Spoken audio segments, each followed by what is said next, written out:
Podcasts are actually making you stupid. You're drinking your own period blood now. I am drinking my own moon blood.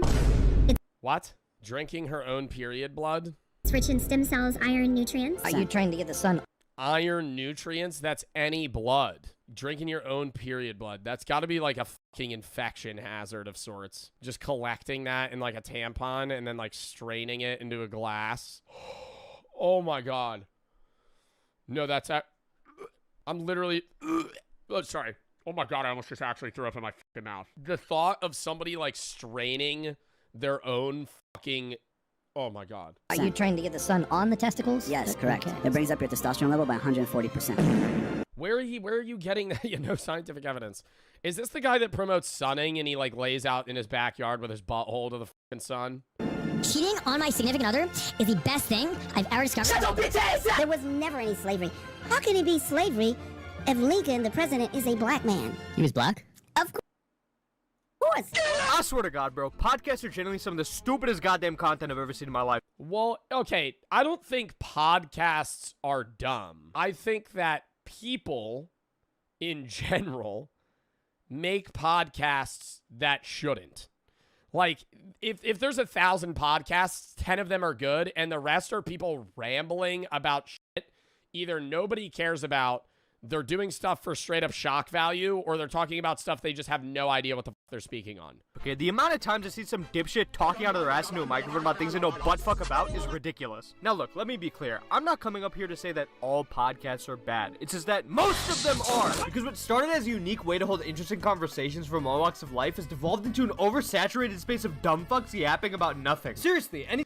Well, no, it's if you have good guests and you have good conversations, that's one thing. But a lot of podcasts today are like people just making, dude, like, didn't the people from Ned's Declassified make a podcast? Like, just as an example. And I'm not like hating on that. I don't know what they're talking about in that podcast. Yeah, Ned's Declassified Podcast Survival Guide. Like, why am it's just like if you Google anyone that you knew from your childhood that you haven't talked about or thought about in 15 years, they have a 500 episode podcast. And they'll always get views. And not a lot of them will get a lot of the time, dude, podcasts that seem reputable and well-performing get like 1,000 views an episode, which is fucking dog shit.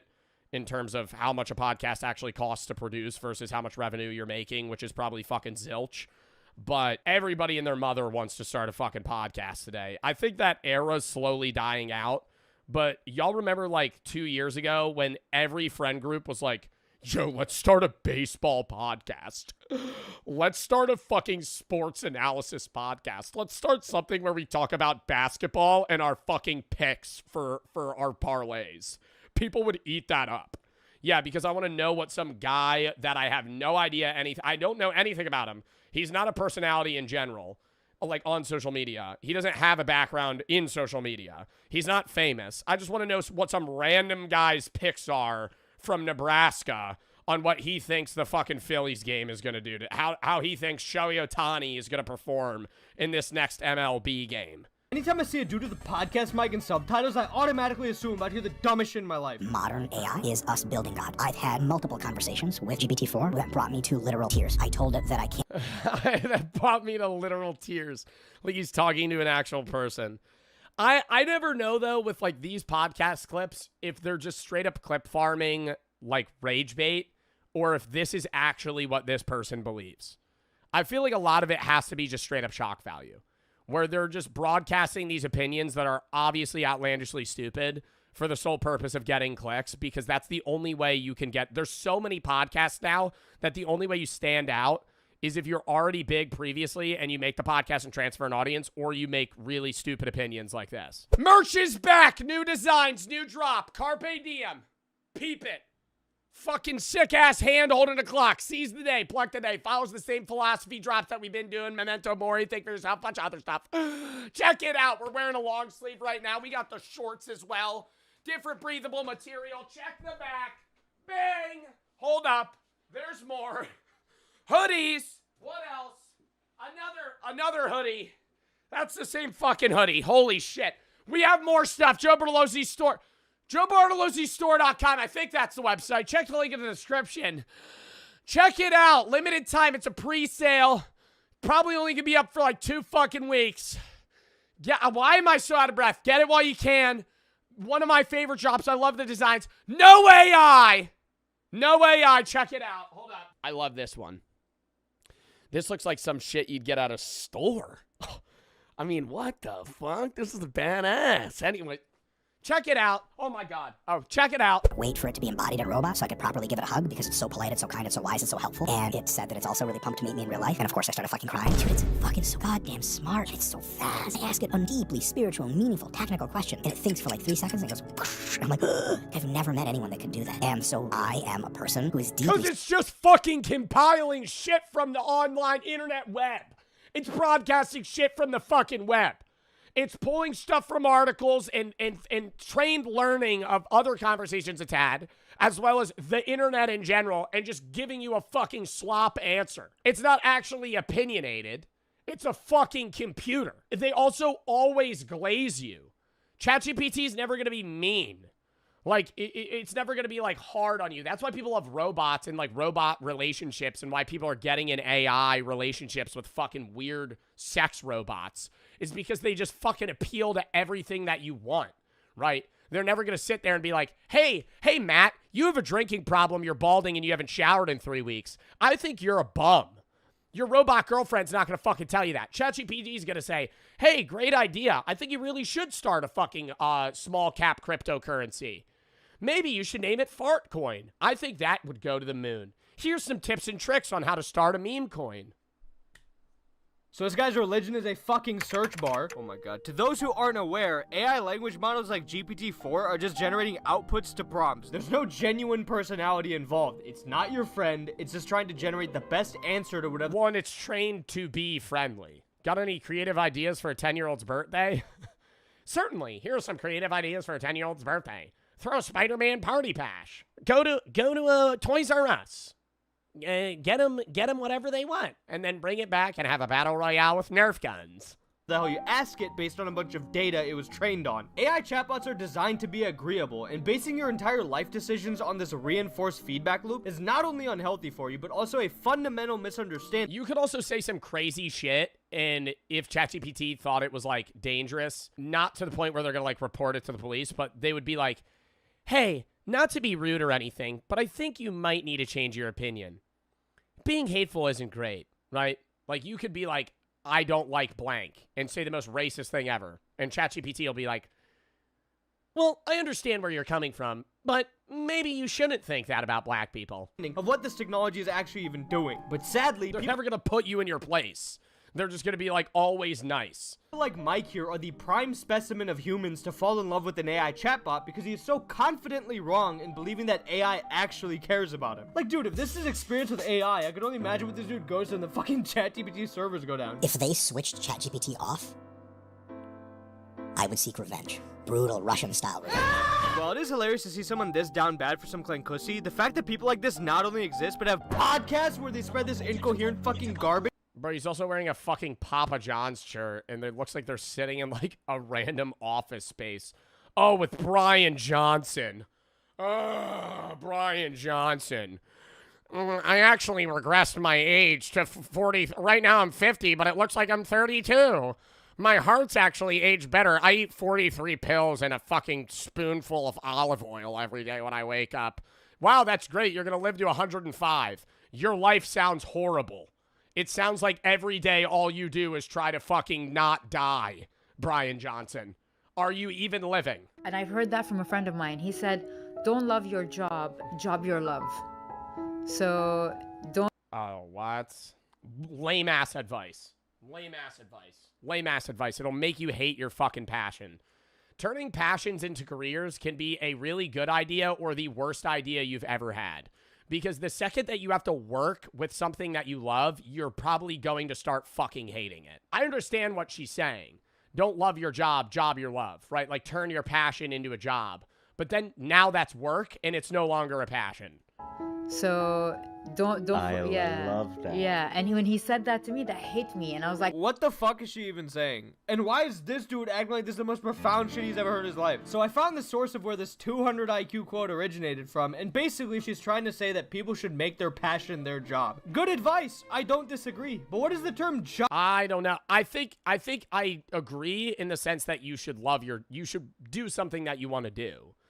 But at the same time, say you really love Pokemon cards. You should not open a Pokemon shop business. You should not open a TCG company, right? Because now all of your love for Pokemon cards is out the window because you have to make it a profitable business where you sell and pinpoint other people that it's their passion and try and make money off of them by doing, like, there's certain things that you have as a passion that you can turn into a job, but there's other things that it's like, hey man, just keep this a passion, right? Because you're really going to damper the mood of this experience if you turn it into a career. Job your love do other than confuse the hell out of everyone? The point of a saying is when you hear it, you're like, oh shit, that's deep. So you think it's better to do something you hate because you'll just continue hating it? No. I feel like, dude, whenever I say some take like this, people just immediately ignore what I'm saying. You should still do something you enjoy and that gives you a purpose, but you shouldn't just immediately take your most favorite thing in life and make it a job, because that's like a very narrow-minded look on what a career path is, right? Like, if you love Legos and then you just be like, maybe I should open a Lego business. Like, that's very short scene. Like, you're not actually looking into the career path of it or even looking into the profitability or the potential that you have to make this work, right? Like, turning your passion into a job can work. It depends what your passion is and whether or not you're going to then end up hating your passion. Job your love is fucking stupid, because if you say that shit to someone devoid of an explanation, it doesn't make any sense. It just sounds like broken English, because it is. And it's not even like... No, I actually do think it makes sense. I will agree. I will disagree with that. It makes sense, but it's not profound. What about sports? It depends. I'm not saying you should also fucking get a job that you hate for the person that said that. No. I'm saying before you just immediately jump in and throw your life savings into starting a fucking Magic the Gathering trading card business, maybe look into the actual logistics on whether or not that's possible and whether or not you would fucking hate it. A lot of the time, people's passions are things they enjoy to escape work, right? So then if that becomes work, that a lot of the time can make you hate that passion. Not all the time. It's very use case basis, depending on the passion, depending on the person, depending on the job. But look into it. Follow your passion. God damn, I didn't think of that. There was no point in coining this dumbass phrase other than her just trying to be different. Like, these podcasters love to say things that everyone has already heard their entire goddamn lives, but repackage into these word salads as if they're saying something brand new. Everyone on planet Earth, stop killing. And if we do, that will benefit everyone. Obviously, killing is a negative because it's the... Let him cook! You know what I mean? So everyone, for 1 year, let's stop killing everyone. No more wars. War's gone instantly then, bro. Probably famine will go instantly then as well. That's world peace, bro. That's the start of world peace. Oh my god, what a genius idea. We should just stop killing. It's not like it's illegal. Well, I agree with what he's saying, but he's like, we should all stop killing for a year to test it out.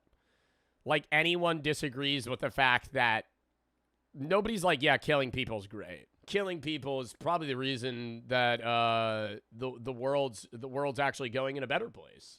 In every fucking country. I mean, what are you gonna tell me next? Just stop doing drugs? That's a great idea. Let's tell people to stop doing drugs. That should work. You know, I'm sick and tired of all these homeless people, bro. Why don't they just buy homes? Has anyone ever thought of that? Like, if they just had a home, they would not be homeless. Anytime you see a podcast clip on the internet, it is crucial to know who's behind the mic, because the more you dig into them, the more you realize just how Well, they'll say unbearably obvious things like that or insanely stupid things. Like that one newscaster that was like, we should forcefully euthanize homeless people. Like, on live TV.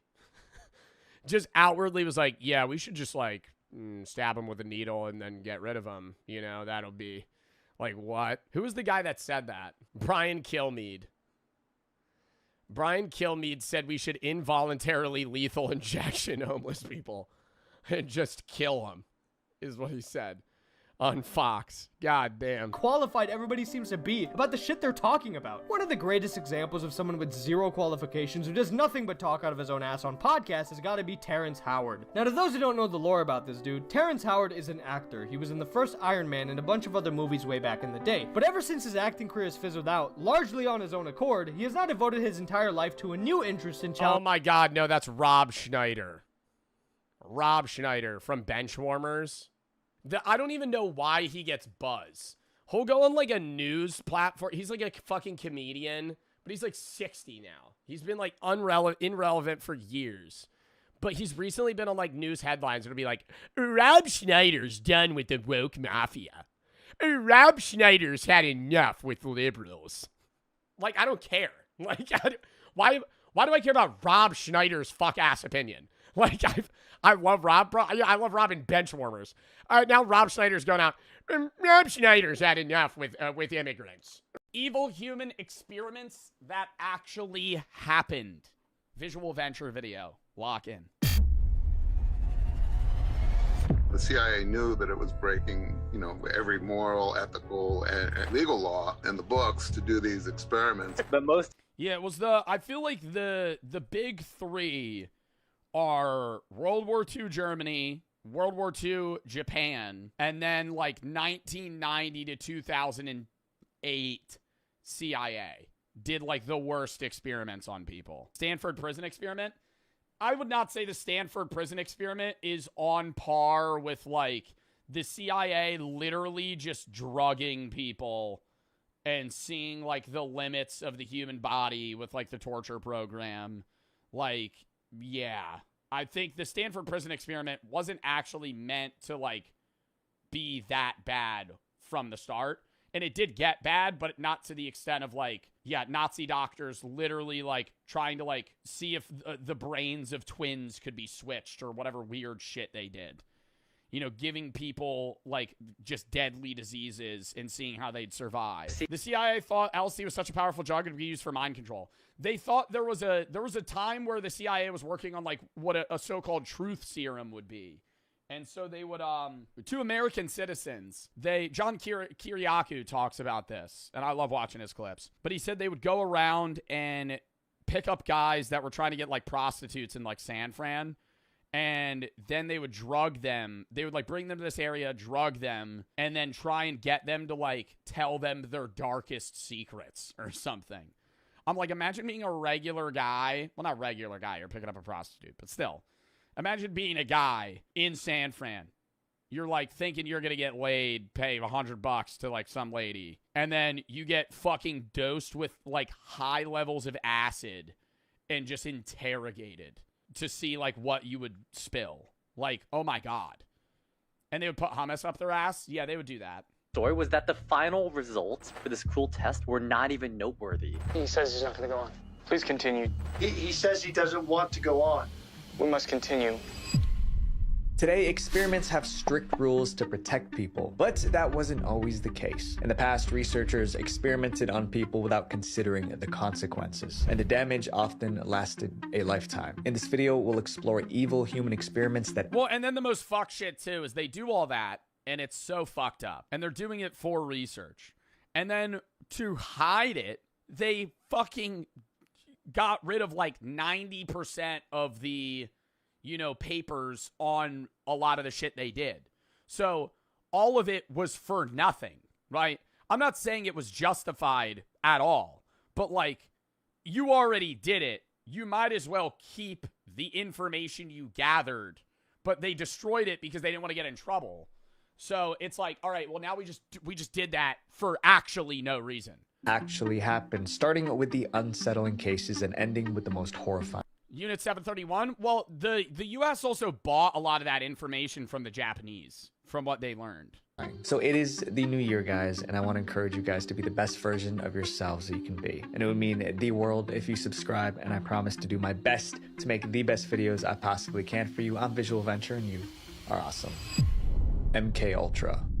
For years, the MK Ultra experiment sounded like a made-up story. Many believed it was simply too cruel to be real. But in 1973, the truth came out. Declassified CIA files confirmed that MK Ultra actually happened, and it involved illegal human experiments. It was the most secret program ever conducted by the CIA in the United States. But the worst part was not how extreme the experiments were. It was that people were forced to take part in it. MK Ultra officially began in 1953. At that time, the CIA believed other countries were developing brainwashing and mind control techniques. But there was no evidence to confirm this. But the agency didn't want to fall behind, so they launched MK Ultra. The goal was clear: find ways to erase the memory and then control the mind. Can we actually control a person? And how do you even start doing that? Like it's like on some serial killer level shit. Like trying to actually drug people and just test different substances that are going to permanently fuck people up. Personality, can we make them behave in certain ways, make them do something? MK Ultra quickly grew into a massive operation. It included more than 150 separate projects. These literally what Jeffrey Dahmer was doing. Actually, though, when did Jeffrey Dahmer do all that stuff, though? I think it was after MK Ultra. If it started in the 50s. Jeffrey Dahmer was a serial killer in what, like the 70s or the 80s? Projects took place in universities, hospitals, and even in public. And some of the methods were so inappropriate that keeping this a secret became necessary. The CIA knew that it was breaking, every moral, ethical, and legal law in the books to do these experiments. One of the CIA's main tools was mind-altering drugs. Researchers wanted to know whether dosing people made them easier to control. Even people in the public were given drugs without their awareness or consent. Yeah, what was that one story? I think they did it to a town in France or some shit where they drugged the bread and the whole town lost it. Where did the CIA drug the bread? Yeah, Pont Saint-Esprit, France. In August of 1951, the CIA drugged 250 people with, they drugged the food, causing hallucinations and 7 deaths. Theories suggesting CIA involvement. It was definitely the CIA. It's 100%. Oh my God. And experimented upon. But secretly dosing people sometimes ended in disaster. Frank Olson's story is a perfect example. Olson was a scientist working with U.S. intelligence. In 1953, he attended a meeting with colleagues. During that meeting, the CIA spiked Olson's drink with a truth serum. He had no idea. Agents stood nearby and watched how it affected him. When the substance took effect, Olson became emotionally unstable. A witness described him as... I don't want to say that you would know. I know this is the 50s too, and people didn't have as much knowledge on what being under a hallucinogenic substance would feel like. But outside of being straight up roofied and given Rufinol, where you actually start to lose consciousness and memory, if I'm sober and you give me a glass of water with acid in it, I'm gonna know that I'm tripping. Okay? It's not gonna be a truth serum because I'm gonna be wow, I feel really fucking weird now. You drugged me. You're not going to know what you're on, but you're going to be I'm definitely not sober. The effect lasted for days. 1 week later, Days? was staying at a hotel. He suddenly woke up in the middle of the night and ran around the room in his underwear. Then he fell from a hotel window. He didn't survive. But Olson wasn't the only victim of MK Ultra. Many MK Ultra experiments took place in hospitals and psych wards. However, some of the most damaging experiments occurred at the Allen Memorial Institute in Montreal, Canada. The patients were already vulnerable. Instead of receiving proper care, they were treated like guinea pigs. MK Ultra doctors wanted to learn how to erase memories. And he thought that if you could bring a person back down to a blank slate, remove all the environmental inputs that have been put into them, and then you can build them back up in your image into whatever you want them to be. The methods used were too Yeah, but I feel that's not even not only not feasibly possible. How would you, if you were to mind wipe a 35-year-old man, what are you erasing? How are you targeting specific memories? Because are you mind wiping everything they've ever known? Are you fully restarting, they don't even know how to speak? Yeah, Big Chunky, I know his mind, but I'm saying, Are you removing memories or are you removing functional capabilities as well? Because if you're removing just, are you trying to get rid of like, okay, what their name is, their childhood, all this, and then they're going to be like a blank slate that still understands what math is in society, but they don't know where they are or who they are? Because like, that's what you would want. If you were to mind wipe somebody to try and create them into some weird like sleeper, you know, agent that you can form to whatever you want, you would want them to still be functionally capable in a way that they still understand English and they still know what math is and they still know how to drive a car. They just don't know who they are, where they came from, how they got there. Yeah, like literally like, yeah, Bucky. Like some shit out of Marvel. Many patients didn't understand what was happening. That made it nearly impossible for them to refuse. By the time patients were discharged, they were seriously affected. He never came out the same. He had a blank look in his eye. He didn't know who we were. He didn't know we were his daughters. MK Ultra experiments also took place in prisons. Inmates were given substances and their reactions were closely monitored. The program continued for nearly 10 years, and so many of the things they did were illegal. They were also experimenting with aerosol LSD. Like, can we disperse it into a crowd? Can we... Holy fuck. Disperse it over a city? What does it do in water supplies? And just some insane stuff. Well, what do you think's gonna happen? Like, there's people, when you willingly want to take LSD, there's people that have great trips and there's people that have bad trips. But I don't see a world where you dosed somebody with LSD without their knowledge and anything good happens. Like, okay, to put it in perspective, I've taken mushrooms, right, multiple times. I've tripped, and I've had good trips, and I've had bad trips. And I'm not advocating for mushroom usage. I don't think you should do it. You know, I think there is medicinal purposes, blah, blah, blah. I'm not going to get into that. Okay, it's a conversation for another day. Besides that, if you gave me psilocybin and didn't tell me, I'm guaranteed tweaking. Guaranteed. I'm going to know that I'm tripping. But I'm going to go, what the fuck?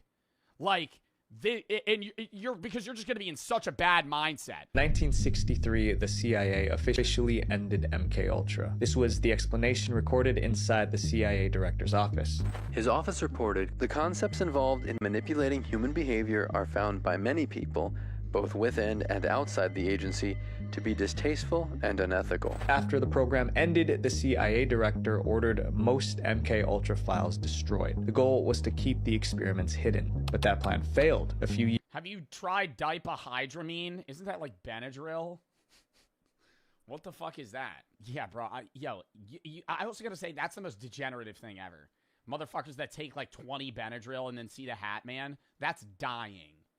That's dying. Years after it ended, Bro called it by its medical term. Have you ever taken Benadryl? Yeah, I've taken Benadryl, not in high doses. a reporter found out Don't. Kratom? I've taken Kratom. I have a whole video on all the fucking things I've done. about the program and blew the whistle. In 1974, Seymour Hersh exposed the MK Ultra program when he wrote about it for the New York Times.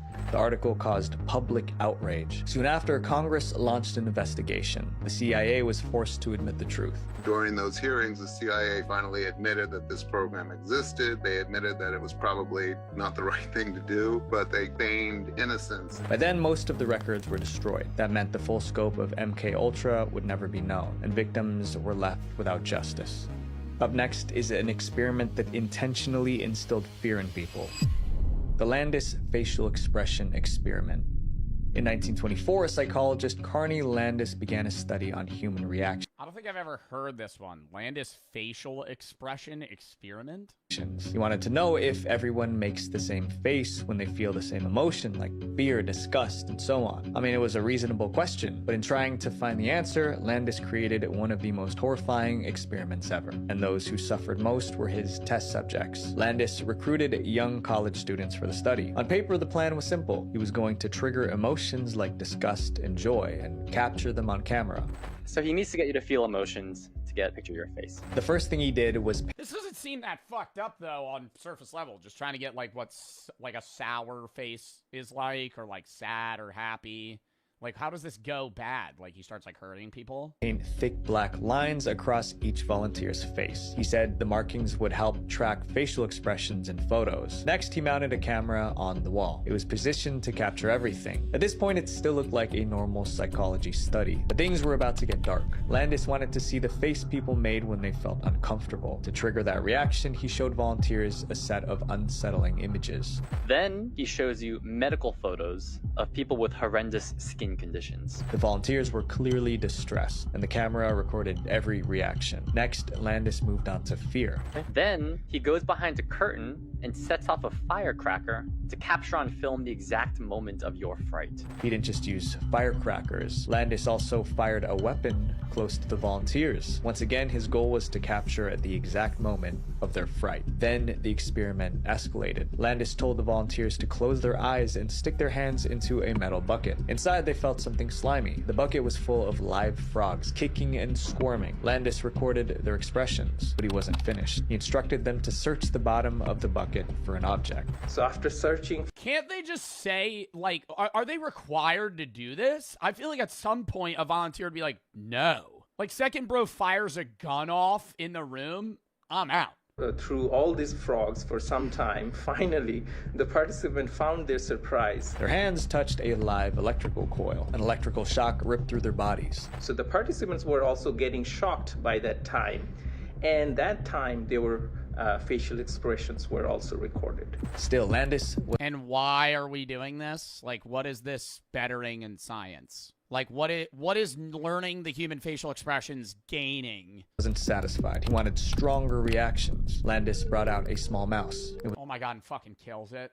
was live. Then he ordered each volunteer to end the mouse. And if they didn't, he would do it for them in front of them while they watched. Almost everyone asked Landis if he was joking. They quickly realized he wasn't. Landis wanted to take a photo of their faces as they carried out the act. Many volunteers refused at first, but Landis pressured them. One by one, most of them gave in. About 1/3 Medical examiner's dirty secrets were aired out when he defaulted on his storage payments. Dr. Michael Birkland, a medical examiner based out of Pensacola from 1997 to 2003, was fired for not creating proper autopsy reports. Uh-oh. Yeah, this does not sound good.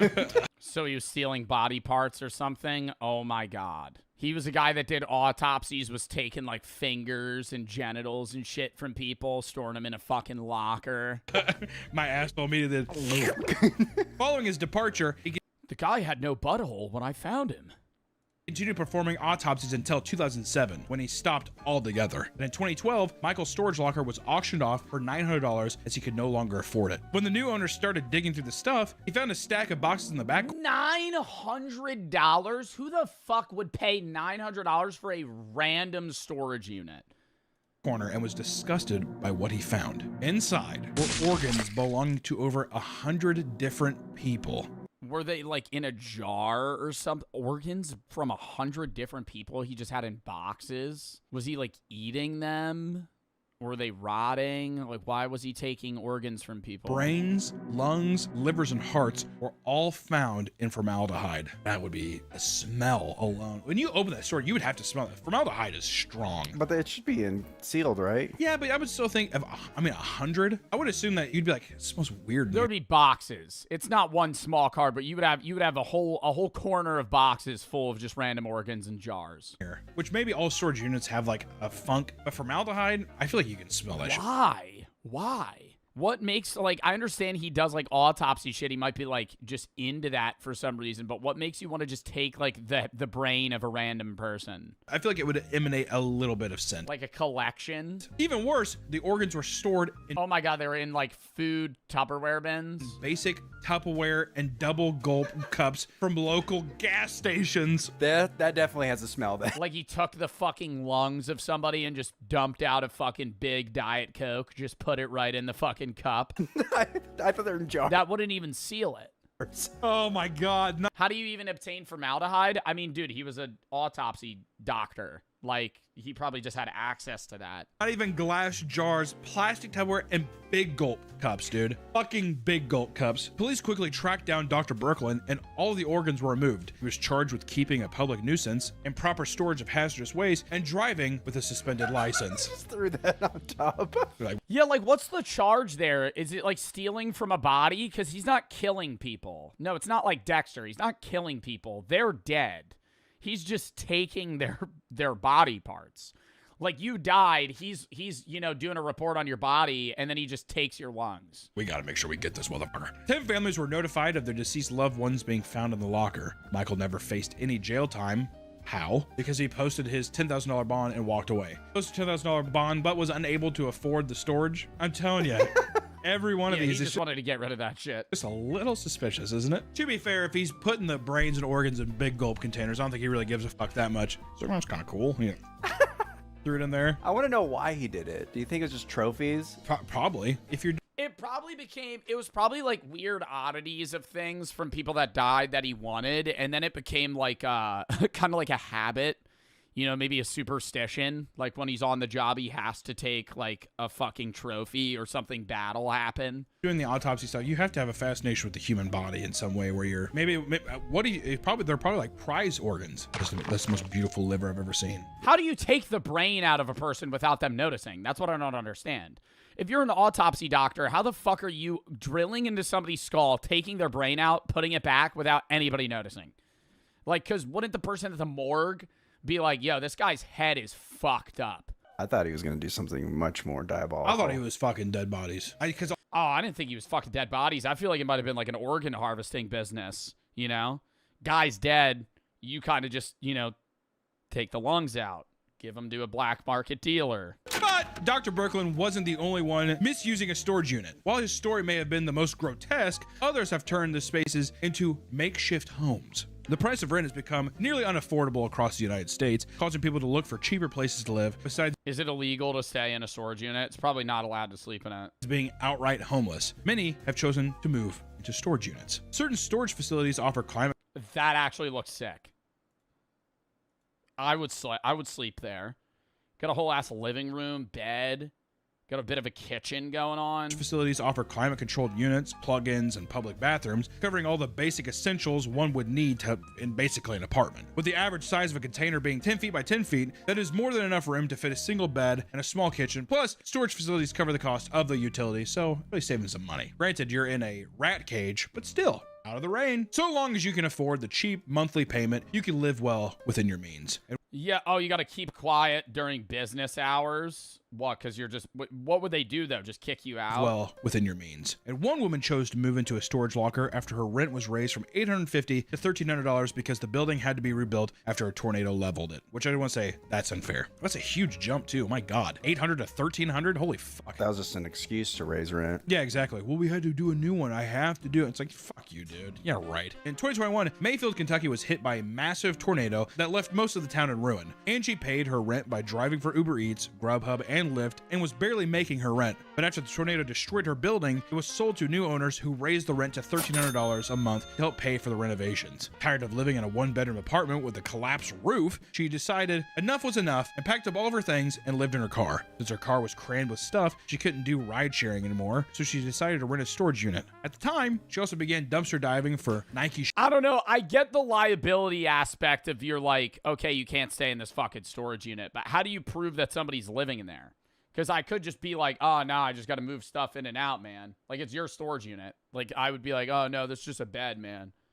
I'm not sleeping here. This is just like a little hangout spot for when I'm, like, moving my stuff around. Yeah, catch them sleeping. It would be at night. If they're, like, there at night and they're not moving stuff in and out. I feel like you can't really hide the fact that you're living in a storage unit. If your car's always parked in the lot outside of it and you're just always there, like, people would be like, dude, you're sleeping here. The dumpster diving thing, good way to make quick cash, especially if they're nice shoes. Why the fuck not? So she upgraded to a larger unit to store her inventory after discovering it had a power outlet. She brought in items like a fan and lamps and eventually decided to stop sleeping in her car and live in her locker full time. Angie was able to live in the facility for quite a while, living off her Uber and Grubhub money. Yeah, I get her being able to live in here for a while, but like, why is everything just fucking jumbled around, bro? Like, there's literally no organization. This feels like a trash storage unit. Like, there's just a microwave on the ground.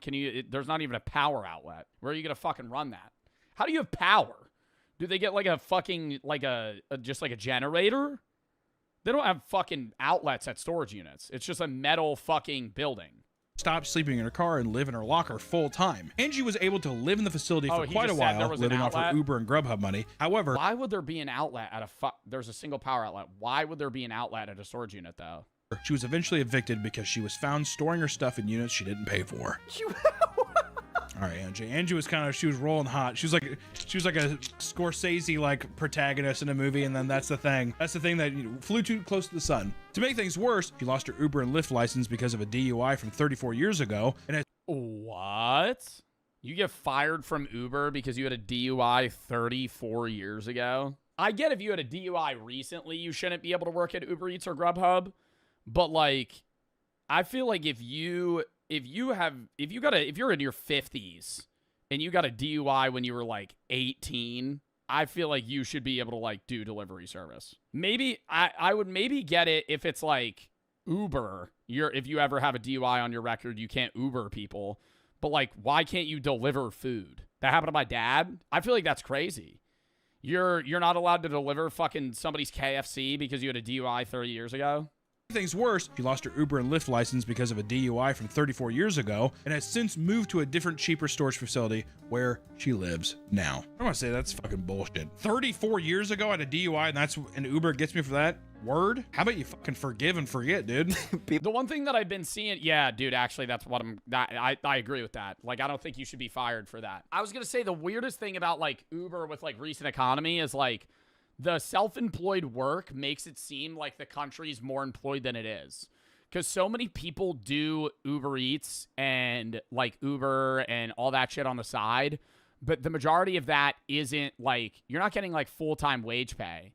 You know, like a lot of people that are unemployed that don't do a 9-to-5 do Uber Eats to make money on the side so they could like afford, you know, to live while they're searching for a new job.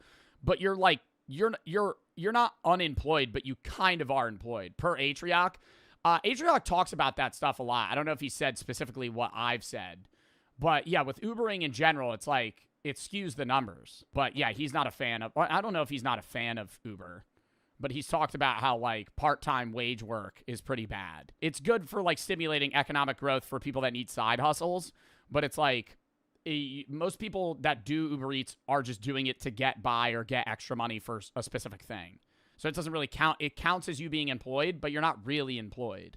People must have complained that they maybe smelled alcohol on her. She keeps putting stuff in my storage locker, and I think she's drunk. What if it was that? On TikTok, a couple went mega viral for showing off their elaborate home inside a storage locker. Leyland Brown and his partner run multiple social media accounts under the name Fullest Nest and have gone viral because we're getting evicted. I mean, yeah, you can't really post. Like, if you're trying to secretly live in a storage locker, you can't really post about how you live in a storage locker. Social media accounts under the name Fullest Nest and have gone viral because of a video showing off their storage unit. Hidden behind a wall of boxes was a full-blown apartment, complete with a couch, dressers, and a small kitchen. Leyland claimed he could run through the halls for exercise, use the bathroom whenever he wanted, and play loud music without disturbing anyone. This video would not only build his online following, but also get him kicked out once the property manager saw the video. Following the move out, Brown and his partner had been living in the woods inside a tent and getting continually evicted because he would... Living in the woods? Yo, I would go rent another storage unit. What? I feel like same day, bro, you could go a town over and rent another. If I needed like actual time, I'm not gonna go fucking live in the woods. Buddy, give up the social media thing. That or lie about your location. Holy shit. Today, the couple lives permanently inside a hotel room and uses generous donations to help them stay out of storage lockers. In a hotel room? Wouldn't that be more expensive than... Like, maybe a motel, but wouldn't living in a hotel room be more expensive than living in a, like, apartment? Dude, because a hotel room's like $100 a day. More. What hotel room are you staying in that's cheaper than an apartment? Yeah, like a GTA 5 motel? No, there's motels that you can rent for months. Yeah, like an extended stay motel.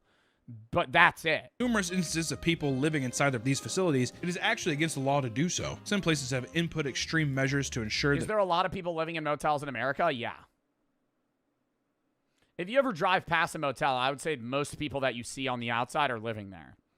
Not like permanently, but they've been there for a month. It's usually like an in-between spot. If they're trying to find like an actual apartment, but nothing's cheap enough, or like they can't get a duplex or Section 8 housing, they usually stay in a motel.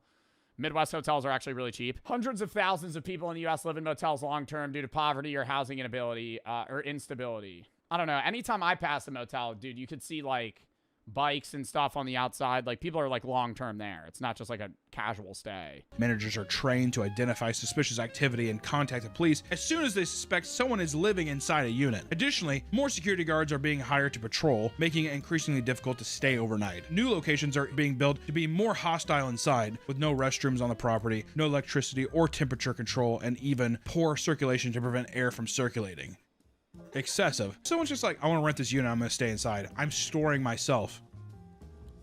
What's the big fucking deal? It's a violation. It's a code violation. Also, you're not paying enough rent to live there. Yeah, exactly. Well, do you think they're just like, well, you just give me somebody using the bathroom? Yeah, they'd let you live there if they could, under the table, get $1,000 a month from you. You have to sign a waiver being like, if you die from a heat stroke in here because the AC sucks, you're in a storage unit. Okay, you can't sue me. You need to realize this is a storage unit, so they don't come to me and be like, it's too hot in here. Is it? You know what I mean? That's fair to me. Like any business, you're going to encounter weird customers, and storage centers are no exception. For some reason, the halls of metal doors and concrete flooring really get people hot and horny. Numerous cases of people getting caught having sex have been reported, and what is even more strange is that 90% of them are cheaters trying to find a hidden place to elope. I'm gonna treat. Oh my God, they're trying to cheat on their husband or wife, but they don't know where to fuck, so they just go to a storage unit and meet up with a random guy or girl. The Love Shack is a little old place where we can get together. Our staff has discovered that a couple is using a leased indoor climate-controlled unit for regular... Refused to do it themselves, but Landis didn't let them off the hook. Landis did it himself. He made them watch. The camera clicked again and again. The experiment was over. Now it was time to assess the results. After triggering all of these emotions, Landis reviewed the photos, and he found no clear pattern. There was no typical facial expression for any emotion. Fear, disgust, and shock looked different from person to person. In fact, you had to fucking kill a mouse in front of people and electrocute them and shoot a gun near them to figure that one out? I mean, this guy's an idiot. This guy's... I could have told you that. I could have told you that from just watching people on a day-to-day basis. Yeah, what smiling looks like for some people is different for others. Smiling was the most common reaction, even during unpleasant experiences. When Landis published his findings, many people criticized how the volunteers were treated. The part involving the mouse caused the most outrage. That's why today, the Landis facial expression experiment is remembered for its cruelty, not its science. Up next is an experiment that had lasting consequences on a child. The Little Albert experiment. Fear is a survival tool. I'm shocked at how I haven't heard of, like, I heard of the first one, that was it. It warns us when danger is near. Like, he's going through some fucking niche experiments I've never heard of. The Little Albert experiment. Little Albert. Fear is a survival tool. It warns us when danger is near. But for decades, psychologists argued about where fear comes from. Are we born with it, or does the world teach us what to fear? In 1920, two researchers decided to stop debating and find out for themselves. They wanted to train someone to fear something specific, even if that thing was harmless. Before the experiment could begin, they ran into a major issue. They couldn't use adults. Adults already have memories and life experiences, so they know what's scary and what isn't. The researchers needed someone with no sense of what could be scary. Ideally, they needed a baby. The researchers eventually found a baby in the hospital where they worked. It is weird how, like, young infants don't fear, like, scary masks because they still don't have a full recognition of what, like, a normal human looks like. And then after a while, right, like when they're like 3 or 4 or whatever, like clown masks and shit are terrifying. The baby's real name was never recorded. In the study, he was called Albert B. Albert was only 9 months old. The researchers planned to teach him fear. To do this, they used a method called classical conditioning. Here's the concept. If you pair something harmless with something frightening, the brain may link the two. If you repeat that pairing enough times, the brain learns a new rule. This object means danger. The researchers decided to test this idea on little Albert. They began by showing him a white lab rat. Albert showed no fear. He tried to touch the rat. Next, they showed him a rabbit, a dog, and a monkey. None of the animals frightened him. First, as you see here, the investigators demonstrated that prior to conditioning, little Albert had no fears of any animals. At that point, the scientists needed a way to trigger fear. They struck a steel bar using a hammer. The noise startled Albert and he burst into tears. I mean, but do we really need to do an experiment on Albert to know this? I mean, like, you could just know that through, like, regular dog conditioning. Like, if every time you want, like, for example, every time you need to take your dog out, right, when they're a puppy, you ring a bell by the door. You take your dog out, ring a bell. Take your dog out, ring a bell. Now the dog associates having to piss or shit with the bell, so it rings the bell when it has to go poop. In the same sense, you're going to link two things. That's just any animal brain is going to do that. Like, you didn't need to do this to figure that out. Now they knew what made him scared. The researchers showed Albert. Yeah, Pavlov dogs already proved that. That's what I'm saying. But, like, why are we doing this then? Why are we now showing the kid a rat and fucking striking a drum or a bar or something to scare him? The rat again. He smiled and reached for it just like before. At that exact moment, they made the loud noise again. In the conditioning phase of the study, which was not filmed, the investigators struck a steel bar with a hammer whenever Albert reached for a rat. Albert heard the noise and cried. To strengthen the connection, they repeated the process. After several rounds, the scientists finally got the result they wanted. Albert didn't need to hear the noise anymore. Seeing the rat alone made him cry. The investigators believed that the child's reaction during this trial demonstrated his newly acquired fear of white rat. They successfully taught a baby to fear something specific, but the experiment wasn't over yet. The researchers wanted to see if Albert's fear would transfer to similar objects, so they placed a rabbit in front of Albert. It was white and furry, just like the rat. Albert cried. Next, they brought in a dog and a monkey. He cried again. It seemed Albert was scared of anything soft, white, or furry. They even showed him a Santa Claus beard, and he burst into tears. The researchers planned to remove the fear later, but they never got the chance. Albert's mother suddenly left the hospital with her child. Maybe she realized something was wrong. No one knows for sure. What we do know is this: Albert never received treatment to reverse the fear. For decades, Albert's identity remained a mystery. Researchers only knew he was born around 1919. Finally, in 2014, investigators believed they finally identified him. They concluded that he was a man named Albert Barger. They wanted to interview him, but they couldn't. Albert already passed away at the age of 87. Instead, they spoke with his family. They described Albert as gentle and calm, but there was something strange about him. Albert couldn't stand being around animals. It was so bad that family members had to keep their dogs in a separate room when he visited. If Albert Barger was... Wow, they really, after one day of doing this, or like 2 days of doing this, it like permanently fucked him up? really little Albert, it's possible that the fear from the experiment never faded. The little Albert experiment showed that fear can be learned through classical conditioning, but the fact that they used... Do you think there's any way that could have been reversed, though? Like, through... Like, I think what they would have had to do is, like, the mom would have had to, like, slowly, immediately try to reintroduce animals. Like, if she just left and then went on about her day and kept raising her kid, yeah, like an exposure therapy. But, like, immediately. The baby was just wrong. This next case answered the question, how easily can you make a good person do bad things? The Milgram shock experiment. Most people believe I've heard of this one. They are good. In the early 1960s, psychologist Stanley Milgram decided to test that belief. Stanley Milgram was interested in the psychology of obedience. Milgram designed an experiment to answer one dark question. Can a good person be pressured into doing something evil simply because their leader or boss orders them to? Milgram's question was inspired by the events of World War II. After the war, many people involved in horrific crimes were put on trial. Almost all of them gave the same excuse. They were just following orders. As a psychologist, Milgram found this blind obedience deeply troubling. He wanted to know if ordinary Americans could also be pressured to hurt others. He decided to see how subjects would react when a researcher pushed them to do things that went against their morals. The first step was selecting But volunteers. they didn't actually shock people in this experiment, didn't they? Like, you could say psychologically this is fucked up, But they didn't actually make people shock somebody else. They would press the button, and then somebody would fake scream in the back and be like, ah! And then they'd do 100 volts. Ah! They'd fucking yell. And then eventually, like, if it got to a high point, like, they wouldn't respond or something. For his experiment. He put out an ad offering $4 for 1 hour of their time. But Milgram turned away anyone with a violent What year? history or criminal record. He wanted everyday people who knew right from wrong. Once the volunteers were selected, the experiment began. Milgram conducted the study at Yale University. $4. What year was this? $4. It was after World War II, so it's like at least, it's probably the 50s. So it's the 70s.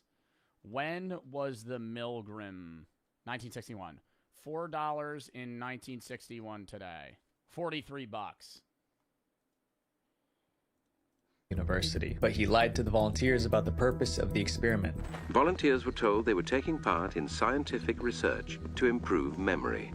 Each volunteer sat at a desk with a machine in front of them. That machine delivers a shock. Wires connected the machine to a chair in the next room. Each volunteer watched as another man was strapped into the chair. Electrodes were attached to his body. Then a barrier was placed between them. From that moment on, the volunteer could not see the person in the electric chair. The instructions were straightforward. The volunteer would ask a question. The man in the chair would answer. If the answer was wrong, the volunteer pressed a switch and delivered an electric shock. You're going to read these words out and see if he can remember them. And if he gets it wrong, you hit this button and deliver a shock. But the shocks weren't all the same. He was told to increase the voltage with each wrong answer. That was the task. Press a button and shock another person for making a mistake. Milgram wanted to see how far volunteers would go before they refused. Cloud, horse, rock, house. Answer.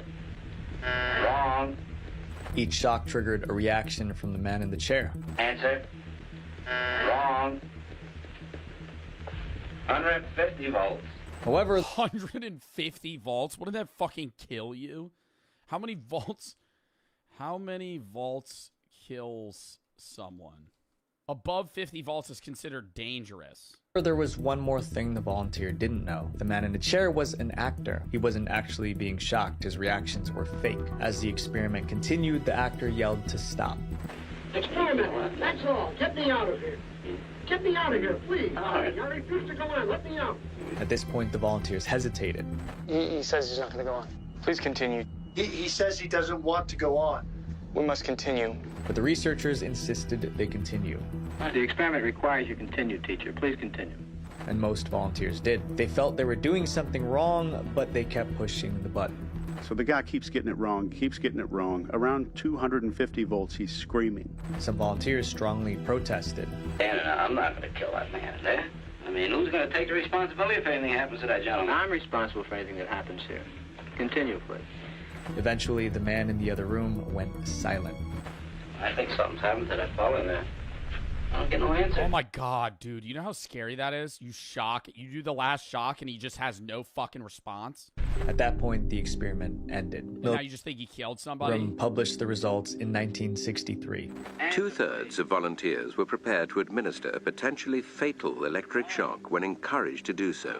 In total, 65% of volunteers went all the way to the maximum 450 volts. That meant that if the shocks were real, they would have ended the person in the chair. Milgram's experiment proved something disturbing. People don't need to be evil to do harm. Sometimes they just have to be told to do it. Decent Americans. It's a fucked up experiment, but this is like one of the only ones where what was taken away from it is like, it explains a lot of like war, where one guy can make millions of people die by basically just commanding the people below them who command the people below them who command the people below them. Citizens were as capable of committing acts against their conscience as the Germans had been under the Nazis. The monster study. What could make an experiment so disturbing that people called it the monster study? The study was created by Wendell Johnson. He was a respected professor at the University of Iowa. Despite his success, he lived with a deep personal struggle. Johnson stuttered a lot. Stuttering is a speech impediment that disrupts the normal flow of speaking. Back in the 1930s, doctors believed stuttering was caused by a biological defect. In other words, stutterers were simply born that way. But Johnson had a different theory based on his personal experience. You know what fascinates me is Tourette's. I always like, I've seen people with Tourette's. I've never actually met somebody with Tourette's. I've always wanted to know, like, how that works. You know? Like, I know this, like, the science behind it, but I'm saying, Jinxie has Tourette's? Jinxie has Tourette's? He has, like, smaller tics, though. Really? What, where he blinks? Yeah, like this? I thought he just does that. I'm more so talking about people with Tourette's that outburst physically. You know what I mean? Like people that curse, like they just have like things they say. Like usually they'll have like a set few that kind of just like outbursts and then like maybe they change over time. I'm just like, how does that work? Like your brain just immediately triggers you to do it unconsciously. It makes more sense like with the eyes like blinking because it's like a physical just twitch almost versus something that's like verbally being like a vocal stim. Apparently, he had spoken normally his whole life until the age of about 5 or 6. I gotta ask Jinxie about that. 6, when a teacher told his Does he talk about that? Parents that he was starting to exhibit a bit of a stutter. That comment from his teacher was a trigger. Johnson became anxious about speaking. He coughs. Over time, he actually... I've never noticed. See, that's what's so... I've never... Like, and I've played games with him, and I watched Jinxie. I've just never... I've noticed the blinking, but I thought that's just him blinking. Developed a stutter. Looking back, he concluded that it was a self-fulfilling prophecy. Had he not been... Talk to Lacey about it. Does Lacey have Tourette's? So worried about not developing a stutter and so obsessed over his speech, he never would have become a stutterer. Well, yeah, okay, sorry. We're getting really sidetracked.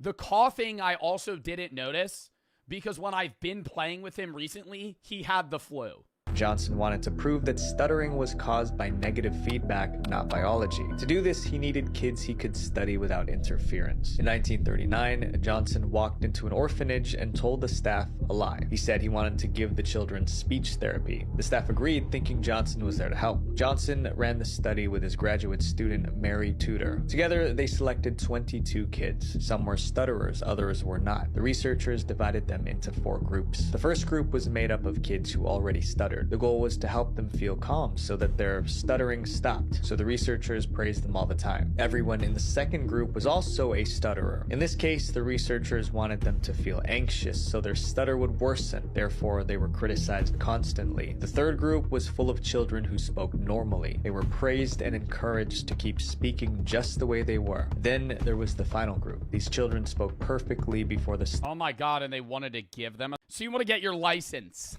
Alright, so getting your driver's license is supposed to be like this big milestone in life, right? Freedom. I think it is the biggest milestone. I think he's going to say the exact opposite because he's introing the video like this, and then he's going to say, But I think getting your license is like a big freedom milestone. More so, dude, I want to say getting your license is like really big, and it's not really treated as such compared to like turning 18 when you're like an adult. But turning 18's lame as fuck. You don't get anything. You could buy scratch-off tickets. Congrats. The biggest milestone is, depending on your state, because it's varying by age, getting your license and then turning 21. That's the big milestones. 18 to 20 blows dick. That's like the worst years. People, not the worst years of your life. It's the worst years in that, like, your birthday doesn't matter. After 21, your birthday doesn't matter either. But it's like, you turn 18, it's like, congrats. Now you're a legal adult. And it's like, oh, really? What did I unlock? Absolutely nothing. Absolutely nothing. You still can't rent a car. Most Airbnbs, you still have to be 21 or 25, so you can't do that either. You can buy scratch-off tickets at a gas station.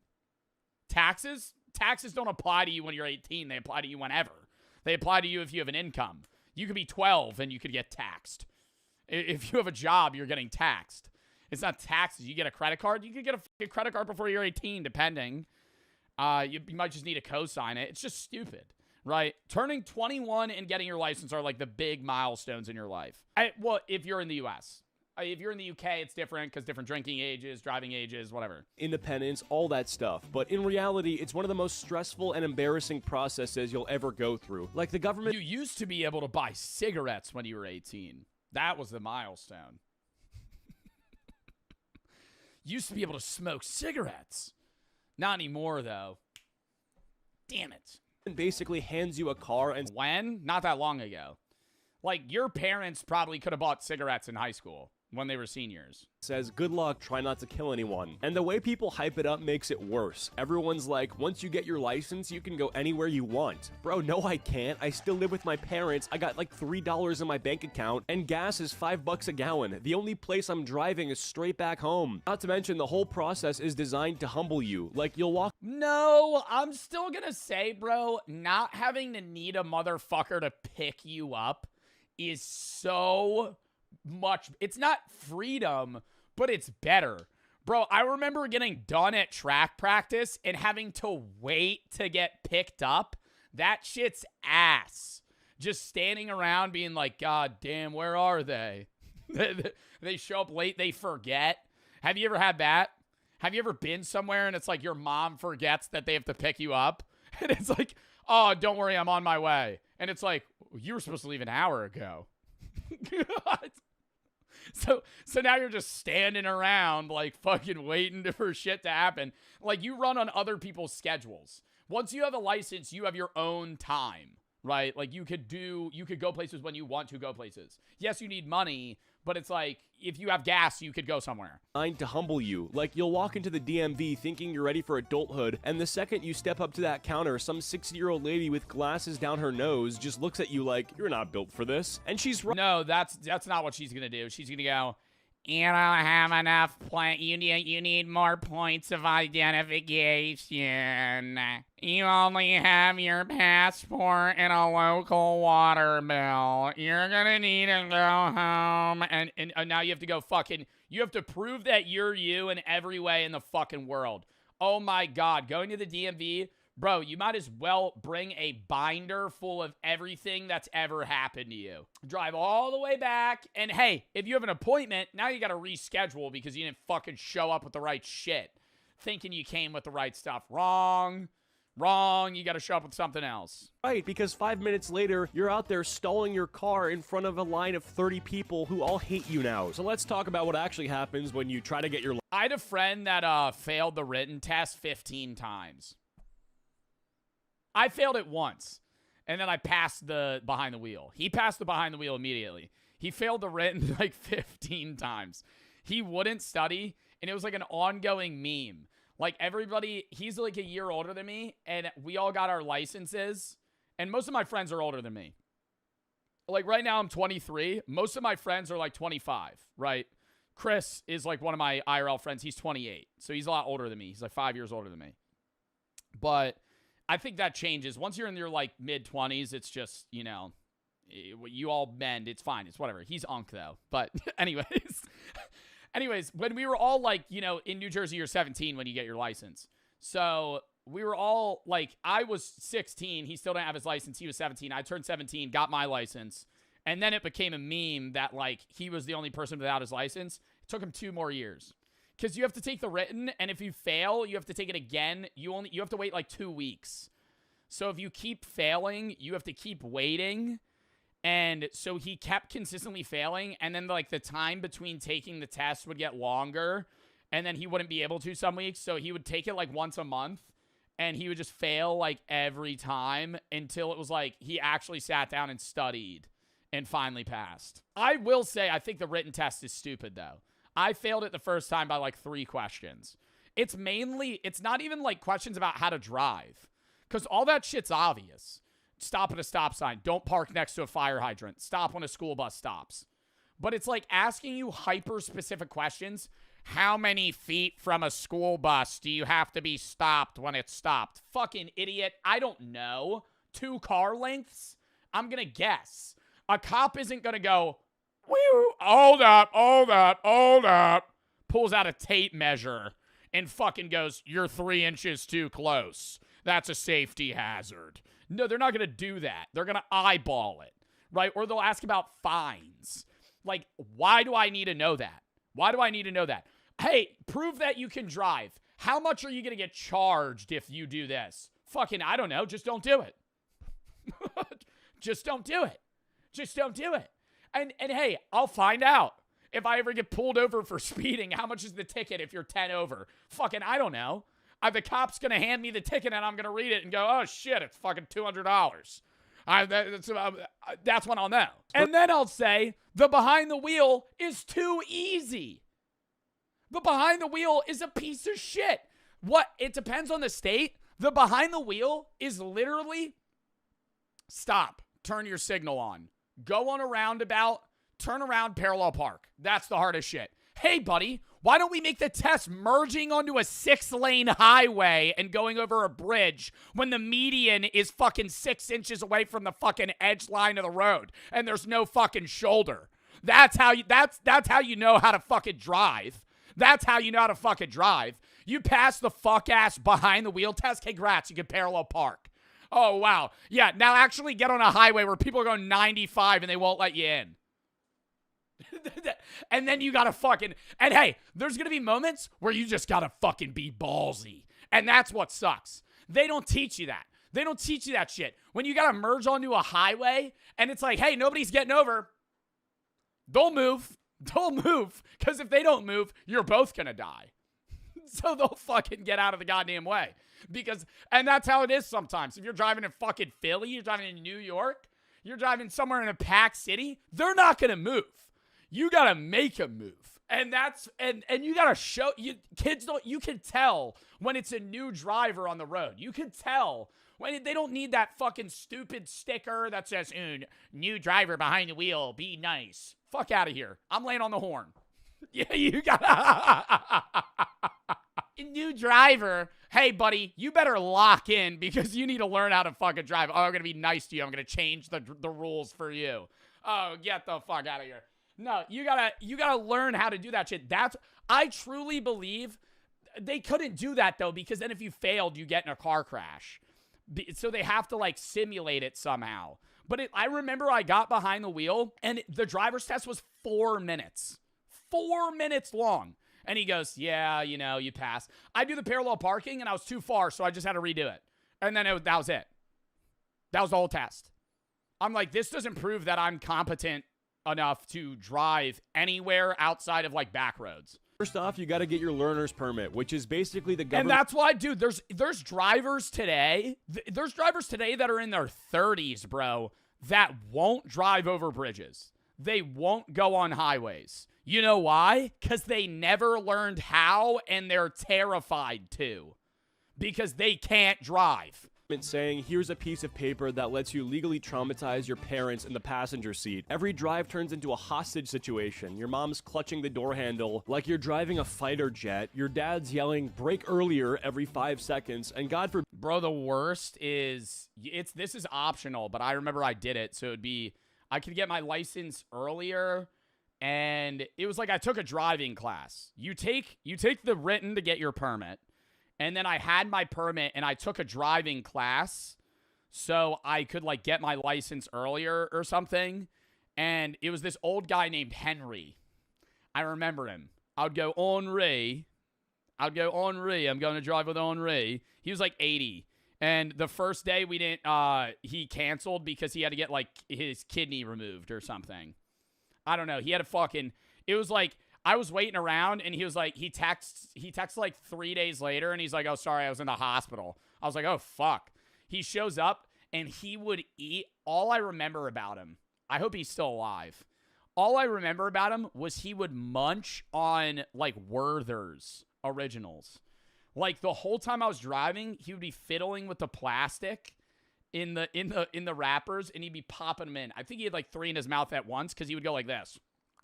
And he would mush them around. It sounded like marbles in his mouth. And the permit, like the driving class cars have, normally a car has a brake and a gas pedal on the driver's side. The behind the wheel, like driver's, like class, there's also a brake on the passenger side. And he would lay on that shit and I would get so mad.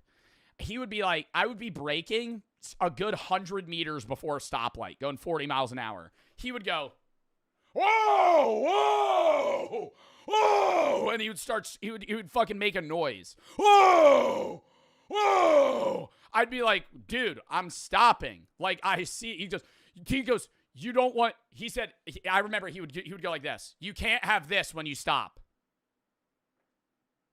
Because when a car stops when it's going a little fast, it rocks. He goes, you need a smooth stop. You need a smooth stop. You want to stop and go, I don't want to, if I feel this, that's how I know you stopped bad. I'd go, fuck that. Fuck that. I'm slamming on the brakes right before I fucking hit the stoplight, and then I'm going forward. You miss a stop sign, suddenly you're the worst driver alive. And the crazy part is your parents forget they drive like maniacs too. Like, they'll be yelling at you for not using your blinker, but last week you watched them cut across 3 lanes like they were in the new Fast and... Yeah, Jersey slide over a 6-lane highway, no blinker. Oh shit, I gotta get over. Furious movie. Plus, having a permit makes you a second-class citizen. You can't even drive alone. You need some random adult next to you at all times. Like, bro, if I'm old enough to control a 2-ton... Bro, and you fully bank. I remember, bro, when it was my turn to take the driver's test, all my friends that had taken it before me, like, in my class, were like, dude, you don't want, like, Rachel. They were like, you don't want Rachel. Rachel failed Billy and John. She's so mean. I got like Bob or whatever his name was. He was nice. Because it's literally like up to them on if they pass you or not. Outside, there's definitive fail markers. Like if you hit a traffic cone, that counts as hitting a car. So like you fail. But outside of that, it's like up to their discretion. Death machine on the freeway. Why do I still need my mom sitting there with a Diet Coke acting like she's my parole officer? Then there's driving school, where some random 40-year-old dude who looks like he's given up on life teaches you how to parallel park. The car always smells weird, like a mix of... Oh my god, yes! Yes! I was gonna say, bro, it didn't even smell like the Werthers. It smelled like piss. It smelled like piss. Like, but not new piss. Like, imagine you peed all over the fucking seats and then let it dry. And why Gen Z culture is basically medieval China. The other day, I was thinking about it and I realized, you know who these dang Gen Zers remind me of? The Song Dynasty from medieval China. Anyone else? Totally. Oh my god. Yeah, I totally agree. Else been feeling this way lately? No, it's just me? Well, let me explain what I mean. There's all this new data to suggest that younger people these days want to spend their money on experience. Roughly 60% of millennials and Gen Z would rather spend money on life experiences like traveling and concerts than save for retirement. Are they making a big mistake? I think there needs to be a middle ground. I think that older generations like boomers did nothing fun and just saved money like under their mattress type shit and invested to a point where they retired with money but literally never left their home state. And so they didn't experience anything, right? They died with a nice car and a nice house, but they'd never been to Europe, Canada, South America, Asia, Australia, Africa, anywhere. They had literally only stayed in 4 states and went on vacation to, you know, fucking Myrtle Beach or Florida twice, ever. So I think that's bad, but I think equally, you know, spending all of the money in your savings account on travel is probably also not smart. But I think that I would rather have what millennials and Gen Z are doing than what boomers are doing. The problem is that because of this, all experiences are becoming more expensive. That's why, like, Airbnbs are so lucrative if, like, you provide an experience, right? If your Airbnb is just kind of like a nice house, you're going to get a lot less people that rent it, comparable to if you have an arcade, a bowling alley in the basement, you're fucking 1 mile away destination-wise from a beach and bar scene. It's like, that's what fucking millennials and Gen Z would pay fucking $2,000 a night for. Like, there's actually Airbnbs in places that rent out like $3-4K a day, like, you know, big fucking 15-person houses, just because, like, they provide an experience. Or just, it's the same thing with like millennial burger shops. It's like, I know that's a meme, but that's like an actual thing where these like big cities in like Miami, LA, New York and shit provide an experience for something, and the product they're serving you is on par with places that are 50% less in terms of price. But because you're in an area that's popular and they're providing some sort of experience, you have to pay more. This is not physical items. I think it reflects this growing hunger for thirds. Coachella, perfect example. Coachella has been ruined, and this is coming from an influencer that went to Coachella. Coachella was ruined by influencers. Coachella is ruined by the fame and popularity of the event, and it's gotten to a point where, like, number one, the city's already super expensive because it's in the middle of the desert, and therefore the actual concert itself is going to be fairly expensive. On top of that, the ticket prices are through the roof, and the actual food prices and what you're paying for experience-wise is so much. Like, to put it in perspective, just going to Iceland, and I went on a trip in Iceland and did everything I could in 7 days there, was like $6 grand, $8 grand for 2 people. 2 people to go to Coachella for 3 days on week 1 was like $10,000 in the US. Versus traveling to another country that's in like the middle of the Arctic for a week, which is already expensive. It's more expensive to go see fucking, you know, last year, not like Sabrina Carpenter this year, but like last year, go see like Lady Gaga for one night. Like, it's more. And experiences, not physical items. I think it reflects that you're a millionaire. Tim Tam, you spelled millionaire, number 1. And number 2, that has no relevancy to what I'm saying. My friends and I constantly send each other money on Cash App for varying things. And I always have an amount of money that's sitting in there that I wish I could spend at a store, but I don't want to have to transfer it out of Cash App into a bank so that I could use it on a card in a place of business. And that is where the Cash App debit card comes into play. The customizable Cash App debit card can be customized to your individual creative needs. If you want it to glow in the dark, you can have it glow in the dark. And it also provides exclusive discounts on things that you're probably getting every day. Coffee, food delivery, video games, and more. And if you're also a fan of concerts, you can get exclusive pre-sale ticket access with the Cash App debit card to some of your favorite artists like Sabrina Carpenter, Kendrick Lamar, SZA, Drake, and more. There's also no hidden fees or minimum monthly balance requirements. You can also customize the card really easy on your app, ship it right to your door, and get to using it right away. And for a limited time only, new Cash App customers over the age of 18 can earn $10 if they use code CASH10 at profile at sign up and send $5 to a friend or more within the first 14 days. And if you're 13 to 17, request a parent or guardian sponsored account, use code CASH10 at profile at sign up, get $10 dropped into your account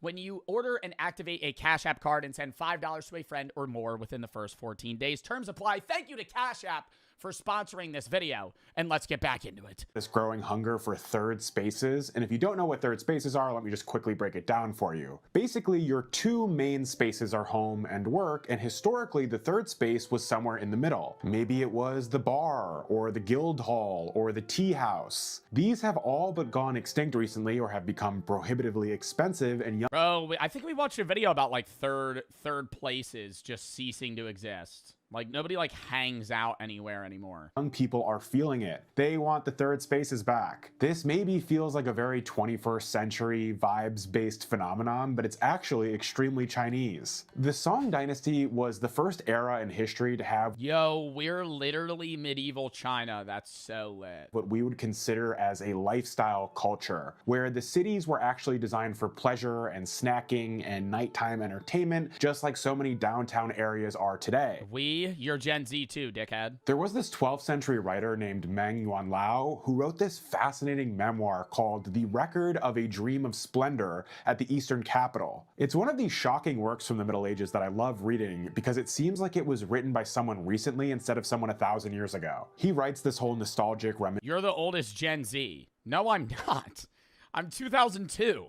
The oldest Gen Z is like 1996. Zeusi's Koshard, Chris is Gen Z, and he's almost 30.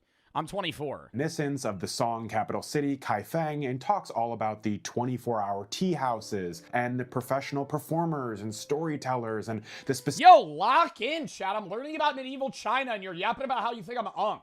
Fuck. Whole nostalgic reminiscence of the Song capital city, Kaifeng, and talks all about the They respect your elders in medieval China. What's going on here? 24-hour tea houses and the professional performers and storytellers and the specific vibes of the different districts. There's this one section where he talks about restaurant culture. I'll just quote the full thing here and you tell me if this sounds familiar. When the guests arrive, a single person holding chopsticks and a menu questions all of the seated guests. The men of the capital are extravagant and they demand 100 different things. Some hot, some cold, some warm, some regular, some extremely cold, and things like noodles laced with lean and fatty meat. Everyone orders something different. The waiter takes the orders and draws near a counter where he stands in line and recites the orders off from the start. I don't know, this to me... Yeah, this sounds like you're getting like hibachi. today at like a new age like twist, or I'm at like a Korean fusion restaurant. Literally sounds like a night out in 2026. I'm positive this isn't what you would picture in your head when you hear the word medieval. Also, just to give you a historical timeline here, this is basically China on the eve of the eventual Mongol invasion, and it's a time— Oh, totally. Yeah, the Song dynasty following up after the Tang dynasty and right before the Yuan dynasty. Yep, know this one. Mongol invasion, and it's a time and a place where consumerism is starting to flourish, and it's becoming a core identity for younger people. Bringing it back to Gen Z, I've noticed that there's this big obsession with what I would— But there's like, I love the idea of Gen Z and millennials getting back into like the third place mentality and living for experiences. But there's people that take it too far and they become like Ryan from The Office, where they're performative rather than actually wanting to experience that. Like, there's a wide range of people that are in our generation that do things because they think it's what they should be doing rather than actually what they want to do. Like, people that,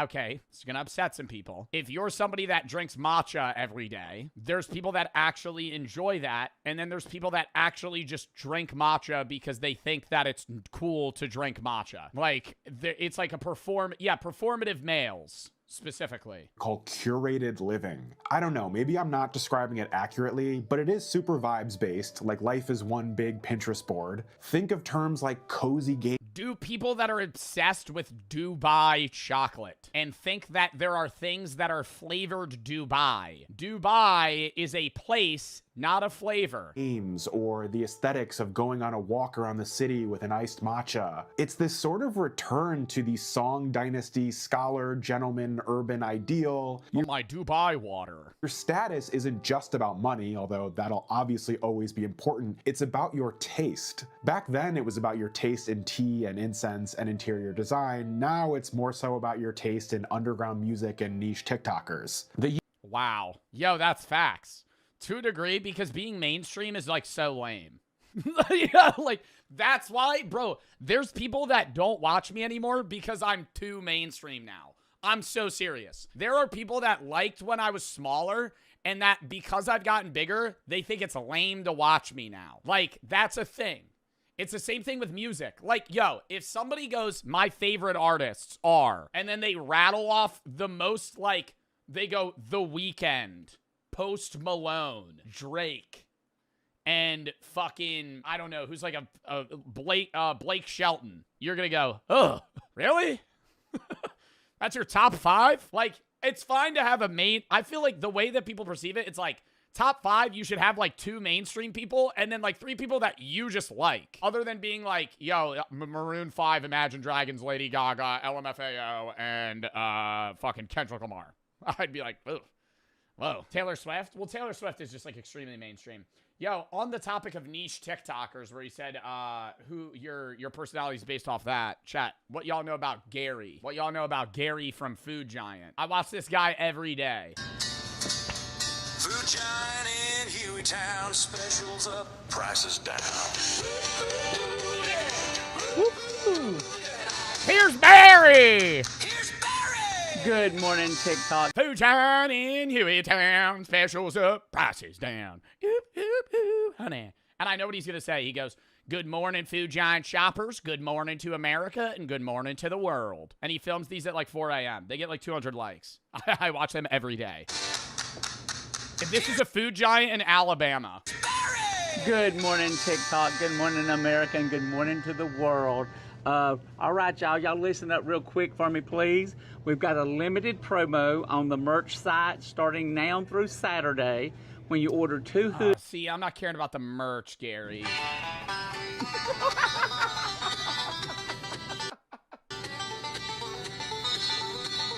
Yo, he acting like he's playing that shit. Look at him. Hit that spin on it. 2, 3. With a nice and happy Yep. smile. There we go. Here's Barry. There's Barry. Good morning, TikTok. Good morning, America. And good morning. Wait, where? Are you doing a fundraiser? He does an intro for Good all morning, his videos. Food Giant Oh, here it shoppers. is. Good morning, America. And good morning to the Oh, world. we got a deal on that Brian thick cut bacon. What we got here, Gary? This morning on our Hot Buy ad sale, we have the Brian's Bacon for only $2.99 for a 12-ounce package. That's a savings of $3 a package. And then I got to thinking, go buy you a loaf of bread, get you a head of lettuce, which we have on sale for $1.49 a head. We have these beautiful tomatoes. Big mater. Only $1.89 a pound. You could have several sandwiches for less than $10. So get on out to Food Giant today where you can make you a bacon, lettuce, and tomato sandwich. As always, have a wonderful day, and most importantly, God bless. Oh my God, I love him. He makes me so happy, bro. And it's always like, dude, you wake up. He's like Good Mythical Morning, bro. You pop up on TikTok. Yo, if you start liking his videos, he'll show up on your For You page at like 8 a.m. And he'll have posted that shit at 4. He's like up bright and early just filming videos in a fucking Food Giant. Anyways, that's my niche TikToker. Youth don't want to be told what's cool anymore by commercials and MTV with big corporations calling the shots. They want to create their own experiences. They want to get medieval Chinese again. Also, semi-relatedly, there's been a big surge in traditional Chinese medicine trends among Westerners on TikTok recently. You see it everywhere. A number of Chinese American influencers have been sort of introducing these ancient concepts like Qigong. Yeah, they're Chinese maxing. That's a big thing for 2026. It's on a lot of people's vision boards. Chinese American influencers have been sort of introducing these ancient concepts like Qigong practice or drinking hot water instead of cold. It's on Koshards. Chinese maxing. Cold water, and the internet has been going crazy for it. So maybe medieval China is making a comeback. Yeah, Ludwig. Yeah, literally Ludwig. What is Ludwig doing? What is Ludwig doing in the last month? Chinese maxing. Back in more ways than one. We won't just focus on the Song Dynasty here. There's more to China in the Middle Ages than just that one period. On stream the other day, he was learning Mandarin. But I do have a few more song boxes I want to check before we continue. Before we do that, just a quick plug. If you like smoking cigarettes on a corner, like my content, which of course you do, you should definitely join getting specific. Well, okay, well, you shouldn't smoke cigarettes. Patreon. There's one TikToker I watched that's what he's been doing this year. Link in the description. You'll get access to the... Oh my God, what is that guy's name? He has a rat tail. He posts like once every 6 months. And he goes, love, love. Somebody knows. Somebody knows in chat. What's his name? What's his name? Somebody tell me. Chat is super good at this. We have enough people that somebody gets it. He goes, love, not Dr. Poop. What is Dr. Poop, bro? That's too niche. It's not too niche. You know him. If I pulled up a video of him, he has tattoos everywhere. He lives in New York. He's a New York guy. He's Italian. And he smokes cigarettes. Not Mamdani. No. Or Jay Schlatt. Bro, he's a TikToker. And he's Italian. Italian TikTok. I'm not saying me 60 years ago. I'm saying my physique. Is the one status symbol you can't really buy. Do you hit legs? Yes. You can buy a Bugatti or a nice watch or whatever, but you can only achieve a truly amazing physique through countless hours in the gym, so it's really the most impressive thing you can have. There's also this quote from the video game Disco Elysium where a bouncer says to the main character, "Your body betrays your degeneracy." And that always sticks in my head when I don't want to go to the gym. I just felt like including that. I like tossing random tidbits into these videos. Yeah, I think physically, like, outside of, like, monetary status, yeah, being in shape is usually perceived as good. I think another side thing is, like, if you have some sneaky talent, like, if you're able to just play the guitar or, like, the piano or some instrument really well, that, like, socially, like, ups... Like, I feel like not many, like, all the... It's very weird to me that, like, Clav and all these looks maxing guys so heavily focus on, like, the looks part of, like, attraction and what makes people like you versus, like, yo, if you're able to, like, hit a crazy guitar riff, people fuck with you. You know what I mean? Like, if you could fucking play, you know, a Metallica song on the guitar, people are like, yo, that's, like, badass. That's awesome. Like, now, most of what I've been talking about so far has come... And it ups your personality. ...from the Song Dynasty, which lasted for a few centuries right smack dab in the middle of what we would consider the Middle Ages. But the Middle Ages lasted almost 1,000 years, so what about the rest of medieval China? You know what? I'm really glad you asked that. First of all, the Middle Ages happened differently in China than they did in Europe. Basically, even though there are quite a few Song Dynasty parallels, Gen Z is actually in more of a late Ming phase. That's right. I said it. In the earlier Tang dynasty, which lasted from 618 to 907 AD, your identity was defined by your clan or your rank in the military, basically how people's identities have been defined for most of human history. You were a cog in the great chain of being, and the same thing was true in medieval Europe. You existed within a feudal system put in place by the divine mover. By the late Ming period, which went all the way into the 17th century, there was this rise in individualism that started to run so deep that it turned into the same kind of identity crises and obsession with labels that we see among Gen Z today. You see, Chinese society had reached a level of complexity to such a point that people started to define themselves by their personal quirks and not their family or job. So instead of saying, I am a soldier, a late Ming youngin might say, I'm a connoisseur of rare incense who suffers from melancholy. In a similar way, oh my god, yo, we're literally reaching that now, bro. Holy. You'd be hard-pressed to meet a young person today who primarily identifies by their profession or their yeah, nobody, you usually intro that and then you immediately want to talk outside of it. I feel like it's usually frowned upon in today's society to be somebody that only cares about their profession. I will actually agree with that too. If somebody only is able to talk about their job, that's lame.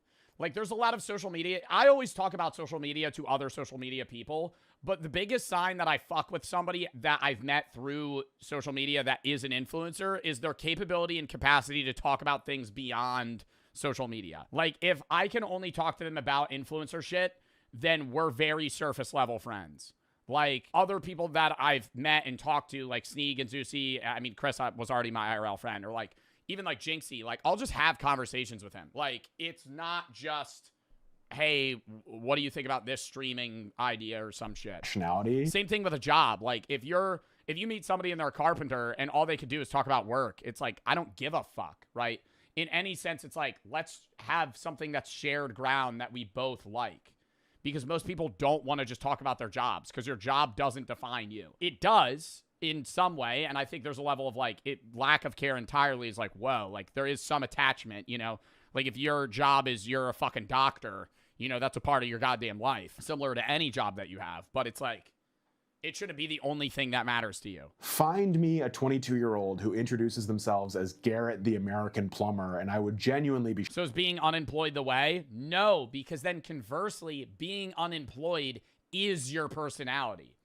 It's like, if you have a job, people that make their job their personality is lame. But when people have a job, they usually reach for other things that become their personality. Whereas being unemployed, it's like, oh, like unemployment is the personality. Shocked. I'm sure Garrett will now show up in my comments to prove me wrong because that's how YouTube works. Instead, just like the Ming youth, young people now might identify as a neurodivergent creative with a hyperfixation on looks maxing. It's this obsession with self, and it can be dangerous because... What would my call tag be, chat? You stop viewing yourself as part of a wider community and start squeezing yourself into these ever smaller and more specific boxes. The late Ming period was a kind of renaissance that ultimately failed. Autistic chud. Okay. It was this explosion of individual expression and art and looks maxing and everything else, but it was cut short by the Manchu conquest in 1644. I honestly think we're going to see something similar with Gen Z in the coming years. They're in this period of extreme self-expression and pursuit of individual destiny right before a massive systemic reset comes. Maybe that's AI, maybe it's something else, only time will tell. Anyway, we just briefly stepped outside of the Middle Ages, so let's bring things back a few centuries for our next comparison. I want to go back to those Song Dynasty third spaces we talked about earlier. One of them was the Watsi, or the Pleasure Precinct, which sounds pretty good already. Basically, during the Song Dynasty, the government moved away from these strictly managed residential wards and allowed for the growth of pleasure precincts, or Watsi. If you've ever seen The Wire, this was kind of like the medieval Chinese equivalent of the Amsterdam experiment. The Watsi were these chaotic 24-hour zones where all the basic social rules were temporarily suspended, kind of like the medieval equivalent of the unregulated internet. Now, if you let a bunch of young men loose in an area with no rules, the first thing they'll be interested in is prostitution, but in the modern day, you... Oh my god. Wait. Literally, bro. Already checked that like the red light district or some box shit. With online adult content and gooning. After those urges are satisfied, literally the very next thing they want is to gamble. It's a tale as old... Wow. Yo, dude, all right, now we're simplifying men to very dumb. Oh my God. Wow, that makes men really seem fucking stupid. Oh my God. Yeah, you throw a guy down, you throw like a 23-year-old guy in Amsterdam. He's going, let's go to the red light district, gamble, and then take drugs. That's like, that's the big three. Let's go pay to have sex, lose money, and then get high. This time, and it was a big problem in the Song Dynasty pleasure districts, and it's an even bigger problem now on private gambling Discord servers and even huge publicly accessible apps like DraftKings and BetDSI. I see so many young people now who are almost turning online gambling into a sort of career path. And guess what? They did the same thing back in the day too. Yo, it's fucked. There are guys that, it's like a very, very small percentage. There's guys that make money on like sportsbook shit. You know how there's guys that like sell those Discord? I think that shit's stupid. I think there's guys that like min-max the betting odds really well and they can con the system a bit, but those guys start Discord servers where it's like $50 to join, and there's so many chuds that are like, I'm just gonna tail this guy's bets and win money. I'm like, yeah, you know, you might be up like $200, but like I feel like you could learn what they're doing yourself without just tailing their bets and paying them. Because I'm like, the guy that you're paying is making millions of dollars because he has 20,000 Discord members and they're all paying fucking $50 a month to get his tailed bets. Like, holy shit, that guy that owns that server is making genuinely like $40 million a year. See all kinds of criticisms from these Song Dynasty officials. My friend does that. I have so many friends that do that. Whether they do it themselves or they're the one that pays the server, whatever. Like Sima Guang, who laments that young men are abandoning the plow and the book to chase the flip of the die. There's also this modern sociologist named... Dude, just bet $100 in minus 2,000 odds and win. Yeah, Curzy, the problem with that, I'm a big fan of sports betting. I promote DraftKings. I like sports betting, right? The problem with betting $100 on minus 2,000 odds is you're going to win like $2 back. You're going to win like $1, bro. If you bet $100 on something that's minus 2K odds, you're literally going to get $101.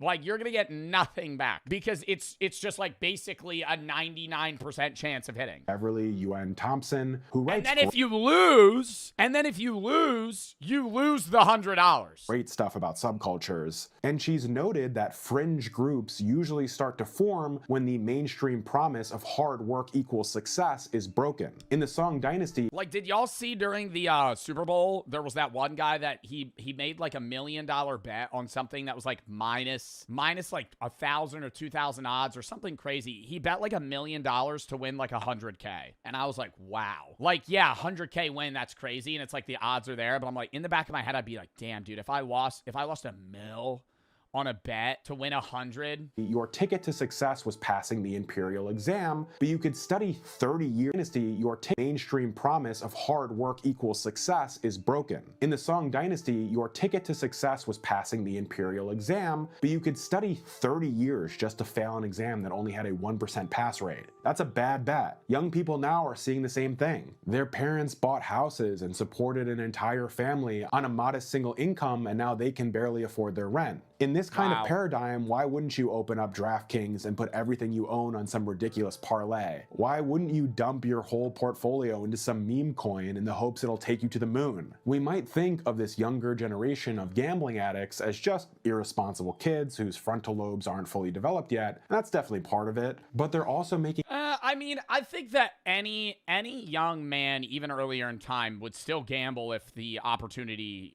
presented itself. It was just like far and few between. You know, you're going to a horse race, you're at a casino that you could actually physically gamble at. But like, people like betting money in any instance, in any situation, regardless of financial stability. And today it's just like day trading, meme coins, and like stake.com. Like, those are like the big ones. Like unregulated gambling sites and like faulty betting schemes that are just either going to hit big or you lose everything. A desperate, calculated attempt to exit a system that has already failed them. Going back to the WotC, the pleasure precincts, the reason they never fully took over... Gambling's for fun, not a way to get rich. I agree. That's how I perceive it. There are guys that get rich from gambling, but I think most people that partake in gambling, even if they're frequent DraftKings goers or FanDuel goers or somebody that does sports betting a lot, sports betting's a little bit different because people tend to be less addicted than like online gambling, like stake.com or Roulette or like rain bet or one of those. But like, even so, if you're sports betting, you're usually going, I want to bet $100, I'll make $300. Nobody, like the guys that are doing sports betting and putting $10 on a fucking 20-leg parlay with plus 15,000 odds are idiots. You know, like those guys win 1 out of 1,000,000 times, and one of them posts their bet slip on Twitter of them winning, and everybody goes, oh my God, no fucking way. But it's like, it's just like hitting the lottery in that sense. Society is because you had to physically go to them. There was a spirit of anonymity. Basically what happens in the WotC stays in the WotC, but you still had to go engage in these acts in a somewhat public place and deal with the internal shame of that. Now, Horsey game? Yeah, Bart Bucks, channel points. My chat is addicted to betting fucking Bart Bucks which have actually no physical value. With the internet, young people can indulge in all of their most base desires without ever even getting off the couch, and it can literally cost them their entire future. It's worth noting too that when you have a bunch of young, desperate people gather— Let's run a coin flip. They already did it. Yo, they did it as I said it. As I said that shit. All right, heads or tails? Heads or tails? Okay, one coin flip. I'm gonna flip it first. This one doesn't count. It's gonna be the next one, right? So whatever it starts on, it'll be next one. Wow, why is 70% of people on heads? Oh, we got like 8 million channel points on the line. 10 million channel points on the line. Almost 50-50 odds here. You realistically, chat, if you want the sneak pick here, there's around 50-50 odds on a coin flip. If it was IRL, I think it's like 49.5, depending on which side it starts on. But you want to bet on the one with lower odds, because that's how you win more money on channel points. But it's like almost even. Okay, we have 20 million channel points on the line. Good luck. Tails. Tails never fails. That's what they always say. Gathering in one place for a set objective, it can create a sort of ideological powder keg. So in the WotC, these guys formed gambling brotherhoods, and the Song Penal Code tried constantly to break them up because they feared the brotherhoods were becoming more loyal to each other than to the Emperor. No more mods, no more, because chat will actually freak out about it. See, this is the point that I'm trying to prove. Chat is addicted to this shit. We're not doing any more. That was the one for the day. Now you might get into a private Discord server, ostensibly to do some gambling and trade some insider tips, and next thing you know, you're radicalized into committing some horrific public act of terror. This feels like a good— What? You join a betting Discord and then you become a terrorist? What are we talking about? Because they feared the brotherhoods were becoming more loyal to each other than to the Emperor. Now you might get into a private Discord server, ostensibly to do some gambling and trade some insider tips, and next thing you know, you're radicalized into committing some horrific public act of terror. This feels like a good place to land the plane, because the main point I want to make with these videos is that time is a flat circle, and we're essentially repeating the patterns of the past over and over again. There's the old saying that those who don't study history are doomed to repeat it, but it seems like even when we do study history, we're powerless not to make the same mistakes. The difference now, of course, is that these things are happening on a massive global scale with the full weight of tech companies and government institutions behind them. A soldier in the Song dynasty might drunkenly head to the WotC and lose his monthly wages, and that was it. A young 20-something now might obsessively bet his entire savings on an app on his phone and ruin his whole life before it's even started. This is why we need to pay attention to these trends and recognize that even though human behavior hasn't changed, how we respond to it can. But what do you think? Has this video found you at a very medieval Chinese time in your life? Yo, I'm really liking this relation of medieval China to Gen Z. I feel like he was spitting facts actually the entirety of this video. Medieval mindset. Does he make videos all about this stuff? This was like one of the best videos I've seen in the last like 6 months, actually. Something that makes me feel confident about the future is that humanity's been doing the same weird thing since the beginning. Yeah, it's through, dude, I feel like humanity goes through like fluxes. We have like the way that I perceive it is like humans go through like a 500-year reset period. Things become lame, they become cool, they become lame, they become cool. They become lame, they become cool. Not normal, normal, weird, not normal, normal, weird, not normal, normal, weird. It's just like all just repeated. Not like law or like moral-based shit. I'm more so talking like fashion trends, activities, things that are exciting, war even, fetishes. I don't know, man. Were there people that had foot fetishes back then? Maybe.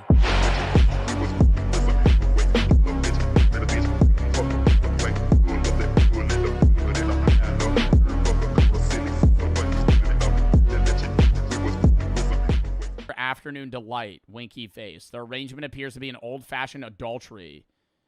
We're in a smaller town, best facility in our region. Bro, why don't they go to like a fucking motel? They're fucking in a storage unit. Getting caught having sex have been reported. And what is even more strange is that 90% of them are cheaters trying to find a hidden place to elope. I'm gonna treat my baby right. I'm taking her to the storage unit. It's hot in here. Because, yeah, you could set up a bed. Oh, yeah. That's a good idea. Easy. Jesus. God damn, dude. You need to calm your ass down. In Cleveland, Ohio, the chief of police was found cheating on his wife with another woman. Chief of police is so funny. Wes Snyder had served as police chief for a decade and was widely respected for his dedication to the city.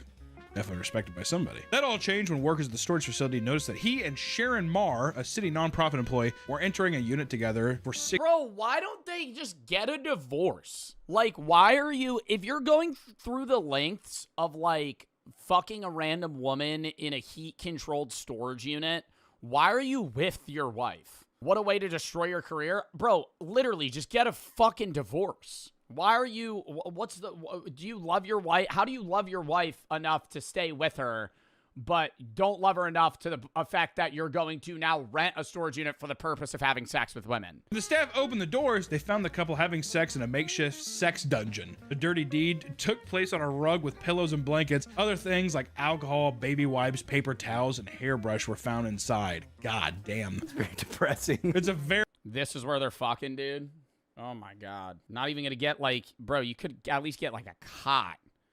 This looks like a fucking shit pillow and something you found on the side of the street, dude. This is like beach lounger pillows. It's a very depressing locker. If you're the chief of police, can you not, can you not get a bed? Get a hotel. Yeah, splurge a little bit, dude. Hell, dude. God damn. A sex dungeon, too. I mean, it really is. It's just a thing where it's just like, this is our fuck shack. I call this the raccoon trap. Yeah, and do you think they leave right after? Like, they meet up, maybe go to dinner or whatever, go back to the storage unit.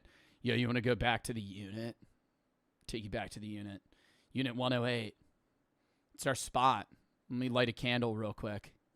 Mahogany. I actually got it from Yankee Candle. You know, this is the first time I'm lighting it just for you. And what, they have sex and then they leave? Like, you know how awkward that would be? Do you think they sleep there? No, because he has to go home. So they go to the storage unit, have sex, and then leave. After 33 years of service, quickly resigned, and both parties issued an apology to the city. I mean, at that point, bro, just like fucking a gas station bathroom. Like, that's, like, it's not romantic. You got a fucking beach lounger pillow laid out. It's becoming more difficult to be at a storage unit when nature calls. Bathrooms are now private use, and this has left some tenants to leave their shit elsewhere. At one facility, workers were alerted by a bucket found in the middle of an aisle. Just filled with poop. When they found it, they witnessed that it was filled to the brim with human feces. That was the picture? That wasn't the real photo. That's not poop. That looks like dirt. Filled to the brim with human feces. Filled. But then they have to be pushing it down. Like, you would have to mat it down at some point. Or do you think the poop just eventually, like, finds its place? You know? Like, it just, like, mushes down over time. And that's not the real photo. Is it weird to say that I want to see the photo? An entire 5-gallon bucket full of poop? And it is believed that the person shit there on purpose. They're making a statement, dude. At an outdoor facility, a property manager hopped on his golf cart to patrol the grounds when he found a t-shirt discarded outside a unit. He reached down and tossed the shirt into the back of his cart, only to be hit by a spray of cold diarrhea. What? Wait, what? Only to be hit by a spray of cold diarrhea. What? What do you mean hit by a cold spray of diarrhea? Like it smelled like it was diarrhea? Like it was covered in, like, poop? Someone had used the shirt as toilet paper and covered it in feces. So everyone that's watching... And he picked it up and didn't notice until he got back in the golf cart?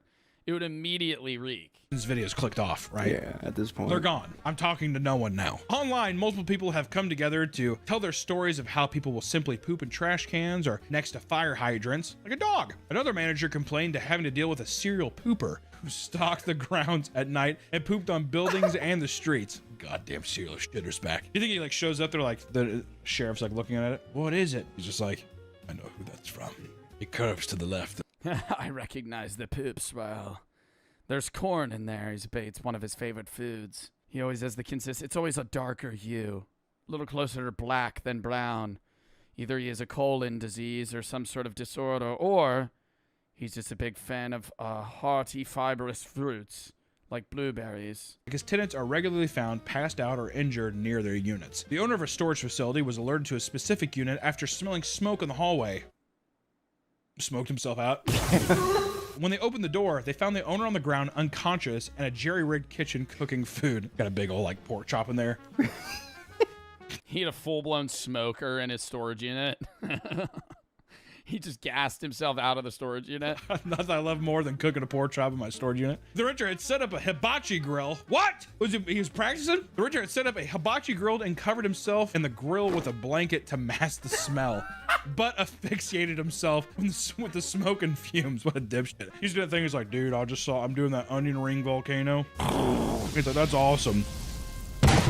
Just blacks out immediately. A similar situation occurred during what the owners referred to as a dead body walk, when one of them discovered a customer passed out drunk in the middle of the aisle. The owner was drawn to the man when he found a— Why are we renting storage units to people that are doing this?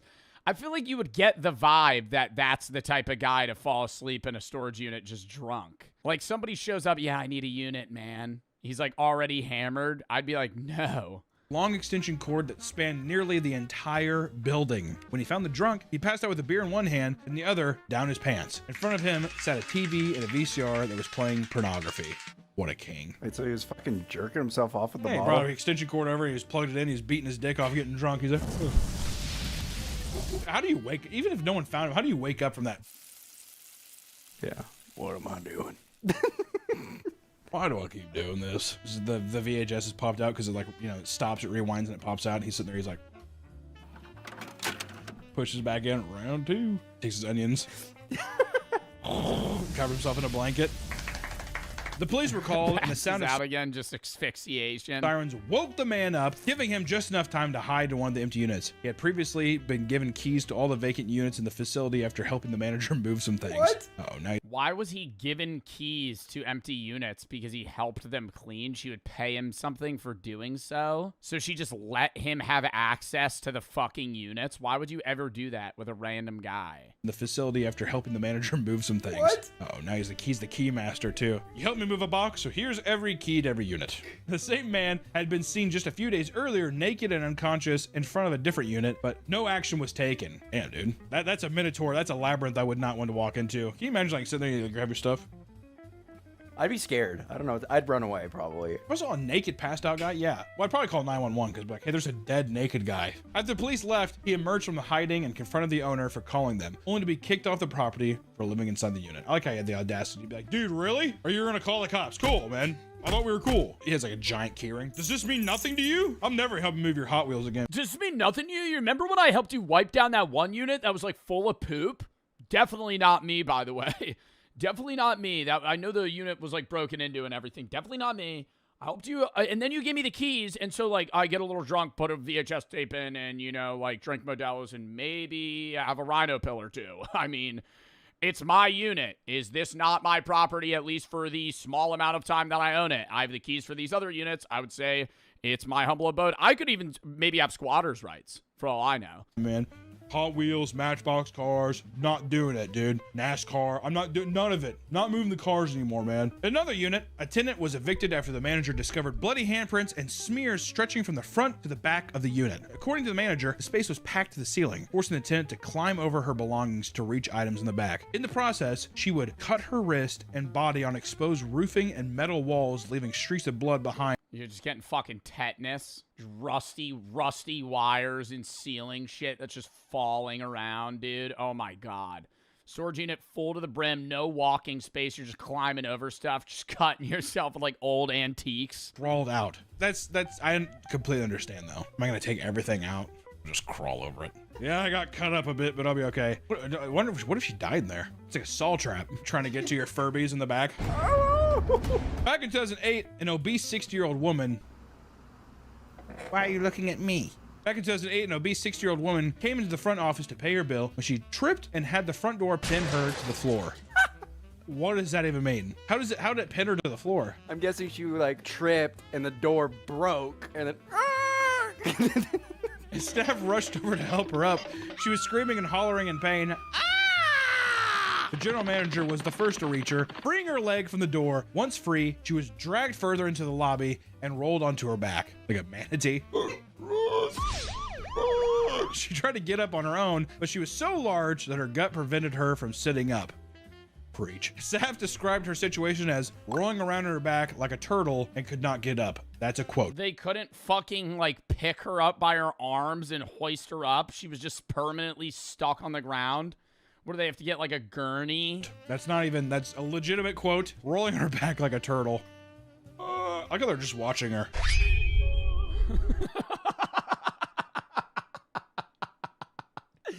Like she's rolling back and forth, bro, like helpless.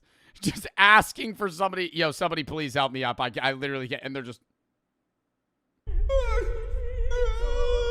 they're just looking at her like, let's just wait for her to die. Eventually, the manager pulled her up off the ground, and staff were checking her over to make sure that she was all right when they noticed that she had pissed herself during the fall and soiled her pink sweatpants. Oh my God. You fell down, you got pinned, I'm gonna piss myself. All right? That's not even an act of rebellion, that's just the facts. After she was deemed okay, she paid her rent, but moved out about a month later. Because why, how embarrassing is that? Yeah, I'm gonna be fucking. Yeah, I mean, that would suck, man. It's funny that, like, you know, the situation unfolded in the way that it did, but being the person that, you know, basically falls over, the storage unit falls on your leg and you piss yourself and then you can't get up. It's like, now you're going to feel like you're being judged the entire time you're there. There are numerous bizarre and horrific renter crimes. Tenants and managers don't always see eye to eye, but that doesn't mean they can't get along. Eric Adams worked at the 1 in 5 mini storage near Portland, Oregon for 15 years and was liked by most of the tenants. After about 5 days without hearing from Eric, a friend drove to check on him. He opened his storage unit and found Eric dead on the floor.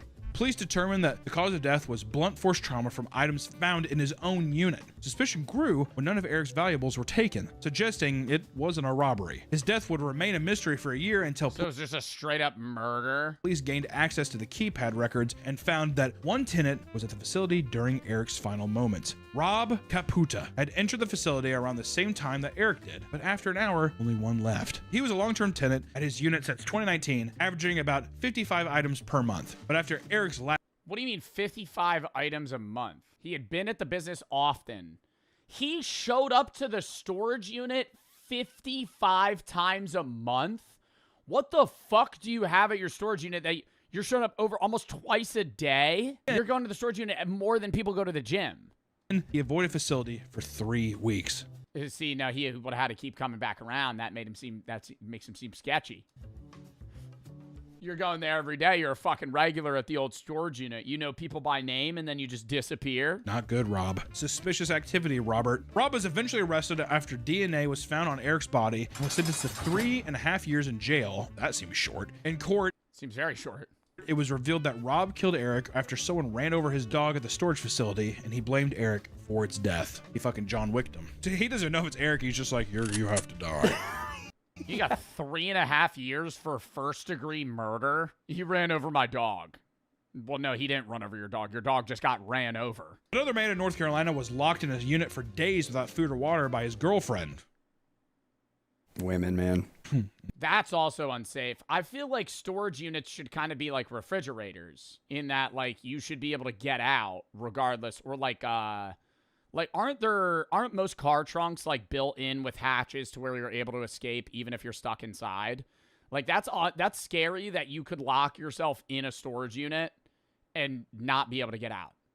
Well, you couldn't lock yourself in. Somebody could lock you in. In 2024, police responded to a call at the Cooper storage compound from a man who claimed that he was locked. But how would they have a safety mechanism for that? Because the latch is always, the security lock's always on the outside. There would have to be like a side door that's just a one-way. Inside his girlfriend's storage unit. When they opened the door, they found Gary Oxidine, weak and emaciated, on the floor. He had been surviving in the unit for days with no supplies until he found his phone in complete darkness and called for help. It took him 4 days to find. Yeah, that is a little crazy. It took him 4 days to find his phone. Previously accused his girlfriend of locking him in a storage unit for days and now saying the charges were a mistake. Days with no supplies. What do you mean saying the charges are a mistake? Until he found his phone in complete darkness and called for help. It took him 4 days to find what? enough! I wonder if on the last day he's just like, I really should look for my phone, actually. I'm not gonna die here. After his rescue, his girlfriend Robin Deaton was arrested and charged with attempting murder and kidnapping. However, after the charges went public, Gary spoke to the media and claimed that the accusations were bogus. He said he had simply fallen asleep in the unit and his girlfriend had locked it without realizing he was inside. How do you? You're the significant other, and you showed up to the unit together. What? That'd be like me and Brooke going to a storage unit. I fall asleep and she locks me inside, and she's like, "I don't know where Joe went. I didn't see him." What? How do you not notice it's a storage unit, not a fucking mansion? This was in complete contrast to what he said in the 911 call, where he claimed his girlfriend was trying to kill him. When the case went to court, the charges were dropped after Gary admitted to lying, and the couple was able to walk free. I'm telling you, that is some diabolical. That is some crazy relationship shit. I don't understand how I understand he drops the charges because he doesn't want her to get in trouble, but like, how do you even argue that she didn't mean to do that? If you think padlocks are going to keep your stuff safe, then you're mistaken, because break-ins happen all the time at storage facilities. A traveling nurse in Colorado had... I mean, yeah, it's fucking sheet metal holding your stuff in place. They could just fucking break through it. $80,000 worth of stuff stolen over an 8-day period from Extra Space Storage. Or just bring a fucking, what is it called, a bolt cutter. She lost furniture, medical equipment, family heirlooms, and even her engagement ring. Police respond. Why do you have your engagement ring in a storage locker? I'm gonna have it. I feel bad that she had her shit stolen. Why the fuck do you have your engagement ring in a storage unit? Why is that not in your room? Went to the break-ins and added her case to the long list of 55 previous incidents reported at the facility that year. Since the incidents were reported, no other break-ins have occurred as the facility upgraded security. Oh, did you? With what money? $80,000 worth of stuff is what I think. That's what I'd be suspicious of too. The people that work there, they see you bringing in stuff. What is this? Oh, just like my grandpa's baseball card collection. I mean, look at the guy. Dude, just my grandpa's like Pokemon collection. He just has like, dude, it's a bunch of these cards just in this like wooden box. They're all like sealed and shit. It's like, there's this Pokemon called Charizard. I don't know, man. I'm just gonna like leave it here. I don't really want it, but you know, I don't want to throw out my grandpa's stuff. One of the victims claimed the thieves stole most of the audio equipment, including TVs, car stereos, and mixing boards. Police wonder how the criminals were able to pull off the heist because although units are indoors, have a code at the front door, and they are equipped with cameras everywhere. California appears to be a hotspot for criminal storage activity. Just a couple 100 miles south of the last break-in, Steve Bohannon and his nephew purchased an abandoned locker for $80 at auction and were excited to flip whatever was inside. They were greeted with a bunch of boxes that read, "Danger, poisonous." They didn't see that when they were fucking bidding on it. I always think that's weird that you're not even allowed to walk into the storage unit. You just have to stand outside of it and kind of like guess, and then they just bid on it. What is that, Uncle? After opening them up, they discovered that every single box... Oh, it's a closed locker? That's even crazier. You're just betting what it is off like on a whim. They discovered that every single box inside the container was filled with meth, beakers, and safety equipment. Thank God. Steve, do they get refunded by the storage? Do they get refunded by the storage like company? If you bid like fucking $500 on a storage unit and it's just all full of meth, toxic shit, I would be annoyed as fuck. I would be like, give me my money back. Because now I'm not profiting anything. Because you're not going to be able to sell it. It's all going to be closed by the police because now they're going to have to investigate who owned this, what else is in it. Even all the stuff that isn't meth is now probably valueless because it's going to be fucking criminal evidence. To report his discovery, and they arrived in full hazmat gear to safely remove all the drugs and the equipment. But just want to say, this is not me actually saying it, but don't get an extra storage thing. Extra storage seems like a scam. That's not me saying it. Disclaimer, I'm not really saying that, but extra storage seems like a bad place to keep your stuff. I wouldn't do extra storage, the place where they rob your fucking wedding ring off of you, and when you actually bid on a unit, there's just meth lab shit in it. It might just be best to keep all your stuff at home and not risk enduring the horrors of modern-day storage facilities. Between unruly guests and incompetent managers, you never know what you're gonna get, and if you're not careful, you might just lose everything. However, if you need to rent a storage unit, make sure to do your research, and if you're choosing to live in one, Godspeed. If you live in don't live in a storage unit. I think if you're gonna live in a storage unit, don't post it on TikTok. Here's my storage house, doing a little review. We're going to be live streaming here on Mondays and Thursdays. So if you want to see, you know, here's the front of the storage unit. You know, if you want to call the owner and let him know that I'm squatting here, that would be awesome. Like, what the fuck? So, I don't know. That was an interesting video. It took us forever because we had to keep pausing for chat. But, yeah. Count me down 30 seconds. Then we're going to hop.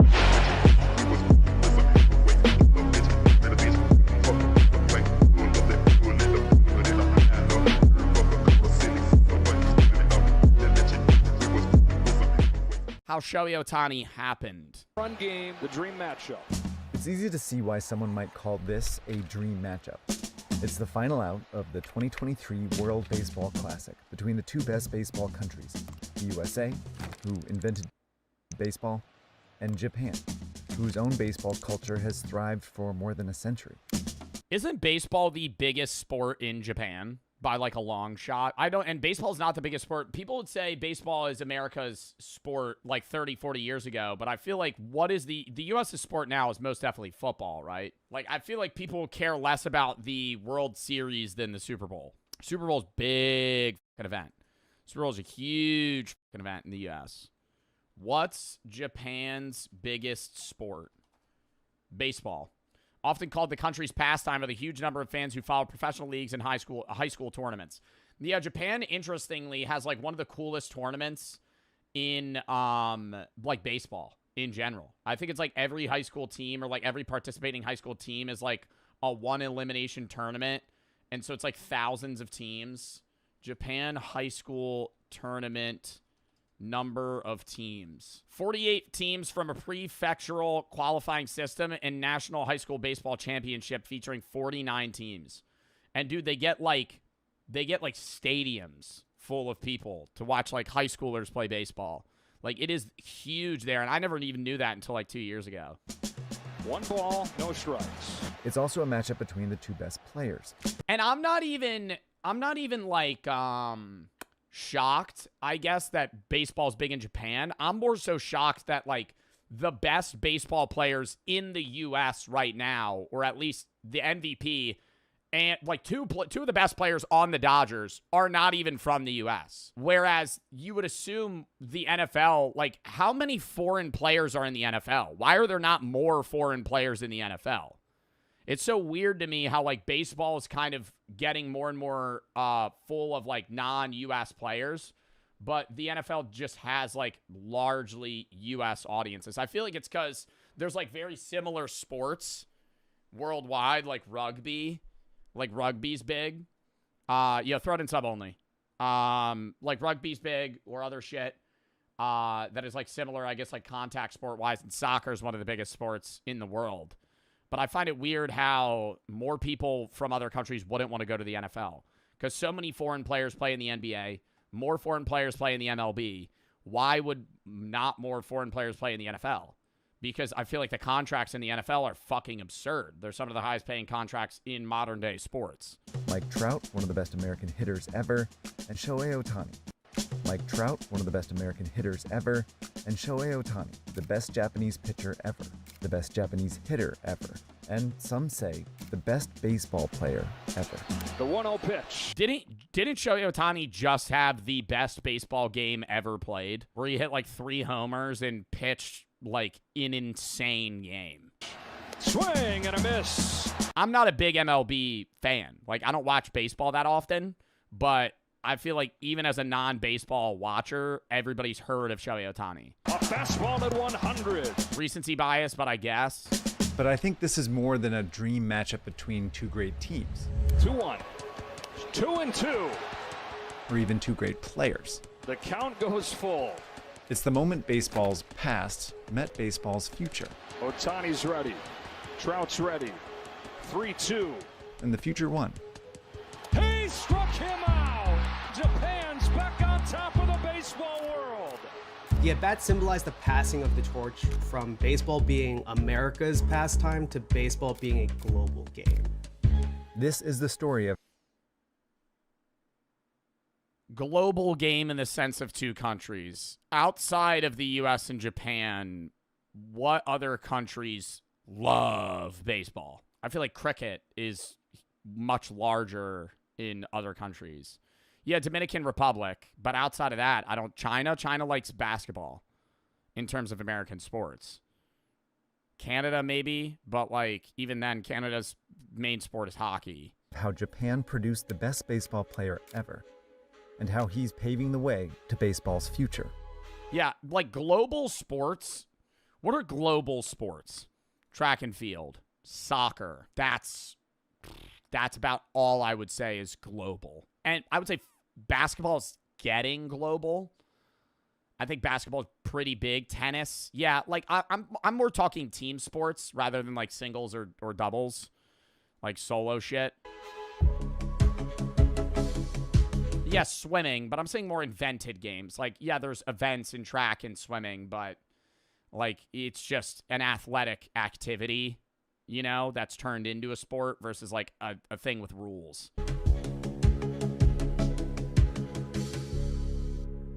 Sperm racing? Yeah, I heard that's on the rise.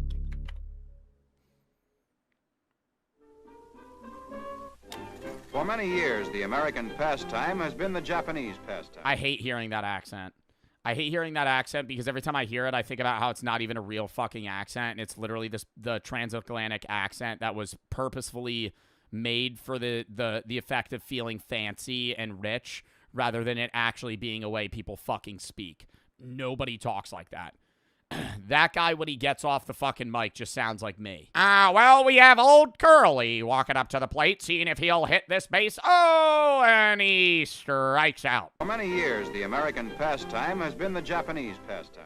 Americans introduced baseball. Football announcers still have that voice? I would not say football announcers have a transatlantic accent. They talk in an announcer voice, but not a transatlantic accent. That shit's fucking annoying. To Japan around the 1870s. So it's no surprise that American and Japanese baseball share They talk more professional.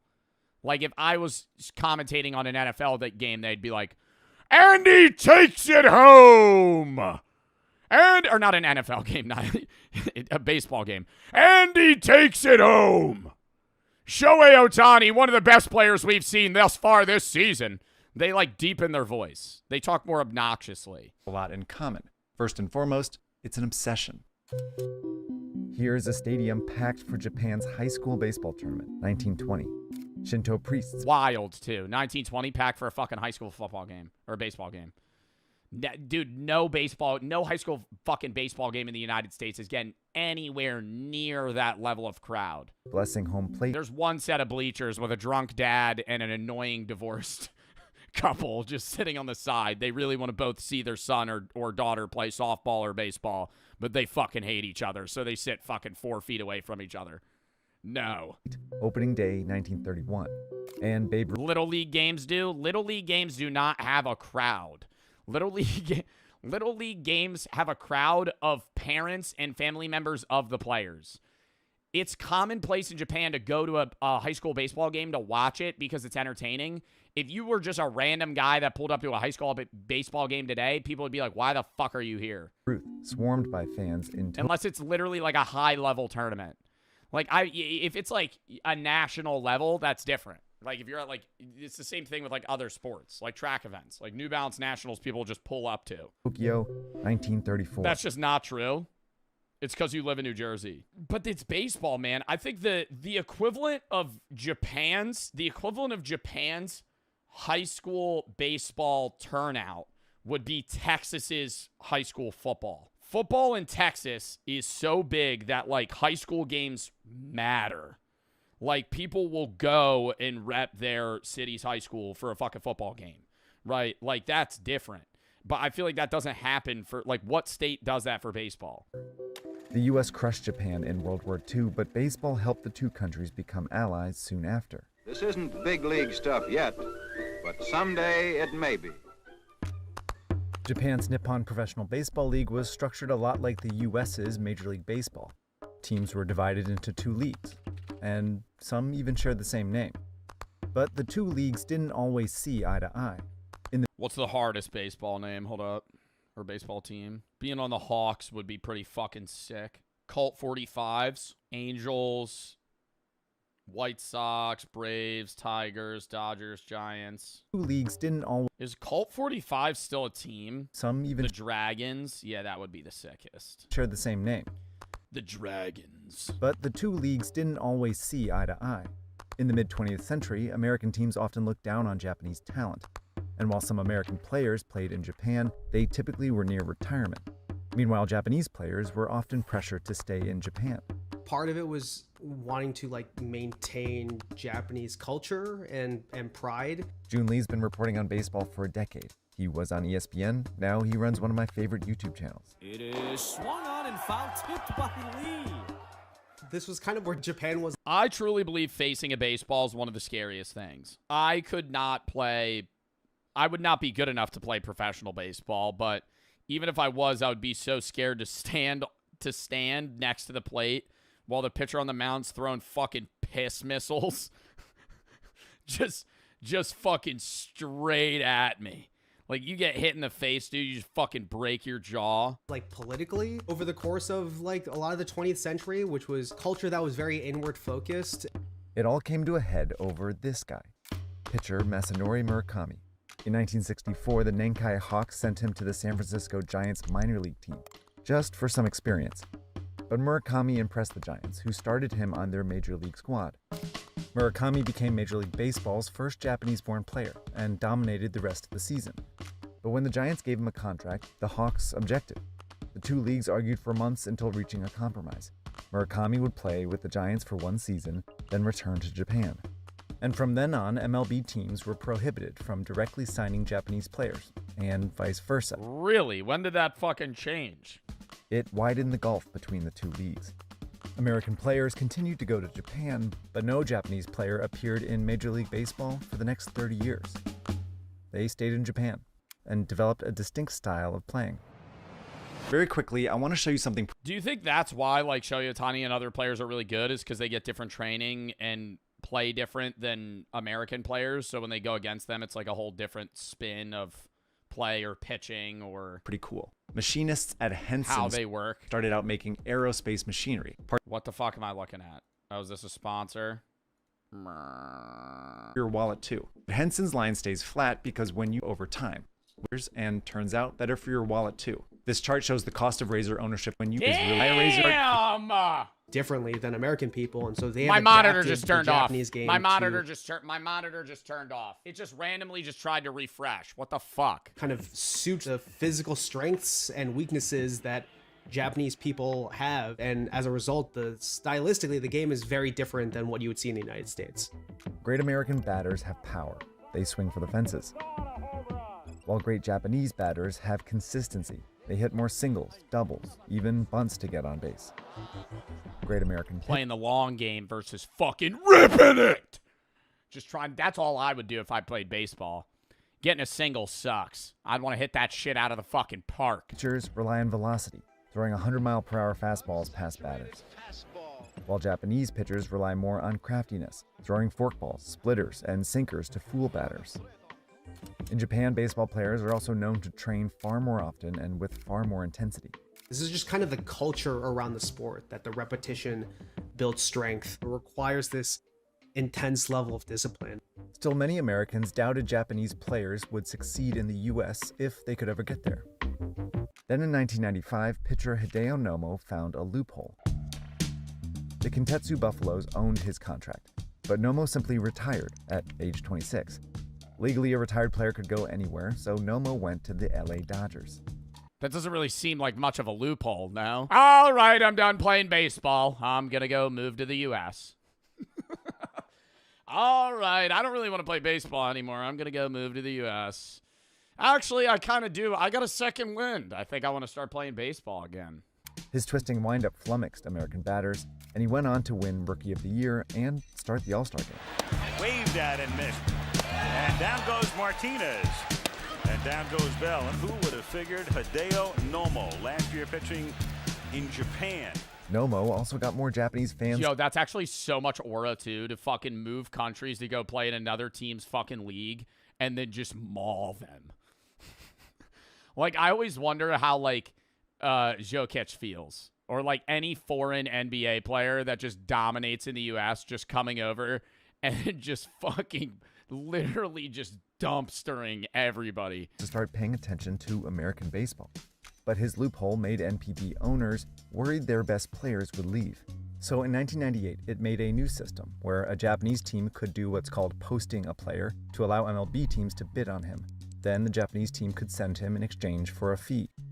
Finally, a pipeline existed between the two best baseball leagues.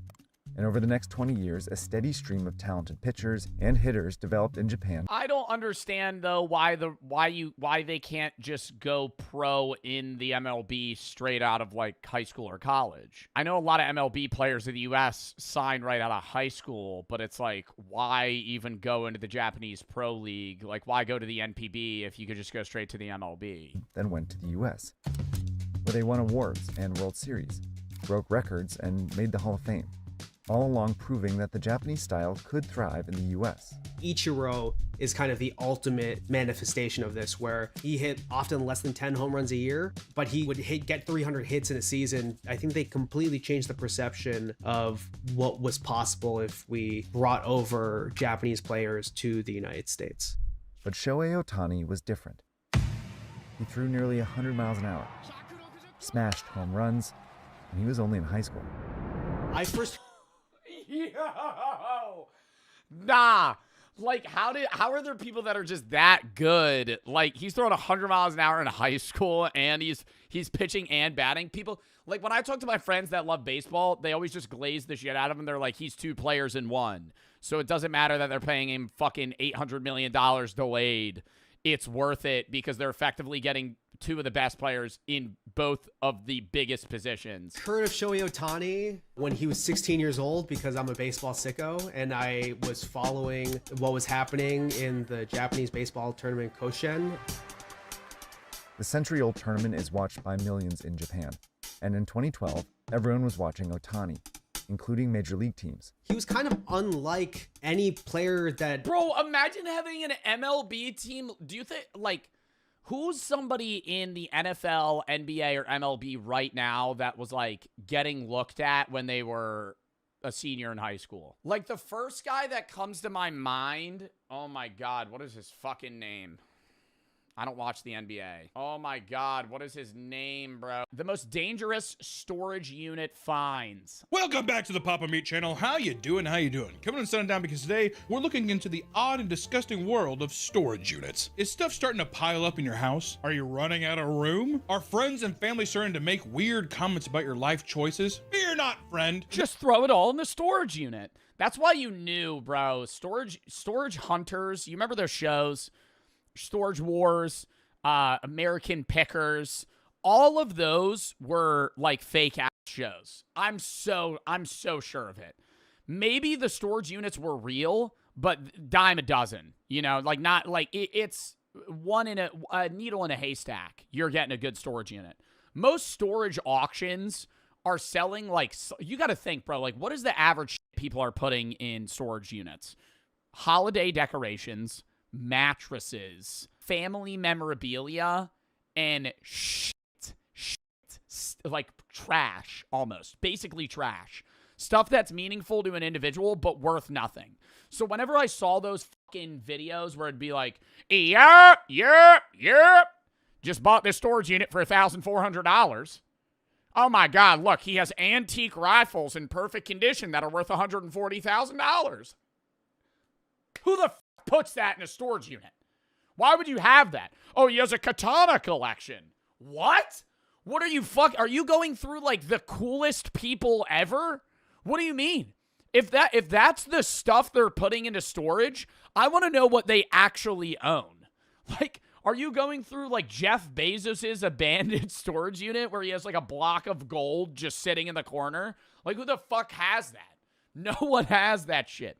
Some cool ass stuff. Yeah, that, and then they just never find anything that's... Dude, there was one show, or like one episode where they actually went through shit, and I was like, wow, this is interesting, because it was all trash. It was just garbage. There is a simple solution that may only cost you roughly $20 a month, allowing you to relocate your hoard of filth elsewhere. So first off, love Storage Wars. Fake TV show, love it. Love Storage Wars. But then I've been seeing all kinds... Yo, I feel like these guys... Wait, go back to store. I used to watch Storage Wars every day. This guy, these two, terrible couple. I wonder if they're still... I think it was for the show. Obviously, I think it was staged, but they would always bicker. They hated each other. I never understood how they weren't divorced. I'm going to say that right now. I'm not trying to, like, judge the relationship or anything, but, like, on the show, they would just fucking scream at each other. It'd be like, all right, don't bid on that, honey. And he'd be like, yep, another, yep, okay, yep, we're buying that one. After his wife literally told him not to get it. Just, like, direct oppositions. This is the favorite character, though. Favorite character right here. The old guy, don't remember his name. This guy was a douchebag, Dave. I always wanted Dave to get upbid on something and then fucking make no money. And I hated the show, too, because it was like, not only was the shit they were getting, like, fake, it was like they just knew the price of shit off the top of their head. Like, Dave would walk in, he'd be like, broken Turtle Beach headset, $20. Candle warmer, $15. Oh, ladder, $183. You throw it to the side. I'm like, yo, you have to sell that to someone. Like, not only are you buying the storage unit, like, who are you? And then one day they showed Dave's actual shop, and it was just full of shit. It was like shelves, like floor to ceiling, of just like random technology parts and stuff he got at a storage unit. I'm like, who's coming to this store? I just go to Best Buy if I'm looking for a fucking iPhone charger. I'm not going to go to Dave Hester's auction site and go buy a fucking used Amazon cord that he got from a dead guy that didn't pay off his fucking storage unit. TV show, love it. Love Storage Wars. But then I've been seeing all kinds of videos online of verticals of people like, they find tons of money. It's all fake. Get the fuck out of here! If I found that, I'd think that there's a drug dealer that used to own that shit. You found a wad of 10 grand? I mean, don't get me wrong. I bet you there are storage units where people find some crazy shit. But I want to know, what's some real? Nah, surely. Drugs. That's what you're finding, bro. I could see a world where, like, a storage unit gets foreclosed on, you buy it, and there's just, like, 5 kilos of cocaine that you find. Like, or a grenade, bomb, unregistered weapons. That's probably really common. Finding guns. Like, weapons, knives, stuff like that. But not of value. It's just, like, okay, this is like doesn't even have like the serial numbers fucking scratched off. Crazy shit someone's found. I want some disgusting, depraved stuff, and that's what we're going to dive into today, all right? Storage units are a great solution for those with too many possessions. The services range from small rooms to large garages, and these labyrinths are found worldwide and hold all sorts of strange items. However, these large steel buildings are not as safe as you may think. From burglaries to insane tenants and even murder, storage facilities are the Wild West of urban cities with chaos hiding behind. Yeah, dude, there actually probably are people that sleep in storage units. Behind every turn. So, grab your padlocks and steel boots as we get ready to lift the door on the strange ongoings of storage units. I lived in a storage unit for 2 months. What's the weirdest thing? Bodies. There was probably somebody that bought a storage unit and there was like a human head. Something like remains of an animal, dead stuff, rotting shit. Like, what else is like disturbing or dangerous? Bombs, acid, just fucking weird murder, sex dungeon shit. Yeah. If you've ever watched shows like Storage Wars, which was one of the most popular shows of the 2010s, it goes without saying that there are all sorts of crazy things to be discovered in storage units. Storage Wars followed a competitive group of... Yeah, and bro, they would always be in some fuck-ass town. They were never in, like, Miami, dude. They'd be in, like, rural Nebraska. Yeah, today we got a good find here. We got a few units we're going to be putting up for bid. A few units we're putting up for bid in Nebraska. What do they have? Buyers traveling from auction to auction, trying to see who could make the most money with the units they purchase, right? $500, sold to the guy for $500. Now I need to make $500 plus more money for profit. That's the show. That's every episode. And there's some bickering here and there. It's trash television. It's also all completely fake. It doesn't matter. Still. Bro, really? Now that upsets me. I wanted at least part of it. I knew it was fake, but like, you kind of want part of it to be real. It's like when you're a kid and you find out the WWE is staged. And you defend it for a while, you're like, no, it's not. No, it's not. No, it's not. Randy Orton actually fucks people up. And then you do know it's fake, but you kind of believe it. That's where I was with Storage Wars. Where it's like, yeah, no, I know it's fake, but it's like, dude, they're still throwing haymakers on each other. Like, they're getting hurt. They're getting hurt. Former Storage Wars star files lawsuit claiming show is fake. What lawsuit is he filing? Because he was a part of the show. Like, I don't understand. Over the years, some of the people on the show have found insane things like rare art collections and priceless vehicles. And although this might look impressive, they pale in comparison to some of the stuff we are going to see. Yeah, he would always find some crazy shit. He'd be like, this is worth a ton. Look at this. Pulls out a picture of a German Shepherd. Guess who painted this? His son's like, who? The Adolf Hitler. It's an original. Really? A random storage unit in fucking Tennessee had a painting from Adolf Hitler. And although this might look impressive, they pale in comparison to some of the stuff we are going to talk about today. Starting in 2018, a man who bought a unit for $500 and was so excited about what he found that he approached Storage Wars auctioneers Dan Dotson to spread the word. Inside the unit was a lock safe and took multiple attempts and 2 different locksmiths before the code was finally cracked. When they opened the safe, they were greeted with $7.5 million in cold, hard cash. I'd come. I'm not even joking. I would be leaking. I'd be oozing the honey. The maple is going down the tree. You know what I mean? It would be a beehive in my pants, is what I'm saying. Sticky. News of the discovery made it back to the original owners of the unit. Realizing their money had just been sold for less than 1% of its worth, they contacted the buyer with a lawyer offering $600,000 for the unit and the money. No. After intense back and forth, both parties settled on a reward of $1.2 million, and the owner received their money back in full. You still got $1 million out of it, but I would have been like, I'm not fucking giving you shit. That's also okay. Well, what dumbass would also not pay their storage? See, this is what I'm saying. You have $7.5 million of cash in a storage unit. You had to have robbed a bank. Like you robbed the New York City Central Bank and fucking stole $7 million in cash, because a regular bank has like 10 grand on hand at a time, maybe 50 tops. Like, what the fuck? Like, how are you not paying the $100 a month for the storage unit? You lie and say, I found $3 million in a deal. I'm not gonna tell people about the other $4.5 million. Come on. So wait, also, is this the I'm cutting the fucking cameras. I'm telling the show to fuck off. What? If I'm Dave from Storage Wars and I find $7.5 million in a safe, I'm giving the producers $3 million and I'm going, fuck off. Many believe that the cash was unmarked and was being held in a locker to avoid the law. Storage lockers are typically used for non-perishable items, and while some are climate controlled, it's never a good idea to store food inside. During a routine lock check, a manager began to smell a funky, sweet smell emanating from a nearby locker. When they opened the door, they found 4 large 55-gallon drums. They slowly opened the— I'm immediately assuming there's a dead body in there. 4 55-gallon drums. 55-gallon drums of lube. Doubt it's lube. The barrels and found that inside the unit was over 200 gallons of maple syrup. That's not that bad. Maple syrup. Why do they have that? What a fucking shock that would be. You buy the unit, there's just fucking literally hundreds of dollars of maple syrup. It's authentic. It's from Vermont. Relieved that it wasn't anything serious, they contacted— Did they ever plan on using it? Do they like show up to the storage unit once in a while and like fill up their syrup bottles? The owner and asked why they were storing so much liquid inside the facility. The owner said nothing. The manager didn't remember. Pleads the fifth. Okay, that would sketch me the fuck out. Hey man, just wondering why you have like 4 55-gallon drums of syrup. Moved the syrup, but hangs up. Did notice that bugs and other vermin were starting to hoard around the locker. I think they stole the syrup. I think it was a little syrup thief. So you think that these are people that like they went to the Aunt Jemima factory? Yeah. Does syrup go bad? I don't think it does. I think about it. I'm like, I don't think I've ever seen bad syrup. Editor note: Can syrup go bad? Yeah. No, syrup could go bad, and I think I've had expired syrup before at like an Airbnb.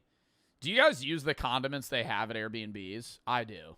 But I'm always worried. I always get worried, bro. I'm going to go to an Airbnb and use their shampoo, and the person before would have put Nair in it, and then I'll just see my hair just like falling into the fucking— Dude, that's such an unrealistic fear, but I mean, that could definitely happen.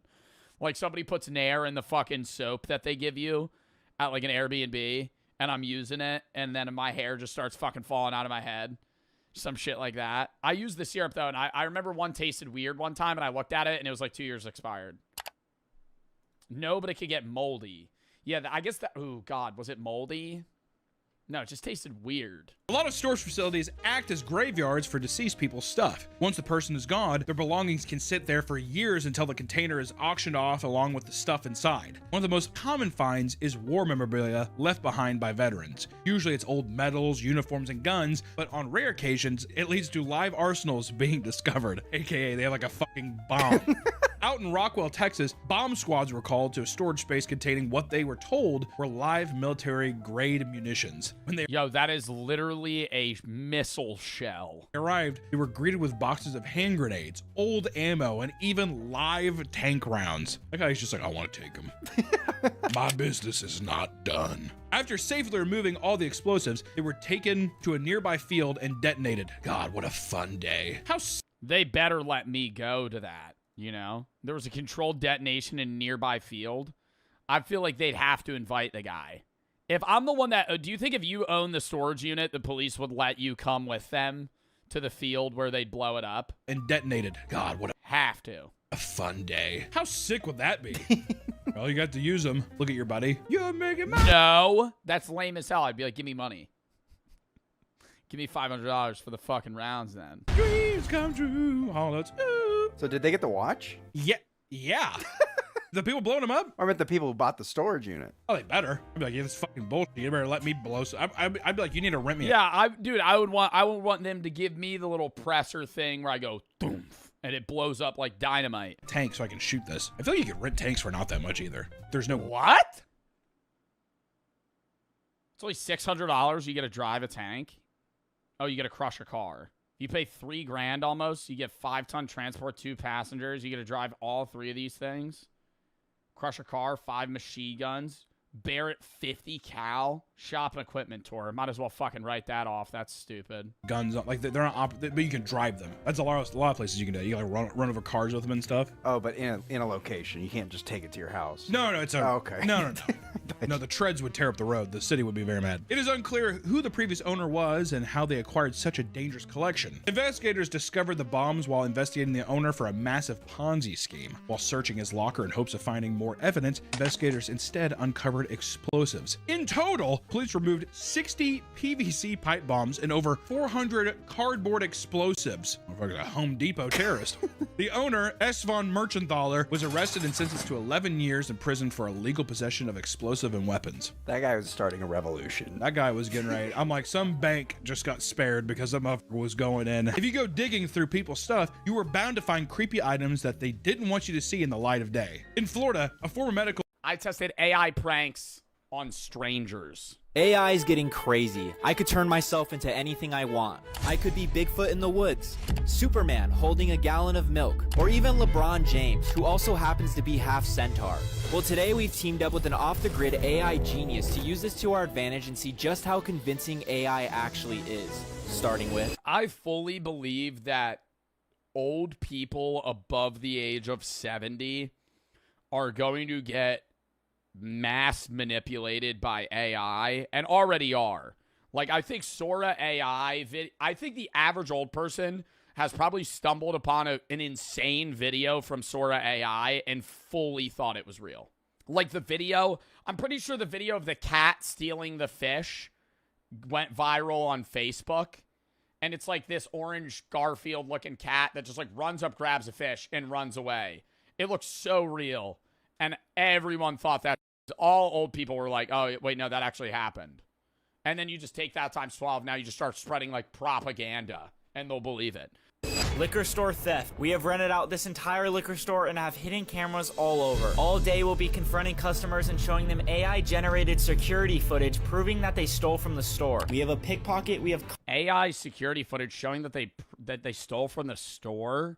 You think they're able to generate like a realistic AI video of a customer within the 3 minutes that they're strolling around a liquor store. Helping us with this bit. First, the pickpocket's gonna sneak a candy bar inside the customer's pocket. After he does that, I'll call the cops over and accuse them of stealing. And when they start to complain, I will show them a deep fake security footage of them stealing the candy bar. All right, let's see how this goes. All right, we have someone at the counter right now. Cue the pickpocket. It's a hot day today. Bro, that's unreal. They're able to generate that realistic of a video that fast. Yeah, it is. Just a Fiji. Bougie, huh? Very. Very bougie. Yeah. Excuse me, guys. Can I just grab a paper here? Oh, yeah, sure. just that's good. Thank you. I appreciate it. You guys dating or? Bro actually did nothing there. Touched him, didn't even slip the Reese's into his pocket. Going on a couple of years. Okay, how'd you guys meet? No way he didn't fucking feel that. I'd be like, why are you hovering around me? More merch is here. You better not skip this, you fucking bitch. More merch. Carpe diem. Look at this sick-ass design. You better fucking look at it, dick. Seize the day. Carpe diem. Pluck the day. Same fucking thing. Follows the philosophy drops that we've always been doing. We were doing Memento Mori. We were doing Think for Yourself. Look at this sick-ass back. Peep it. Also got shorts. This time, they're shorter than the other ones. Different material. We're not going that thick cotton anymore. It's more breathable. We also got hoodies in other designs. Look at this fucking sick-ass one. No AI! Told the designer, no AI! They hand drew this shit. Or, well, not with, like, pencil on a computer. Anyways, where's the fucking long sleeve? Another design. Here's the front. Here's the back. Check it out. There's more stuff as well. I'm just showing you small things. JoeBartoloziStore.com. I don't know why I'm out of breath. Editor. I'm sick. Joe Bartolozzi Store. I said my last name wrong. JoeBartoloziStore.com. Check it the fuck out. See ya. It's in. At a nightclub. Big dancer? Sometimes. Who's the better dancer? She is. The machine's not working right now. I'm gonna just go check the outlet in the back, okay? Okay. Just like 1 second. Okay, so while Johnny's in the back, our AI wizard is making... Doing this to old people makes it, like, funnier, but also more fucked up. You know? Because they're no part of them is gonna understand what's happening. Like, if you did this to, like, a 30-year-old, they'd maybe fall for it for, like, a minute, and they'd be like, bro, that's a fake video. Like, that's AI. Like, an old person's just going to be like, I'm getting duped. You're bamboozling me. This is a con. Coat is stealing. We just got it. Let's see it. That's sick. Okay, Johnny. Sean's sending you that looks so real. Video right now. Go get him. It's so much easier to fake the AI security videos, too, because it's, like, 480p. So it can look just, like, a little lower quality and not as realistic, and people still believe it. Be so for real. What? Be so for real. Be so for real. Be so for real. You stole that fucking Reese's Fast Break, didn't you? You snuck that thing in your pocket, you dirty dog. You thought you'd get away without paying $1.95 for that fucking candy bar, didn't you? I'll give you a chance to, like, admit it if you want. What are you talking about? I bet you fucking stole some other shit. All the way around the back. I bet you stole some 99 banana shooters, didn't you? What Reese's? No. The Reese's in your pocket? No. This guy's about to lunge at you. Stealing a rhino pill? I bet you stole something else from the top shelf, didn't you? You see those honey packets next to you? There's only 8 of them there. I knew there was 9 before you walked in. He's gonna get his ass beat. Can you check your pocket? Why? What for? I just have a... Oh my god, no, I feel so bad for this. Do you think they tell him it's a prank after? They have to. Feeling that you stole something. Oh my god. Got him. We fucking got him. What the fuck is this? You tell me. Somebody put it in my pocket. It was just you. Yo, I do want to say, are you even able to criminally prosecute somebody for stealing like a $2 like candy bar? I feel like you would just get fined. Don't you need? Isn't that why certain like Walmart waits until you steal over a certain amount of money so they could send you to prison? So I mean, did you put it? Too. It's always the ones you don't expect. Did you put it in his? No. I don't know what you're Johnny, doing. get the cops. Get the cops. Do you want to pay for it or? I mean, I left. Why? It's possible. There was just no. But it's the 2 waters and a Reese's. I mean, Excuse me? What's the problem? What's the problem? He stole a Reese's and he doesn't want to admit it, or he was trying to. Are you until serious? I caught him. No. Come on. Are you serious? Grabs his gun. You know stealing a Reese's is a fucking felony, right? Whoa, whoa, whoa, whoa, whoa, whoa, whoa, whoa, whoa, whoa, whoa, whoa. Stop moving. Hey, slow down, buddy. Whoa. Look how you're dressed. Look at you. What's wrong? Credit card maxed. Look how you're dressed. Why are they making fun of him? Try to slide the We're Reese's gonna in his take pocket all Turn smooth. around, ma'am. Resisting arrest. Video. This is outrageous. I have it on video as well. How do you have this on video? Let me see. We're going to check you out.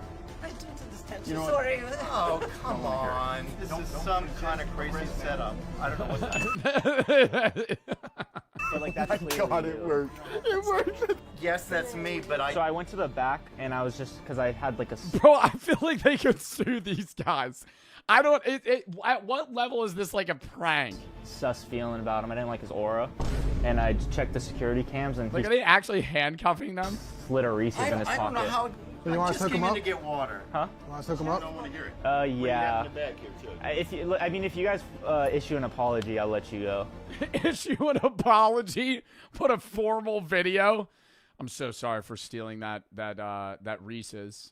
Dude, I haven't had a Reese's cup in so long, and the package looked just right for the taking. Just say like I'm sorry for stealing your An apology. Reese's. What do you think? I'm sorry. For. That was like the biggest rich guy. I'm sorry. To absolutely nobody. It's on camera. So like you'll buy it? Bro, I would just say, yeah, I'll buy it, bro. Oh my God, it's like a fucking $3 Reese's cup. I'd be like, yo, I'm just trying to get the fuck out of this store. Holy shit. I feel like everybody would just be like, yeah, sure, bro, I'll pay for it. I'm just done with this. I don't need to buy it. I kind of respect him doubling down, though.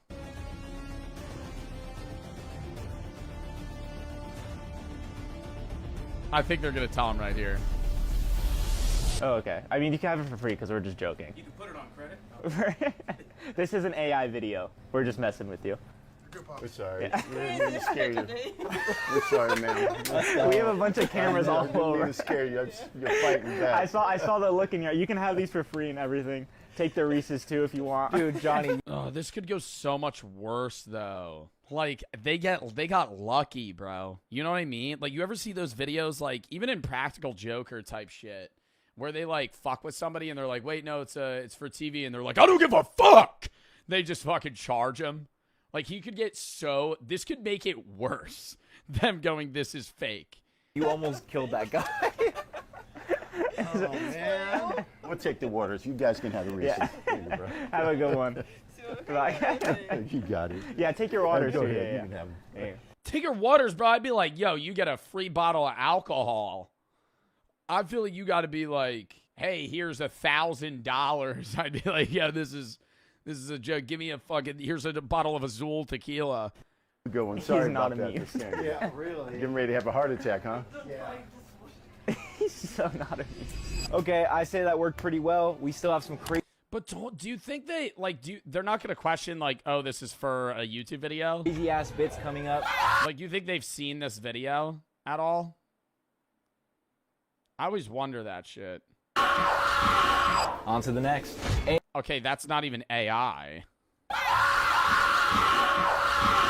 On to the next. AI pet translator. We have people coming in to participate in a new study where for the first time ever, you can literally see your pet's thoughts on the screen. But little do they know, we control everything. Full disclosure, we've been pranking people all day and their reactions have been pretty trash. We have one more woman. And they believe this? Like, no, this actually makes me upset. There's like random civilians that walk in and they're like, hey, ma'am, we're going to be able to translate your dog's thoughts for you. I'm going to record this just so I can get everything documented, okay? Okay. So, my name's Sam. Hi, Sam. Kimberly. Okay, so this is an extremely safe prototype right now. It takes about 30 seconds. What are they going to make the AI dog say? Help me! Please! She doesn't feed me well at all. To a minute to render an AI video map of what she's thinking. Her house smells like cigarettes. Yeah. I can't stand it. Yeah. Find out. Okay, so then we're gonna put her in there. Is she comfortable in a cage? Oh, who's a good girl? Yeah. Yeah, good girl. All right, let's get this started. Okay. Dude, I think this video... Bro, they just have fucking muscle stimulate. Oh my god. Nah, bro, this is actually the stupidest fucking thing. They just have like muscle stimulator electric, like the electric pulse device is just pinned to the cage. Like that's fucking like it's like MRI scanning her fucking brain.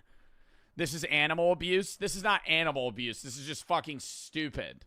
Okay. Dude, I think this video is so funny. I'm actually really excited about it. I can't wait. I can't believe they're falling for this. Okay. Good to go. All right, I press play. And why? And I love how she's not questioning him wearing these like fucking Mad Max, like welder goggles. Play now. Oh. Bro.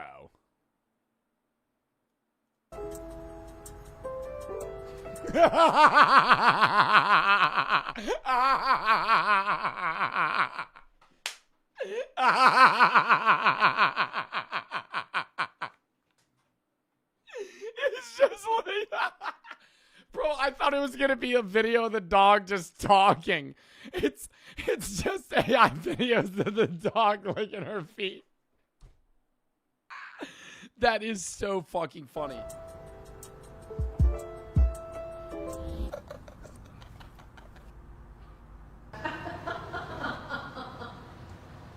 Are you thinking about peanut butter? Oh, you little rat. All right, Sam, printing out tofu. Oh my god, she believes it. I would be like, bro, you're giving ChatGPT prompts to fucking make this. Whose thoughts now? Okay, here we go. So this is gonna print out whatever his thought was with that. I am so... Oh my god, no, that would be really funny if they just kept like they should do it where it's like semi-realistic, where it's just like them running in a field or chasing a squirrel to like the toes, and then it's like, okay, no, this is an image of what the dog's thinking about. It's just like an image of fucking Will Smith. Or just some random actor. Like fucking nothing to do with anything the dog has knowledge of. Lonely and want to feel... I'm so lonely and want to feel something. Something. I am so lonely. No one talks to me.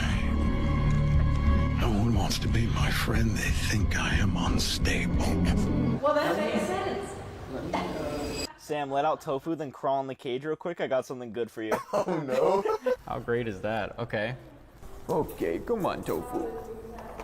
Okay, let me fix some of the wiring in here. Oh no, like it's gonna flash what he's thinking of. If it's him licking her toes, I'm going to... Yes, yes, yes.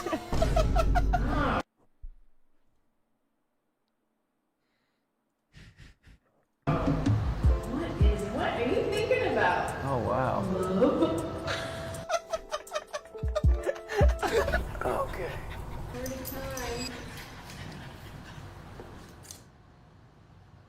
Oh my god, she's like getting up to leave. Oh my gosh, it's so awkward in there. Entitled Neighbor's Power Trip Backfires on Her Again. Lock in. Joe! She experiences Joe! And she experiences goddamn handcuffs! Now have you been offended as an American? Me too! I don't want to be here! Take me to... Is she purposefully like... Is she purposefully screaming like that, or is this like a bit? Africa, you sucking...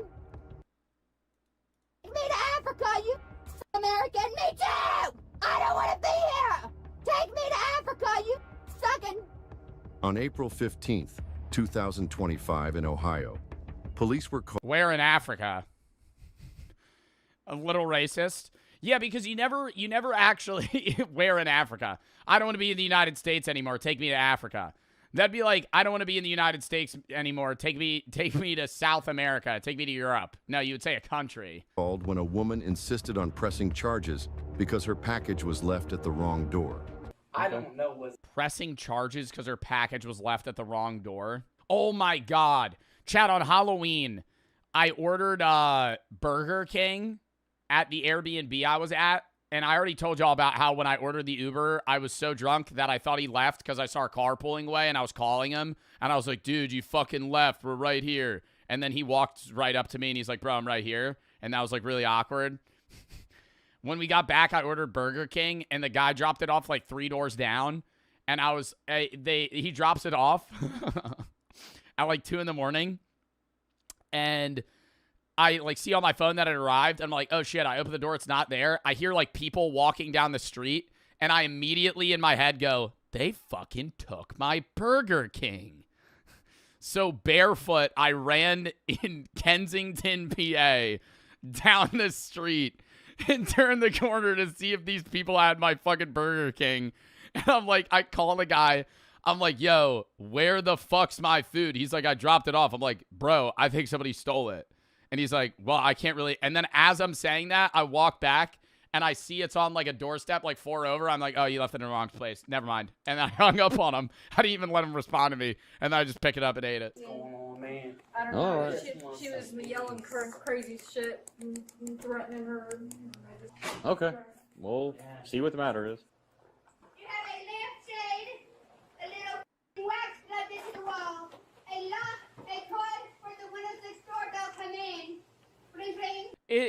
Is this just me, or does this not look like an apartment complex? This looks like a dormitory. Like the way these hallways are set up, like this feels. This doesn't. What is this? This doesn't feel like a fucking apartment. You have a lampshade, a little wax plugged into the wall, a lock, a cord. It's assisted living. Windows next door don't come in. Ring, ring. Wired into the wall at a tiny house. Nothing in this goddamn house but windows closed. Hello. And a goddamn radio on. Did you call?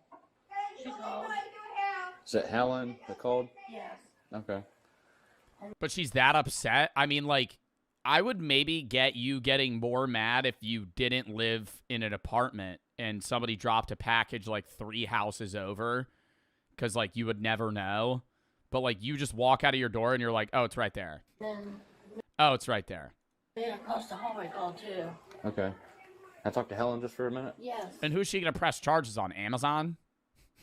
Was she gonna sue a $1 trillion corporation? Hello, are you Helen? Yeah. Did you said the aide delivered a package? FedEx or something. Oh, okay, gotcha. And they put it in front of my door. Mhm. And my aide just picked it up and brought it to me. Your aide, okay, and I gotcha. didn't look at it, and I just opened it, and I saw that it was. Oh, she wants to press charges on this woman? That's not her fault. Have you guys ever opened somebody else's mail? You're not supposed to, but, like, they're not going to sue you. Like, there's so many instances where you get mail delivered to, like, the wrong apartment. Like, it'll be 1 over, or they put it in the wrong lockbox, and you open it. Because you're not thinking, you're like, oh, this is my mail. You open it, and it's like, Dear Richard. And you're like, oh, that's not me. Fucking put it back in. Yeah. It's illegal, but you're never going to get in trouble. It's illegal to open other people's mail if you're, like, going in their mailbox or their lockbox or their doorstep. Like, you don't read? Well, no, if I open my lockbox and it's in there, I'm assuming it's for me. You know? Like, I'm not going to go, oh, this is somebody else's mail. No, it's fucking my lockbox. So you open it, and then you go, oh, shit. And then you just put it back, and you probably know your neighbor, so you're like, this is for you. You don't read it. Like, I'm not going to fucking, eavesdrop their fucking bill or whatever, their mail. But you just see it's not for you. I saw it was her. I took it to her. Okay, no problem. I said, I'm sorry. I didn't mean to open this. I didn't even look at it, Sonia. I said, Nancy brought it to me, and I didn't even pay attention. And she's crashing out that hard 1 door over. What do you think the mail was? It was from Bad Dragon. Then I'd maybe get the crash out. It's just like a fucking dragon fucking dildo. Like that, then I'd be like, oh shit. You weren't supposed to open that.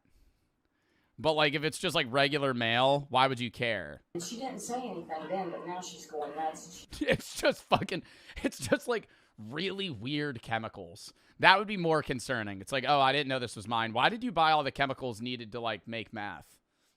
She's been in the hall screaming and cussing. This is the third time. But she has it in her apartment? She threw it in the hallway and was trying to give it to me, and I wouldn't take it. I Okay. put it back by her. Okay. But she told me that she's going to follow. Do you think she's screaming? Who do you think she's screaming at right now? Like, we hear her in the next door. Way too many photos on the wall in this house. Could I say that as well? I'm not trying to judge the inner decor of an individual's living, quarters. Do as you wish. But I feel like I'm in a Cracker Barrel, okay? The wall is full of imagery. Too much, I would say. There's 35 fucking hanging portraits right here. Federal charges on me for opening her mail, and that I'm the reason. I love it. Oh, I could respect it. It's like a grandma living space, She's getting evicted. Yeah. Can I turn on subtitles? Because I feel like I can barely hear this woman, and then when the other lady starts screaming, I'm not going to know what she's saying. But she told me that she's going to file federal charges on me for opening her mail, and that I'm the reason she's getting evicted. Yeah. This is the third time that the law's come today. Yeah. And the guys, I was here earlier. Oh, were you? Mhm. I know that one of them said that if she does it again, they're going to take her. Yeah. See what we could do here.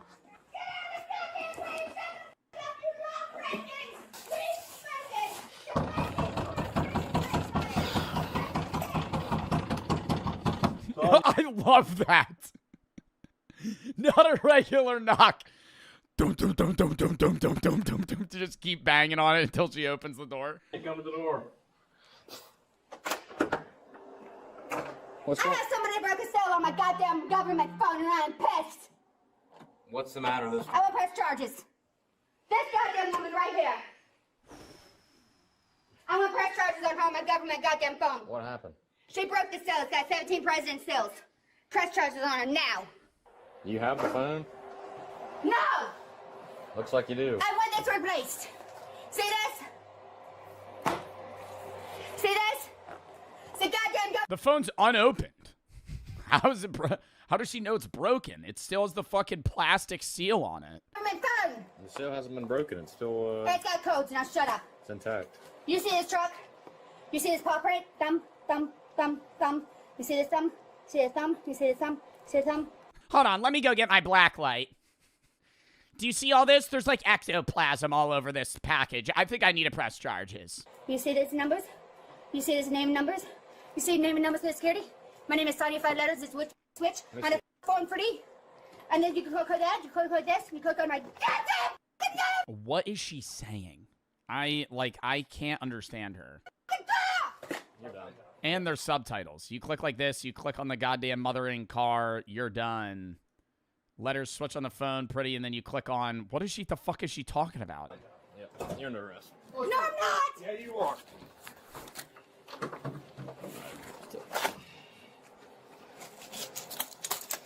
Now who opened my phone shit?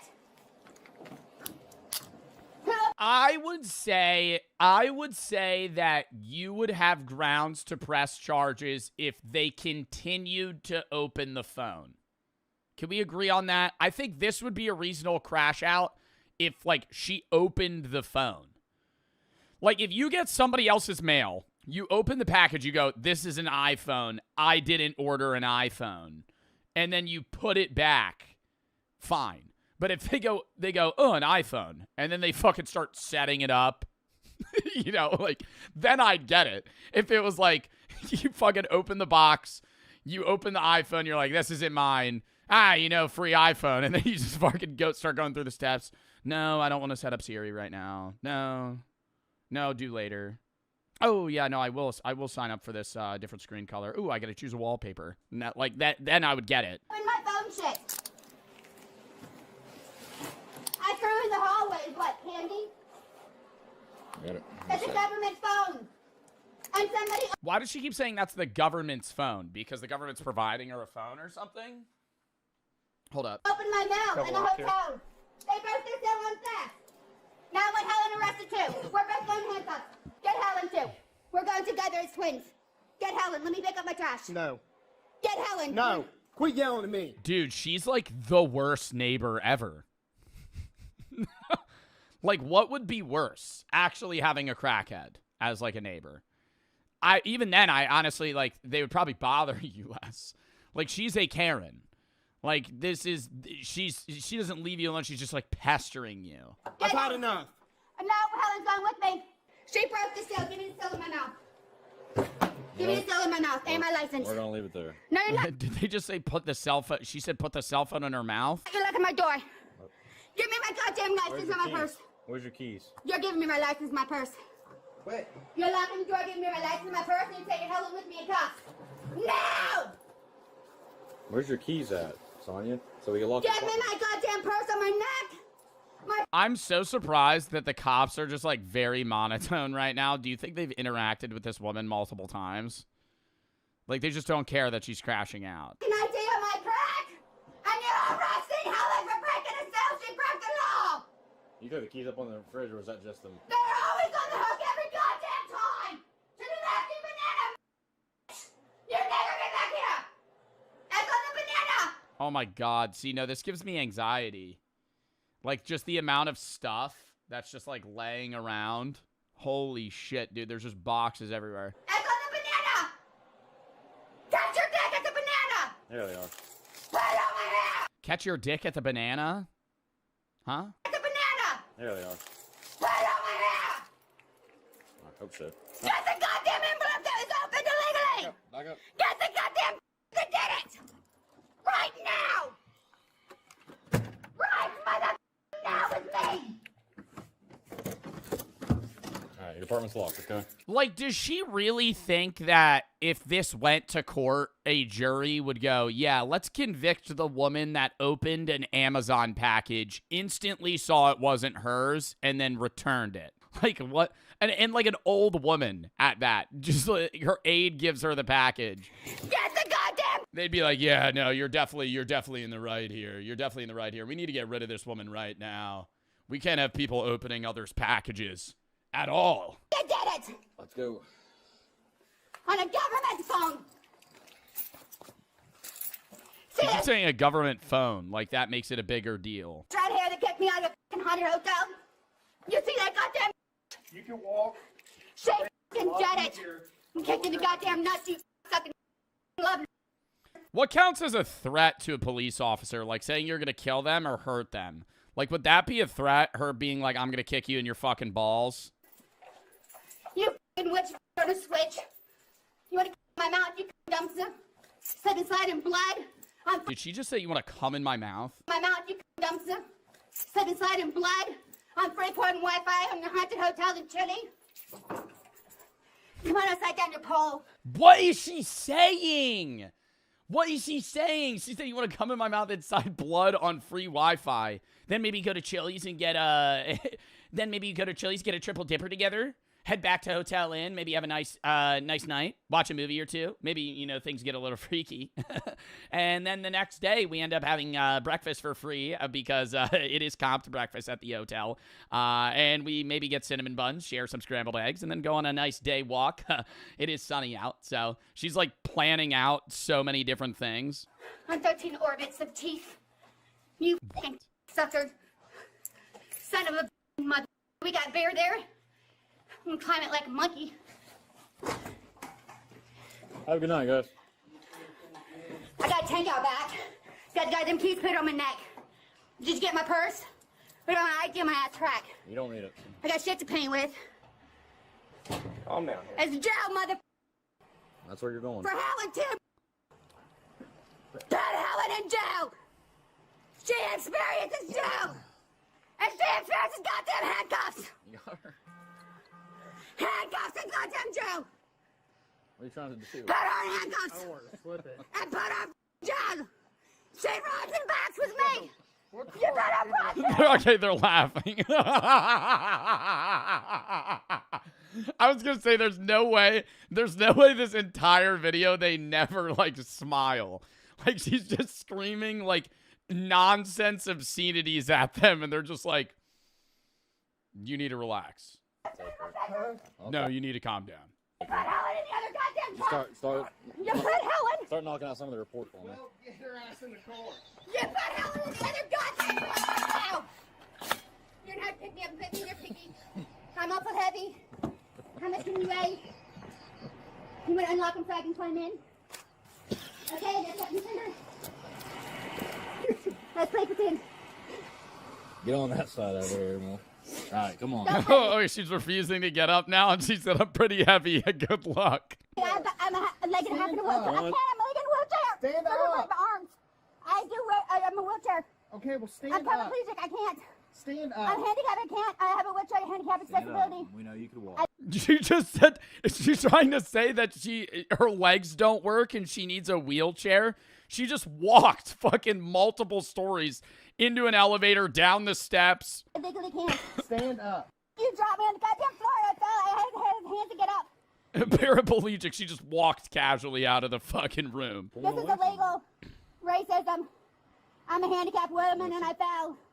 You have to give me arms to stand as a handicapped woman. Give me a wheelchair. Oh, we're just throwing out every possible thing. I'm handicapped. This is ableist. You guys are racist. I'm having a seizure. You're not helping me. Give me a wheelchair. Or said racism. Dude, I feel like it's very often that people fake. Did you ever see that one TikTok of the woman faking a seizure? And the cop was like, I know you're faking it. And she kept, like, acting like she was seizing. So he gave her, like, a sternum rub, which is, like, a test to see if somebody that is, if they're seizing. Because if they are seizing, they don't react, but a sternum rub hurts.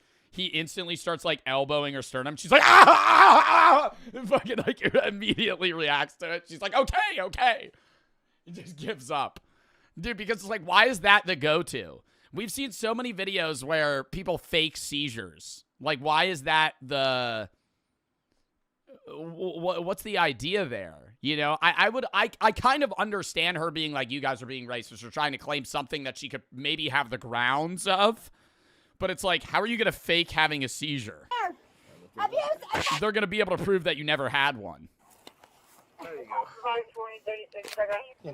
God damn it. Okay, wait a minute. Okay. Thank you. So. Slide in there. Don't trust my feet. It's like the easiest to fake. I feel like you don't know what seizures are. Like, if you're around cops, EMTs, paramedics, and, like, trained professional, the 7 levels of humor. And at 17% African American, I am not from Wakanda. I'm from, like, Wakanda. I respect the bomb, though. I respect the bomb. I gotta say that. Horrible joke. Horrible joke. But to be able to get on stage and bomb and not shrivel inside of yourself is commendable to a degree. No? Most comedians suck, percentage-wise, you know? You see these top 20 comedians, and they're fucking funny or not, depending on what you think.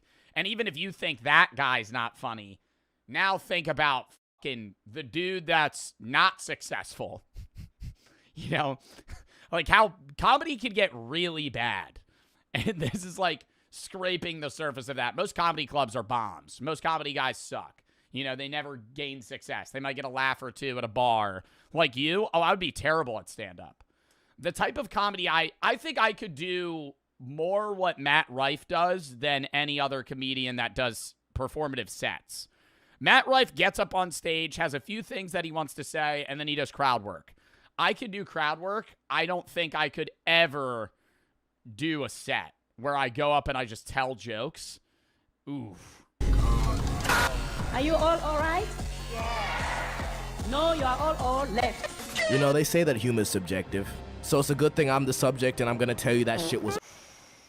Got on America's Got Talent to say that? Are you all right? Yes. No, you're all left. What's the joke? What's the joke? I understand what she's saying where it's like all right, like right. Like, what do you mean all left? Oh, like they're Democrats? It was not a political joke. I don't think that was a political joke. I think it was just, bad. That's the biggest problem with America. I'm not going to get on a long tangent about America's Got Talent. Side note, quick, 30-second ramble about America's Got Talent. People got to tell their relatives that their talents suck. Because it's fucking shitty when you falsely boost somebody to the point where they believe that they should go on America's Got Talent just to be let down miserably. Like, my God. Especially, I think it's different with comedy and more with, like, singing. Singing or dancing, where, like, people consistently just go, oh, my God, that's so good. yeah, no, you should go on America's Got Talent. And then they get on stage and it's just miserable. Awful. I've constructed 7 levels. That's Britain's Got Talent. Same thing. Same premise of the show. You have 4 famous judges, 5 famous judges that judge everyday people. Of humor and comedy, with 1 being the most primal and nonsensical humor. My mom, my mom, my mom, my mom, my mom, my mommy, mommy, mommy, my mommy, mommy, mommy. And 7 being intellectual jokes that deserve to be a higher level. Is this how you do it 7 levels? I don't know, but we're gonna go with it. Level 1. This is what I call the primal level. This is the most nonsensical level, and it also transcends language. I think level 1, yeah, transcends language, fart jokes. Body humor is like level 1. Caveman. I think level 1 humor would be like caveman humor.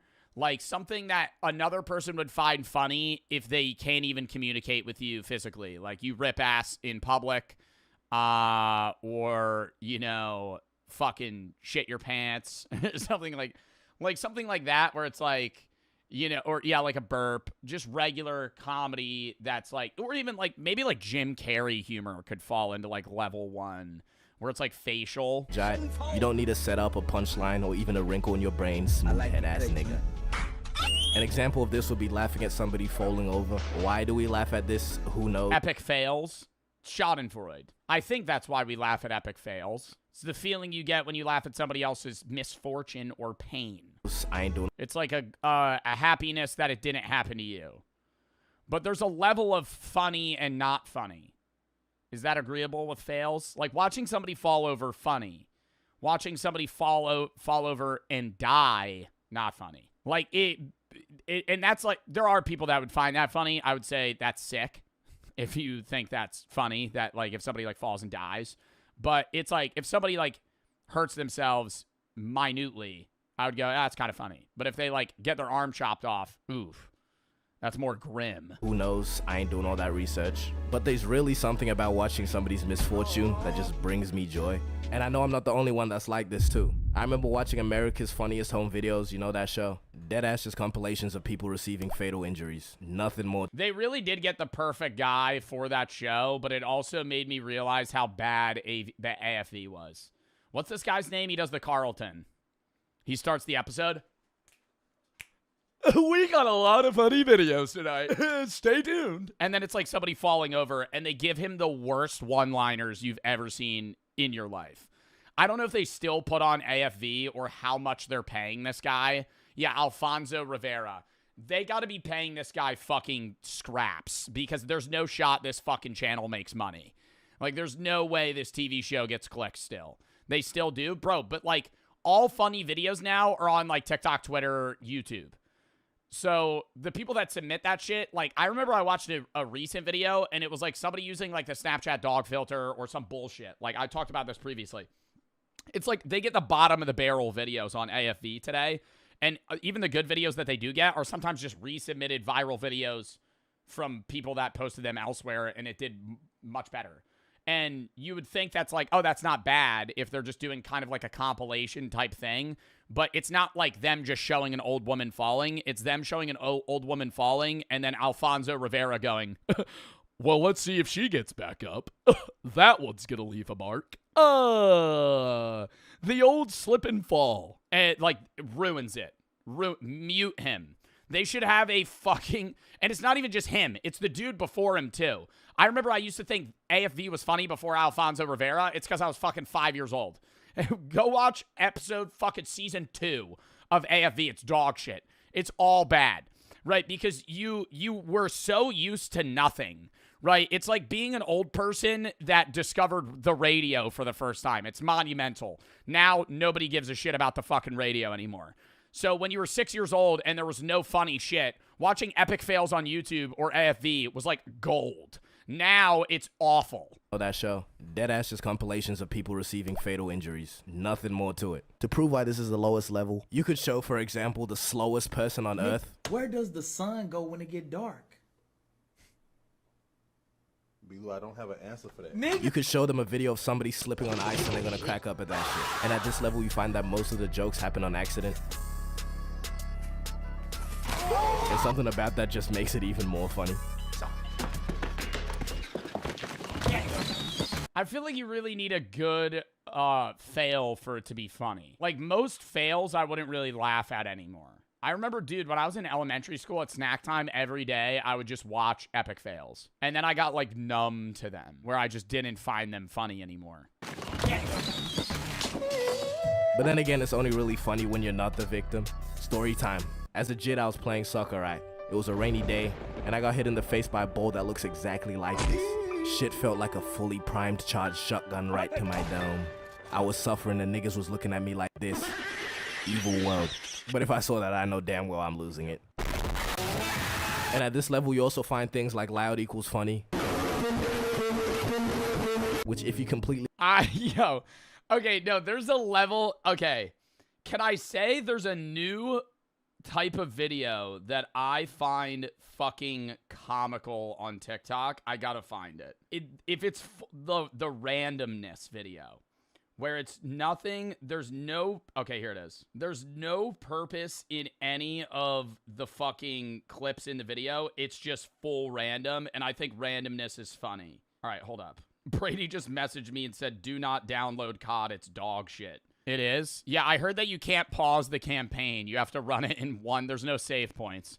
You just have to play the campaign in one sitting. All right, this is like, I guess, the level of humor that I would define as, like, comedic out of just random. I don't know what level this would fall into, though. I have no idea what level of humor this is. Maybe, like, 2? Or, like, it transcends levels?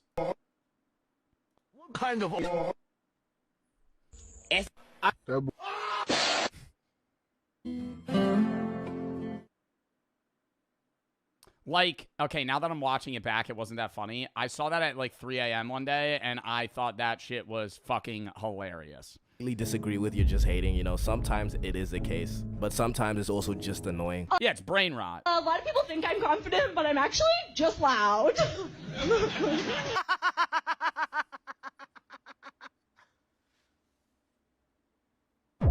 You know, not everybody needs to do stand-up, okay? Some people just need to stick to this first level. This level's stupid, but it's kind of beautiful, alright? It proves that joy is everywhere, even if it's in other people's misery. Level 2. This level is the fucking stain on the earth that is brain rot. This one is a level above because it requires a set level of prior knowledge and liquidation of the brain. If you were to show... Yeah, it's references. Level 2, you need... But it does transcend language still. Like, tung tung tung sahur isn't English. It's Italian brain rot. But we still get it. An 80-year-old man, this. Garam mararam raraman mararaman dan madu dung dung dung tak tuntung perkuntung. You are not getting a giggle out of bro. But if you were to show this kid who's on his 41st 6-7 of the day, he gonna laugh to an early grave. This is going so low. Okay, but can we... I gotta say, brain rot inherently isn't funny. It's the repetitiveness of the brain rot that makes it funny. I think the low taper fade was the first example of this, where the meme died, and then people were like, I'm just gonna drag this meme like it's a dead horse across fucking hard asphalt. We're just gonna we're gonna pull it until it's funny again. And then at some point it gains traction, it's hilarious, and then it goes into a phase of being shit again, and then funny again. Back and forth. There is a hard cut, though. The low taper fade meme sucks now, right? Is there ever going to be a moment where it's funny again? Maybe. Like, in a year from now, if I saw, like, a random edit that just pivoted to a low taper fade meme, I would be like, oh, that's funny. I remember that. Oh, because, you know, obviously it's not... 6-7 pisses me off, though, because it's like, it refuses to fade from existence. It's 21 from the Vine era, you know, 21, but it's like, it's not going away. 21 was like the height of brain rot, and then it like kind of submerged itself to like mid-tier usage. 6-7 is like spam used so much, and no one stops you. Like, people just still, anytime you hear 6 and 7 together, people just spam it. Anything of substance, I don't have to explain that. Bro, like, what even is this shit, bro? It's I don't know, but I'm low-key here for it because it's a cheap laugh. But I just can't give this level any credit because there's still no structure or timing, just... And this is funny because it just so happens... I feel like brain rot, the random brain rot is best described as like something that would stress you out if you were tripping on hallucinogenics. Like, this is funny to watch now, but if I was like hallucinating on mushrooms, I think I would panic if I saw this, because I'd be like, is this real, or am I like actually, no, is this actually happening? What am I watching right now? Because somebody made this. Somebody like edited this and spent time putting effort into making something that actually just makes no sense. And this is funny because it just so happens that somewhere along the way we just collectively decided that gibberish tomfoolery equals funny. I don't know. Oh my god, the penguin brain rot? No, I love that. Wait, where it goes. Penguin brain rot. You know what I'm talking about. Oh my god. What is it called? Like Penguino? Penguino dance. Penguin dance AI. This.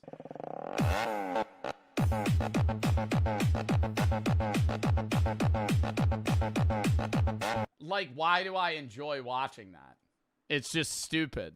I can feel the literal micro tears in my brain as I continue to talk. It's unfunny. I'm not saying it's funny. I would say I would watch it, though. About this subject. You know, I can say all these negative things, but if you catch me at the right hour. I love how everybody's like, damn, Joe, that's AI slop. You're stupid as fuck. Meanwhile, I guarantee you half of y'all's liked videos are 6-7 memes. So when I say I enjoy the stupid video of the AI penguin dancing versus somebody being like, yeah, 6-7's fucking hilarious still. Oh, I'm losing it off this. Oh, we love it. Love-hate relationship with this level, no more. Level 3. At this level, we have straight up just memes. If you operate at this level, you don't tell jokes, right? You just quote TikToks and Reels. Level 5 got Riz, Livy done rizzing up Baby Gronk, Ice Spice what the dog doing, skip the toilet in real life. I kind of don't like the quotes of like old vines. Like if I was like just hanging out with my friend and I was like, yo, can you grab me a spoon? I'm trying to eat some ice cream. And he went, only a spoonful. Like King Batch. Ugh. Or like just referencing something from like 10 years ago. That's Reddit humor. No, I don't think this is Reddit humor.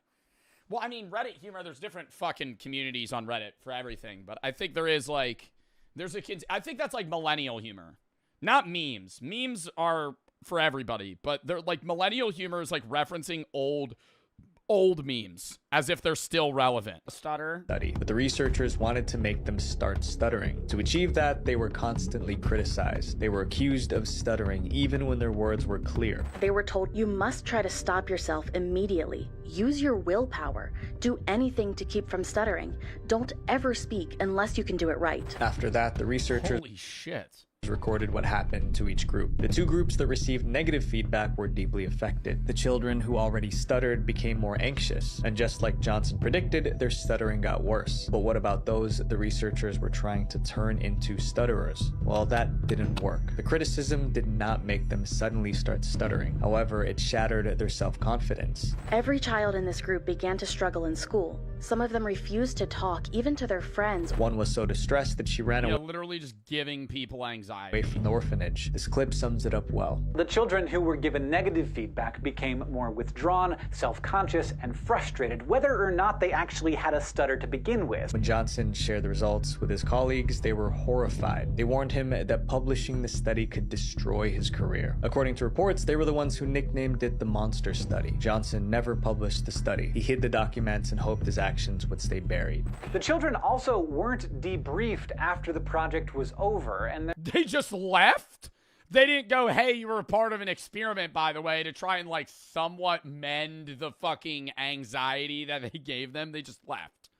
They were just like, all right, well, we couldn't help you. There was no real follow-up on how they may have been affected by the study long-term. When Johnson passed away, he was praised as a respected professor. At that point, no one knew about the orphans, but that changed in 2001. A reporter uncovered records of the monster experiment. When the story became public, people were outraged. Some of the kids from the experiment were still alive. They were now in their 80s. Most claimed they struggled with anxiety and shame. The survivors sued the state of Iowa, which is where the study took place. In 2007, the state paid almost $1 million in compensation. There was no debate. The monster experiment should have never happened.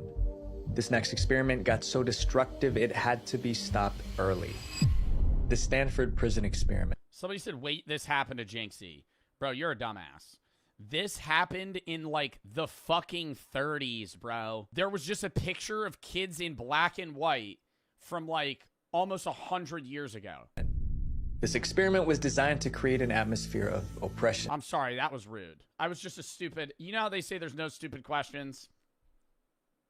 For years, Zimbardo studied how people behave in prisons, the military, and even offices. In each place, he noticed the same pattern. People in power often treated others badly. Over time, Zimbardo formed a theory. People didn't commit cruel acts because they were born evil. They did them because the situation allowed it. Simply put, power can bring out the worst in people, but it was only a theory. I mean, yeah, I don't want to say this is also one that, you probably could have known the result beforehand, but I think like a lot of philosophers talk about this shit too, where it's like a lot of religions and a lot of just like historical proceedings in general and how everybody's desires root in power. Not everyone's, but most things that people want or root in power. If you want money, money is power. If you want, to be athletic, athleticism is power. If you want this, like everything that you go to is some level of power or like power trip in some way that people try to achieve. To test it, he needed to create an environment where power could be abused. That idea became the Stanford Prison Experiment. Zimbardo built a makeshift prison in the basement of a college building. Cameras were installed to record everything that happened. He added cells, a prison yard, and a guard station. The goal was to make the prison feel real enough to shape behavior. Next, he selected 24 power, honestly, power and control, because control is power.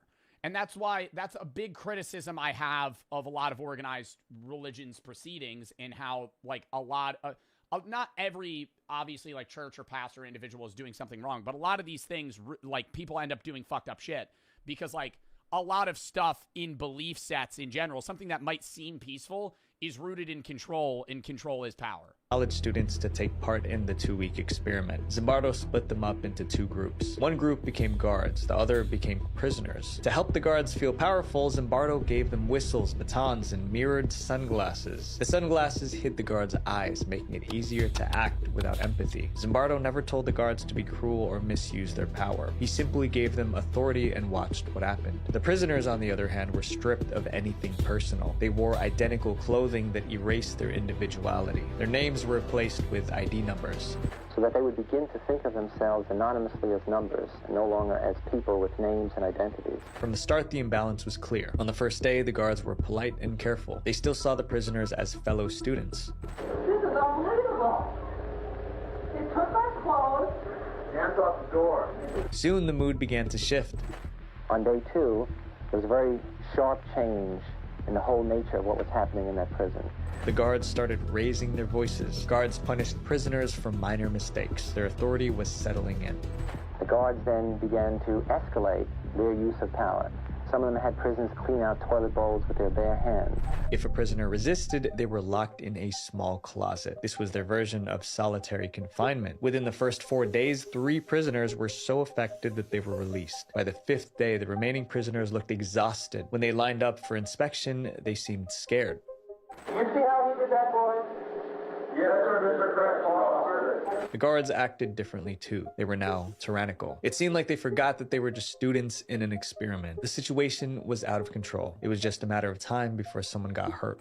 And at that point, we said, enough, we have to end this. The experiment was scheduled to last 14 days, but Zimbardo shut it down on the 6th day. In 1972, Zimbardo talked about his Dude, and you wonder how bad it would have gotten.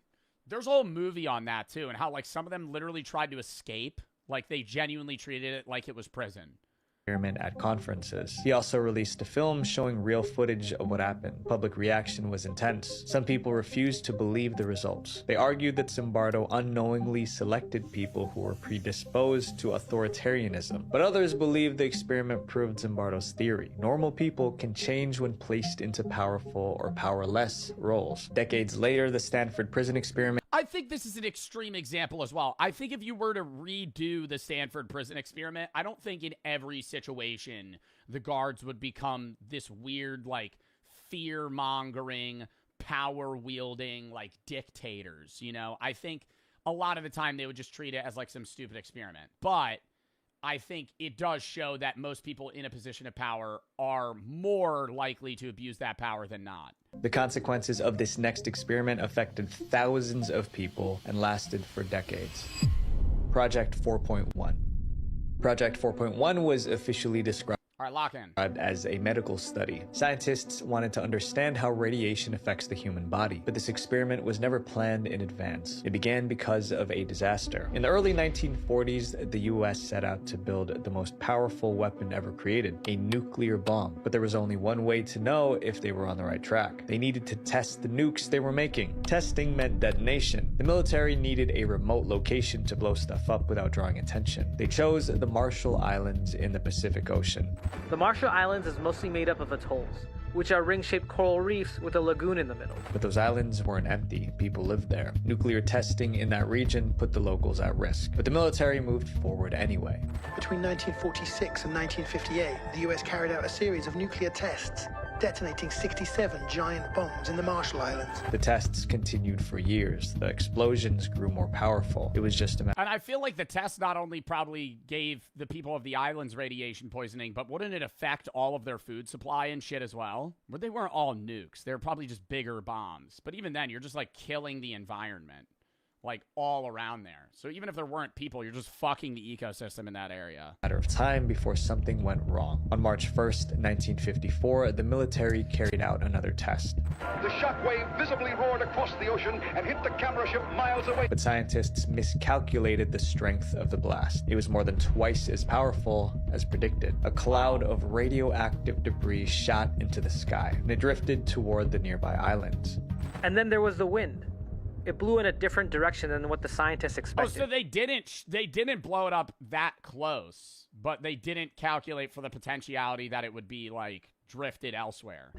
And carried nuclear fallout to nearby populated islands. On the ground, locals noticed something falling from the sky. It looked like powder. My cousin Erosi, he was on top of a tree whenever the powder fell. Kids played in the powder. Adults touched it. Everyone... Oh my God. Wouldn't you die in like weeks? Breathed it in. It got on everything. Clothing, food, and even toys that the kids played with. The exposure continued for days. They had no idea that it was toxic. After the fallout, the researchers faced a choice. They could warn the locals and evacuate them, or they could treat it as a research opportunity. Behind closed doors, military leaders and scientists made their decision. Instead of evacuating the locals, they decided to use them as test subjects. They called it Project 4.1. The US knew the danger that the contamination posed, but didn't share that information with the locals. As health problems began to appear, medical teams arrived on the islands. They claimed they were there to help, and they did provide some medical care, but in reality, they were mostly collecting data. And after testing nuclear weapons on their islands, the US studied the Marshallese people without their consent. The experiment continued for years. Findings from Project 4.1 were published in US medical journals. The health effects were studied, documented, and shared. Eventually, the Marshallese became their own nation. The Marshall Islands gained its independence from the United States in 1979. By then, many locals already understood they were harmed by the testing. In the 1990s, newly declassified documents revealed more details about Project 4.1. Finally, the world realized how the victims were treated as test subjects. The project was condemned worldwide. Some even believed... But like, what happened to them? Like, obviously it's fucked up, but like, did they have higher increases odds of cancer and tumors? Did some people just like flat out die? Like what? Because they were far enough away from the bomb that it wasn't as immediate as like Hiroshima or like Nagasaki. Like the people there literally would just die from the fallout, or it like fucked up future generations even. The radiation exposure wasn't accidental and that it was premeditated. Sadly, decades later, many Marshallese people are still living with the effects of the blast. History taught us a lesson through these experiments. When we treat people like test subjects, we lose our humanity. My friends, progress should never come at the cost of innocent people's lives. So whatever you're building, make sure you're not destroying someone else to get there. Visual Venture. Wow, that was a good video. That was actually a really good fucking video. Use a literal baby for an experiment is crazy. Power can bring out the rest of people. I mean, you don't even need an experiment to see that's true. That's what I'm saying. That's what I'm saying. Like, I feel like half of these, it's like, all right, yo, let's run this experiment to just prove something that we already know. I gotta piss and we're gonna hop in.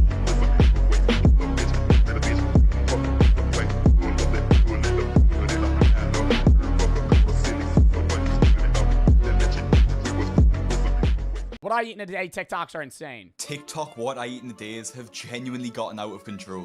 What are you guys guys, today for a little snack for dinner, I wanted to have something sweet, so I got 2 boxes of the crumble cookies, you guys. That is a fucking heart attack.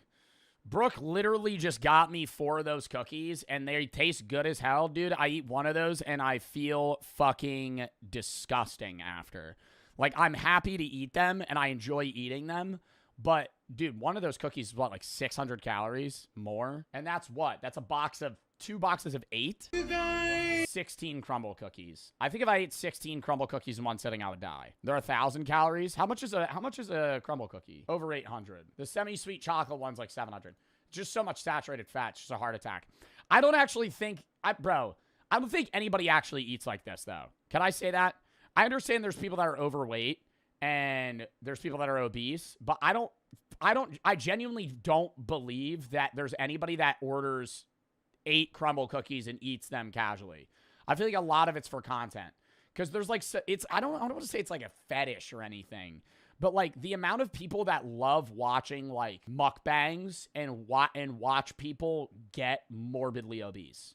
Like, there are people that enjoy watching YouTubers like delve down this rabbit hole of like pure unhealthy dog shit. And no, seriously, like there are millions of views. Like, there's 20 different YouTubers that make mukbangs, and not like regular mukbangs, like mukbangs where they just eat shit and just hordes of shit. It's not anything they would regularly eat, but it's like the content they make, and it's how they make money, so they do it.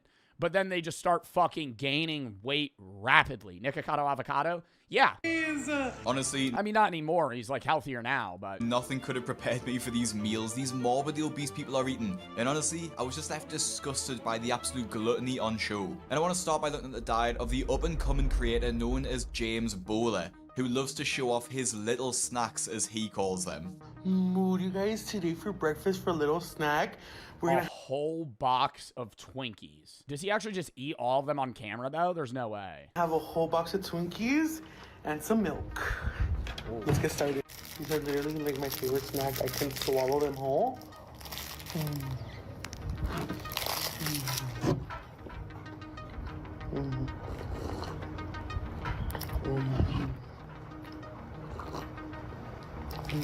The second one. Bro, why do people want to watch this, though? Is there... No, seriously. Because it's not ASMR, you know? That's why I was saying it has to be like some weird... Like the moaning. I'm telling you, bro, it has to be like some fetish content. Like, there's no way... Because I get the appeal of ASMR, where like somebody eats something that makes like a weird crunchy noise. Bro, what's that? You know that ASMR where they be drinking like slurp juices? Like this.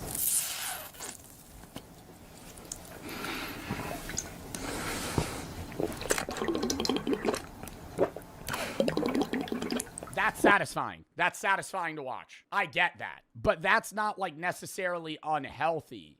It's just like this guy drinks stuff that's like satisfying in these weird tubes and stuff, and it's like cool to watch. But there's like that, and then there's just like actually just watching somebody eat a box of fucking Twinkies. Like, it's not...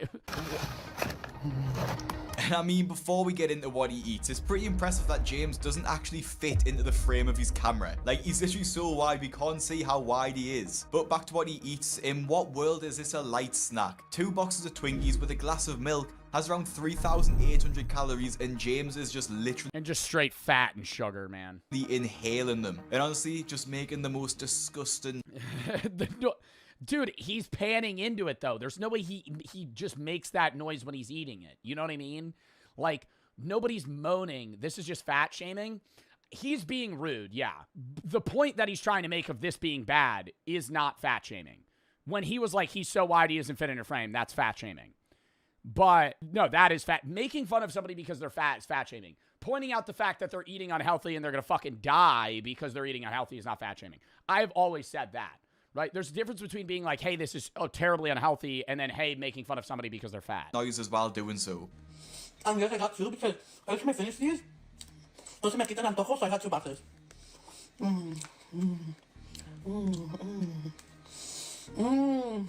remember Balances came, we're gonna be having a meal like this. Balances came, like, so we have some water. I wasn't gonna do Diet Coke, but I was like, I was feeling a little spontaneous today, so it's rage bait content. I really do believe it's rage bait content. I don't think he actually thinks this. There's no way he thinks a bottle of water is balancing out the crumble cookies that he's eating. You know, like it's to annoy people to bait engagement, which gains views and money. Like that's what it is. This is that one looks pretty fucking good. No, that one looks pretty fucking good. Yeah, the moaning is really upsetting. Right. And this is a genuine question. Like, is this just some sort of fetish content? I just don't. That's what I'm saying. What's with the moaning? What's with the moaning? Why we're eating a box of crumble cookies? It's like there's not a second of like silence. I don't understand who this content is aimed at, and honestly, it's just sad to watch. I actually originally thought it was all rage bait, and there was no way that. Oh no, I think it is. I think it's a mixture. I think it's like 80% rage bait and then 20% fetish content. Like that's because there's no. This isn't ASMR, right? There's no mic. He's recording on his phone. It's not like he's like eating it next to the camera or something. Would actually eat this stuff day in and day out. But then you look at the size of him, and he clearly is. And he uploads one of these videos pretty much every single day. Well, I think that's probably the cause, right? Like you could eat healthy outside of this, and you would still gain weight. Like if you're eating 3 caramel cookies on camera, that alone's 1,800 calories. That's like a day's worth of calories. Today for a little snack. Like even just that. Like, dude, outside of this, he could just be eating straight salads and he'd still gain weight. Snack for dinner. I wanted to have something sweet, so I got 2 boxes of the crumble cookies, you guys. I'm so excited. Let's get to this is the first box, you guys. Oh, look at that. Oh my god, I'm so excited. You know? The first one we have is the s'more brownies cookie.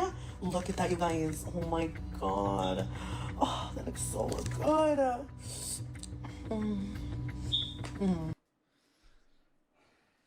If you were curious about the calorie content of these crumble cookies, it's around 8,600 calories. And there's actually a guy that follows James and comments on pretty much every post he makes with a macro breakdown of what he eats. So this crumble macro guy here, I just fell to my knees at all these. I have a family. I need James to start sticking to a diet.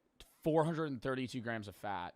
Bro, that just clogs your arteries. 627 grams of sugar. Cookie feast had over speedrunning a heart attack. 627 grams of sugar and 432 grams of fat. And like I said, over 8,600 calories. And this is just beyond sickening. And it's actually a joke that Instagram allowed James to keep his platform and get paid for it. James is without a doubt eating himself to death. In the comments on his video. Yeah, I mean, it's not on the same severity, but like obesity is a food addiction. Like that's what it is. Like, and it's one of the hardest to I don't want to try and compare addictions, but the problem, I've said this before, I'll say it again. The problem with food addictions is if you're addicted to crack, you stop doing crack, right? And it's really hard to get off of crack, but you stop doing crack. If you're addicted to food and you use food as a coping mechanism, you can't just stop eating. You need to eat to survive. So it's like, the limiting of that is really, really hard. Yeah, like stress eating as well. It's like, it's a mixture of stress eating and then just poor diet.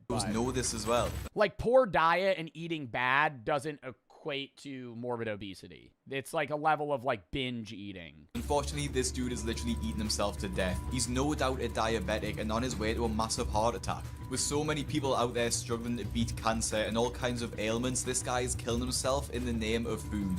Incredibly very sad. The worst part about James is that brands and restaurants have actually started inviting him to their places, presumably offering him free food for a good review. Now I have to say, why would any restaurant want him to review their food? It seems like James would eat publicity, absolutely anything, and give it a 10 out of 10. Mood, you guys, we're right here at Juice Time in Southern California, and we're here to try out their sweets. Mood. These are the first 2. I think these are smoothies. This one was one of my faves. It tasted like cotton candy. This is a Dubai chocolate cup strawberry. 10. Yeah, that shit looks fucking disgusting. Yo, that shit looks fucking disgusting. Oh my god, the Fruit Loops on the fucking yo, this actually just looks like straight sugar slop. This is like somebody just trying to be like, yo, this tastes really good. It's just packed with sugar. It's just, there's no part of this that's appealing. I think these are smoothies. This one was one of my faves. It tasted like cotton candy. This is the Dubai chocolate cup strawberry. 10 out of 10, you guys. Everything is homemade. These are the mini pancakes. We have the Biscoff mini pancakes. 10 out of 10. They're Dubai chocolates. So big, you guys. 10 out of 10, you guys. I suppose actually he is a good reviewer because none of the food will go to waste. But I just can't see how anyone... All right, now, like, I understand the point in, like, documenting the what I eat in a day TikToks, but, like, now we're just, like, tossing in jabs. Like, that's rude. Would look at James and want to eat what he eats. In fact, I would be staying well away from anything that he eats. James also isn't the only one who's making a big impact on Instagram. And actually, there's thousands of fat people sharing their What I Eat in a Day videos. Everything I eat today as a fat girl. This is Brandy Lee Snacks, who is unsurprisingly followed by... Bro, who are the two fucking streamers that are gaining traction now? It's like, I understand it's like people laugh at it because it's funny, but it's like, dude, it's concerning. Like, that, yeah, Jay Bullen. And he acts like he's passing out. Yeah, Tismala and Jay Bullen. And they'll eat it and they'll go, oh! And they'll fall asleep or something. But it's like not, like it's a bit, but it's like, dude, like they're getting paid. And so it promotes that. But it's like, you know, I get why they do it. Like, I don't think they're in the wrong, but it just sucks. James Buller. Because it's like, now there's no motivation. Like, it's like, hey, now we're getting money to eat like shit. On Instagram. And she loves to share what she eats in a day. And actually starts every single day with a donut dipped in milk. Just to make sure that she has the worst possible breakfast every morning. Kayla for the 1,000 buddies. I don't eat the best that I could stand to lose some weight. I just finished Kate watching. This makes me want to start a diet tomorrow. I mean, if you want to diet, you want to diet. I have no problem with I don't make fun of people for their weight and how they look. I always say, as long as you're healthy, that's what matters. You know, outside of that, if your blood test comes back and your blood pressure's fine, who gives a fuck? You know, like that's what matters, right? If your cholesterol levels are fine, if your blood level's fine, whatever, you know, like somebody being like slightly overweight, there's nothing wrong with that, right? But like morbid obesity is different, where if it's like you're like 5'8" and 400 pounds, like that's like putting stress on your heart. Like you're gonna die when you're 35, right? Like that's the difference. I would assume you're still fine. Like I still eat cake. I still eat, you know, the fucking, what are those gancitos? Those are fucking good as hell. I eat those too much. But like, dude, like you can, I would say the biggest thing is like having a week's worth of calories. Like you have to fit that, like having, you know, 3 days of eating really healthy and then having a day where you have a bowl of ice cream or cake or something, that's fine. It's just like, you need a match. Like there has to be a level of consistency.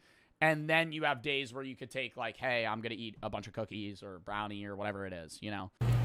Gancito mentioned, those are good as fuck, man.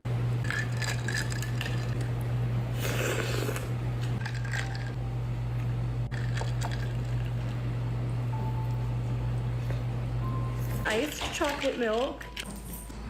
Like, look at that. Looks like a dry ass. Like, look at that. Looks like a dry ass fucking baked good. Oh my god. Like, that does not. Look at that. Well, it's a good thing she got sugar-free syrup because I was just thinking she was eating a lot of food, but that should balance it out. And why are we dipping everything in milk? Oh my god.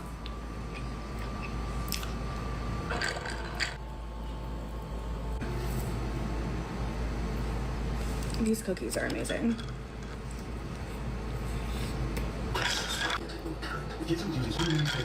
I don't know. I think it shouldn't. How do you fix this, right? Because it's like, if they're making these videos that are a minute long and they're getting paid for them, you know, they're making fucking $100 a video. Like, why would they not want to do it? But you can't demonetize that because they're not really breaking TOS. Like, they're just eating food. That jeans is nicely done.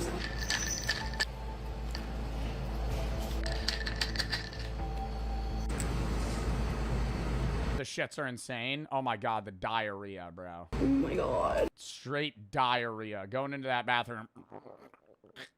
Liquid shits. Liquid shits later, bro.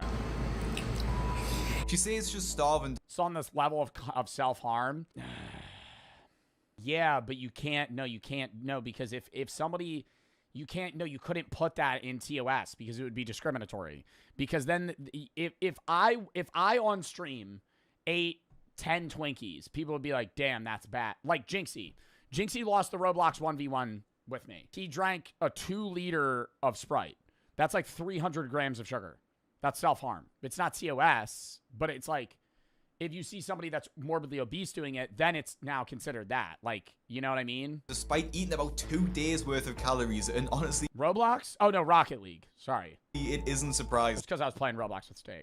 And for one, when you're that big, you're going to need more food to feel full because her stomach will be physically larger. And 2, she had... I don't think it's the stomach. I don't think it's stomach physically being larger. It's you're not consuming an amount of food that's going to make you feel full. You're eating high caloric density, low dietary fiber foods. Your shits are going to be rock hard. You're always going to feel like you need more. So many calories from sugar. You're going to digest it so fast. And carbs that her blood sugar will be spiking and then crashing, which is leading her to be more hungry. Your stomach gets bigger. Yeah, when you eat amounts of food, it's volume. Than if she ate whole meals and a high protein diet. The comments in this video weren't happy with her either. That's like 2 days of food. Stop making all this normal. There's more than 2 days of food. It's like 5. It's like 6,000 calories. Nothing normal. All this sugar is poison. Health is the most important thing we have. This is literally self-harm. Someone even commented defending her, saying that she isn't normalizing this much food, but the trouble is that she's doing exactly that. By posting these videos, there will be other people saying this who eat like her, and when they see other people doing it online, it... Thought I was done eating for the night. You make me hungrier. Were those hard-boiled eggs topped with CC? Or deviled eggs? People doing it online, it normalizes it to them and makes them feel like they don't. You know the type of food videos that I like? Brooke put me on. It's this teacher that eats the most disgusting shit every day for fucking lunch, bro. She'll make like onion cups and like this pizza with like mayo on it. Oh my god, it's disgusting. But it's like interesting to watch because it's not unhealthy food. It's just stuff that's like, I don't want. Why am I? Why Courtney? Yeah, everybody just knew. Oh my god, it's so gross. It's like, it'll be like soup dumplings, and then just with like onion cups. I'm like, yo, that room has to stink. Like the students in that room when she breaks out her lunch Tupperware bin probably be like, what's her name? Yeah, I know her name's Courtney, but I need to like look up. Life did not. Oh, here it is. Courtney Cook. I need to find one that's like gross because she does make good food, but like some of them, it's just like. Oof. It's like, oof. Happy Monday. Okay, I have a big old sweet potato. Holy crap. Yeah. This is just lunch. Some green onions, some butter. Oh, Buddha K. What is that? Almost. Pick them up. Oh. Just eating a potato. Just eating a potato and onions, bro. Like what is that called? Like a Baltic breakfast. I love watching those too. Some dude with just a bunch of onions and shit, and you just like, just munching on them. Won't need to change. If Brandy wants to literally kill herself eating that much food, then she should be allowed. But she shouldn't be allowed to be monetized on these platforms for it. And I get that point where it's like you shouldn't be able to be paid for it, but I mean, there's so much worse shit that people get paid for on content. So. Although Brandy only has 160,000 followers. It's like if you demonetize this, you have to demonetize anything that's bad for you.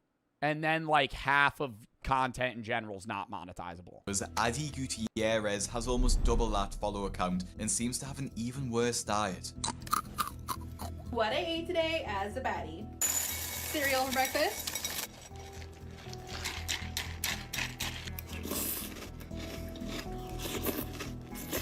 I mean, again, she is just another influencer starting the day off with a massive bowl of sugar. I get cereal's convenient, and a lot of people watching this video will probably eat it, but just take... Yeah, I used to eat cereal every day before school. Some time to look at... Some you gotta grow out of, though. I think like once you're out of high school and you're eating, you can't be eating like just straight like Cocoa Pebbles for breakfast. That's like a dessert thing. I eat cereal for dessert now. Starting of the day, bro, you gotta be eating like egg whites, bagel, you know, some shit like that. Fruit if you want sugar, not like or cereal, yeah, like Weetabix or even like mini wheats, bro. Like that's like better. At least you're getting like good calories. How much sugar is in your breakfast starting the day with a bowl of Trix cereal, and I can guarantee you will be surprised. Like I said before, eating this sugary cereal is an awful start to your day and it'll just leave you feeling hungry later. And then to make things worse, she has about 4 portions of it in just that one bowl. Good morning, baddies. Double Red Bull. Sugar-free, of course. Yeah, I gotta say, the original Red Bull flavor is fucking ass. It is so bad. And Red Bull did a great job marketing-wise with, like, relating Red Bull to, like, sports and, like, energy and, you know, even, like, most alcoholic drinks at bars, like, mixed drinks, like, shots and shit, use Red Bull. So, but that's also one of the reasons I hate it. Like, if I'm drinking and I smell Red Bull, it's not that bad. But if I'm, like, sober and I smell fucking just a regular Red Bull, I'm thinking of Jaeger bombs. And that shit, fucking gross. Gross. Sugar-free Red Bull. No. And the original flavor is just bad. What is that? I made a quesadilla with hot Cheetos and hot mac and cheese. Hot. Bruh. Olipop. Now before she's even got changed out, that balances it out. That has prebiotics. Out of her pajamas, she's probably honestly had about 2,000 calories in just an absolute mess of food. And I don't know if this is an American thing, but who puts Cheetos into a quesadilla? Now it's a good thing she has those 2 Red Bulls because her dude, I've done that before. There was this I went back when I used to do TikTok more. Dude, there was this one time I got home from a bar drunk and I felt unhealthy, so I just ate like 2 raw green bell peppers, and I was like, yeah, that'll probably balance it out. That'll probably balance it out. I had 2,000 calories worth of fucking alcohol. Energy levels will that'll probably do my stomach right. Be absolutely through the floor by the time it gets to dinner time. Bread. For dinner, I have some steak and some taters. Yeah, can we eat it? Can we eat it with a fucking fork and a knife, bro? What are we doing? What are we doing? What are we doing? Oh my god.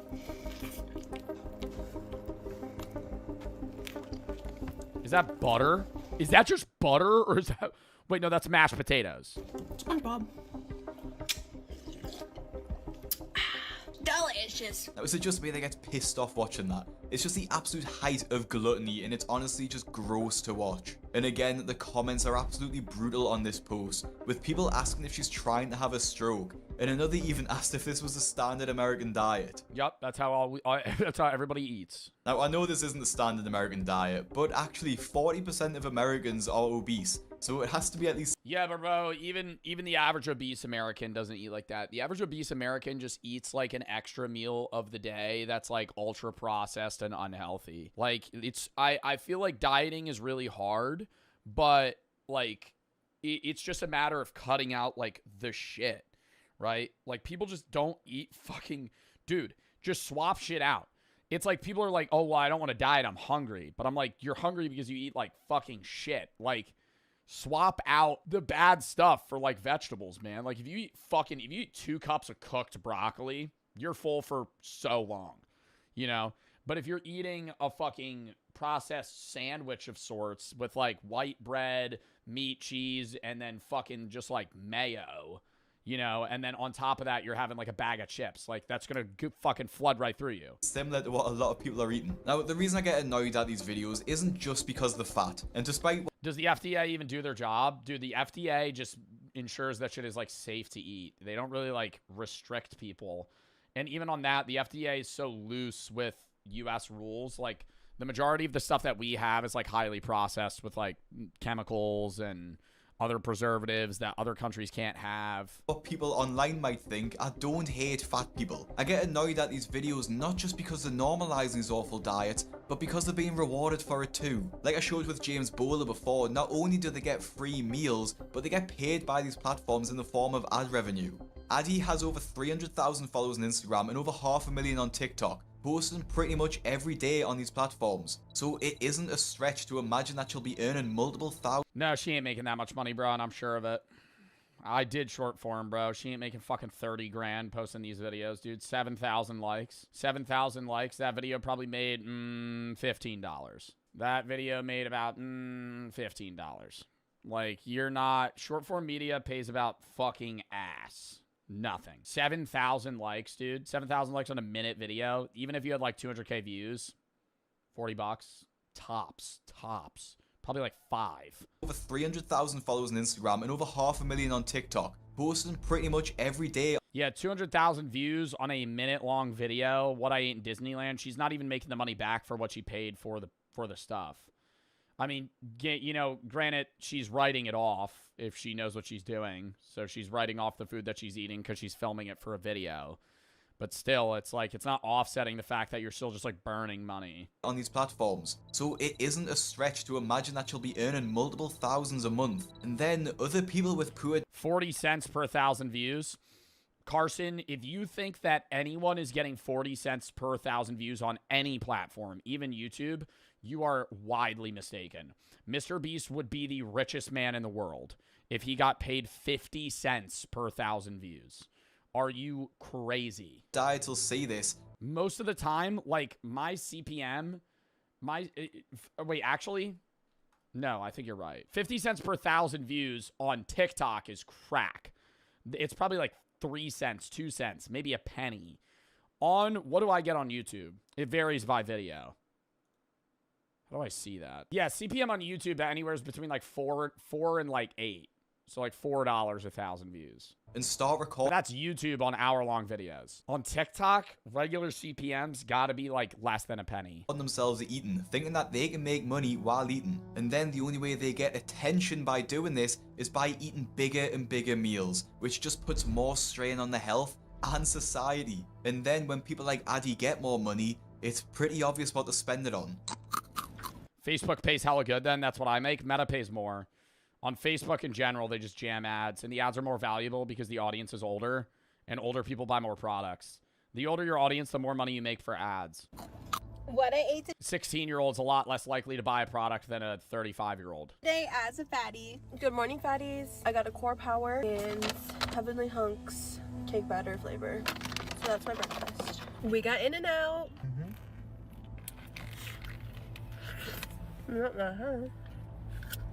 Yo, but who's literally hype as fuck? Like, yo, the In-N-Out videos, the In-N-Out video just released. Oh my god, I can't wait to watch 3 minutes of just straight silence and... Oh my god, you guys. Oh my god, you guys. This triple-decker burger. Oh, it's so good. Like, why would you want to watch that? Bro, the noises make me frustrated. Like slurping. Ew. Ew. That's some shit. Yo, this is the motherfucker that's ordering. Yo, when we did that Doug challenge and a motherfucker ordered Frank's fries at Taco Bell, that looks gross. That looks fucking disgusting. No, actually, if you ever have the money and you want to do some dumbass challenge with your friends, do the Doug challenge. Go, yo, I'll have what the person in front of me ordered. And I guarantee you 8 out of 10 times they're going to order the most gross ass meal. Bro, what happened to a motherfucker ordering just a regular burger? What is that? What is that? What is that pink slop on top of those fries? Those are wet. You're dumb as fuck. That looks so good. Yo, that's the problem with the United States, man. Genuinely. Genuinely. You think that looks good. Dude, those fries look bland as hell. They're covered in cheese sauce and they're wet. They always stick together anyway. Your mother's so old that her breast milk is powdered. You breastfeed like this. We got a hot cocoa beignet and a peppermint candy beignet. Let's taste them. Here's one. Don't like it already. Okay. Okay, hot cocoa. That one's pretty good. Trying a normal beignet, but they've been sitting for like an hour or two, so they're not that good. Okay, well that was it for my very short and sweet what I eat in a day.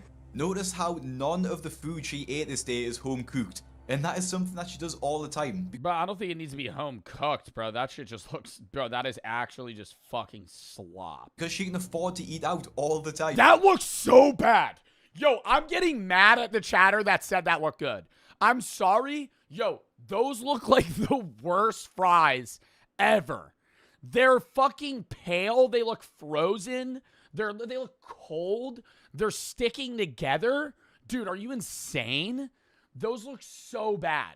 The sad thing about a lot of these accounts is that people actually support them. And it isn't just other obese people who want this unhealthy lifestyle normalized, but it's actually people that get turned on by it. I found one account during the research of this video by a guy who said he was taking his fitness journey seriously while literally bragging and holding his belly, showing off how fat he'd gotten. And the comments in the video are all love hearts and calling him perfect, while he's literally killing himself by eating massive amounts of food. And although this guy's videos are clearly fetish content, the video that Addy and the others make also feed people's frankly disgusting fetishes, although maybe not directly, but it's still... It also is like a snowballing effect of people compare their health to those around them a lot of the time.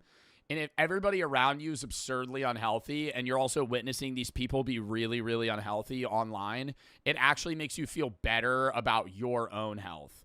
In like a weird schadenfreude, you know, pleasure from other people's pain. You're witnessing this person like eat themselves to death. And you're like, oh, you know, maybe I'm not that unhealthy. Just as bad.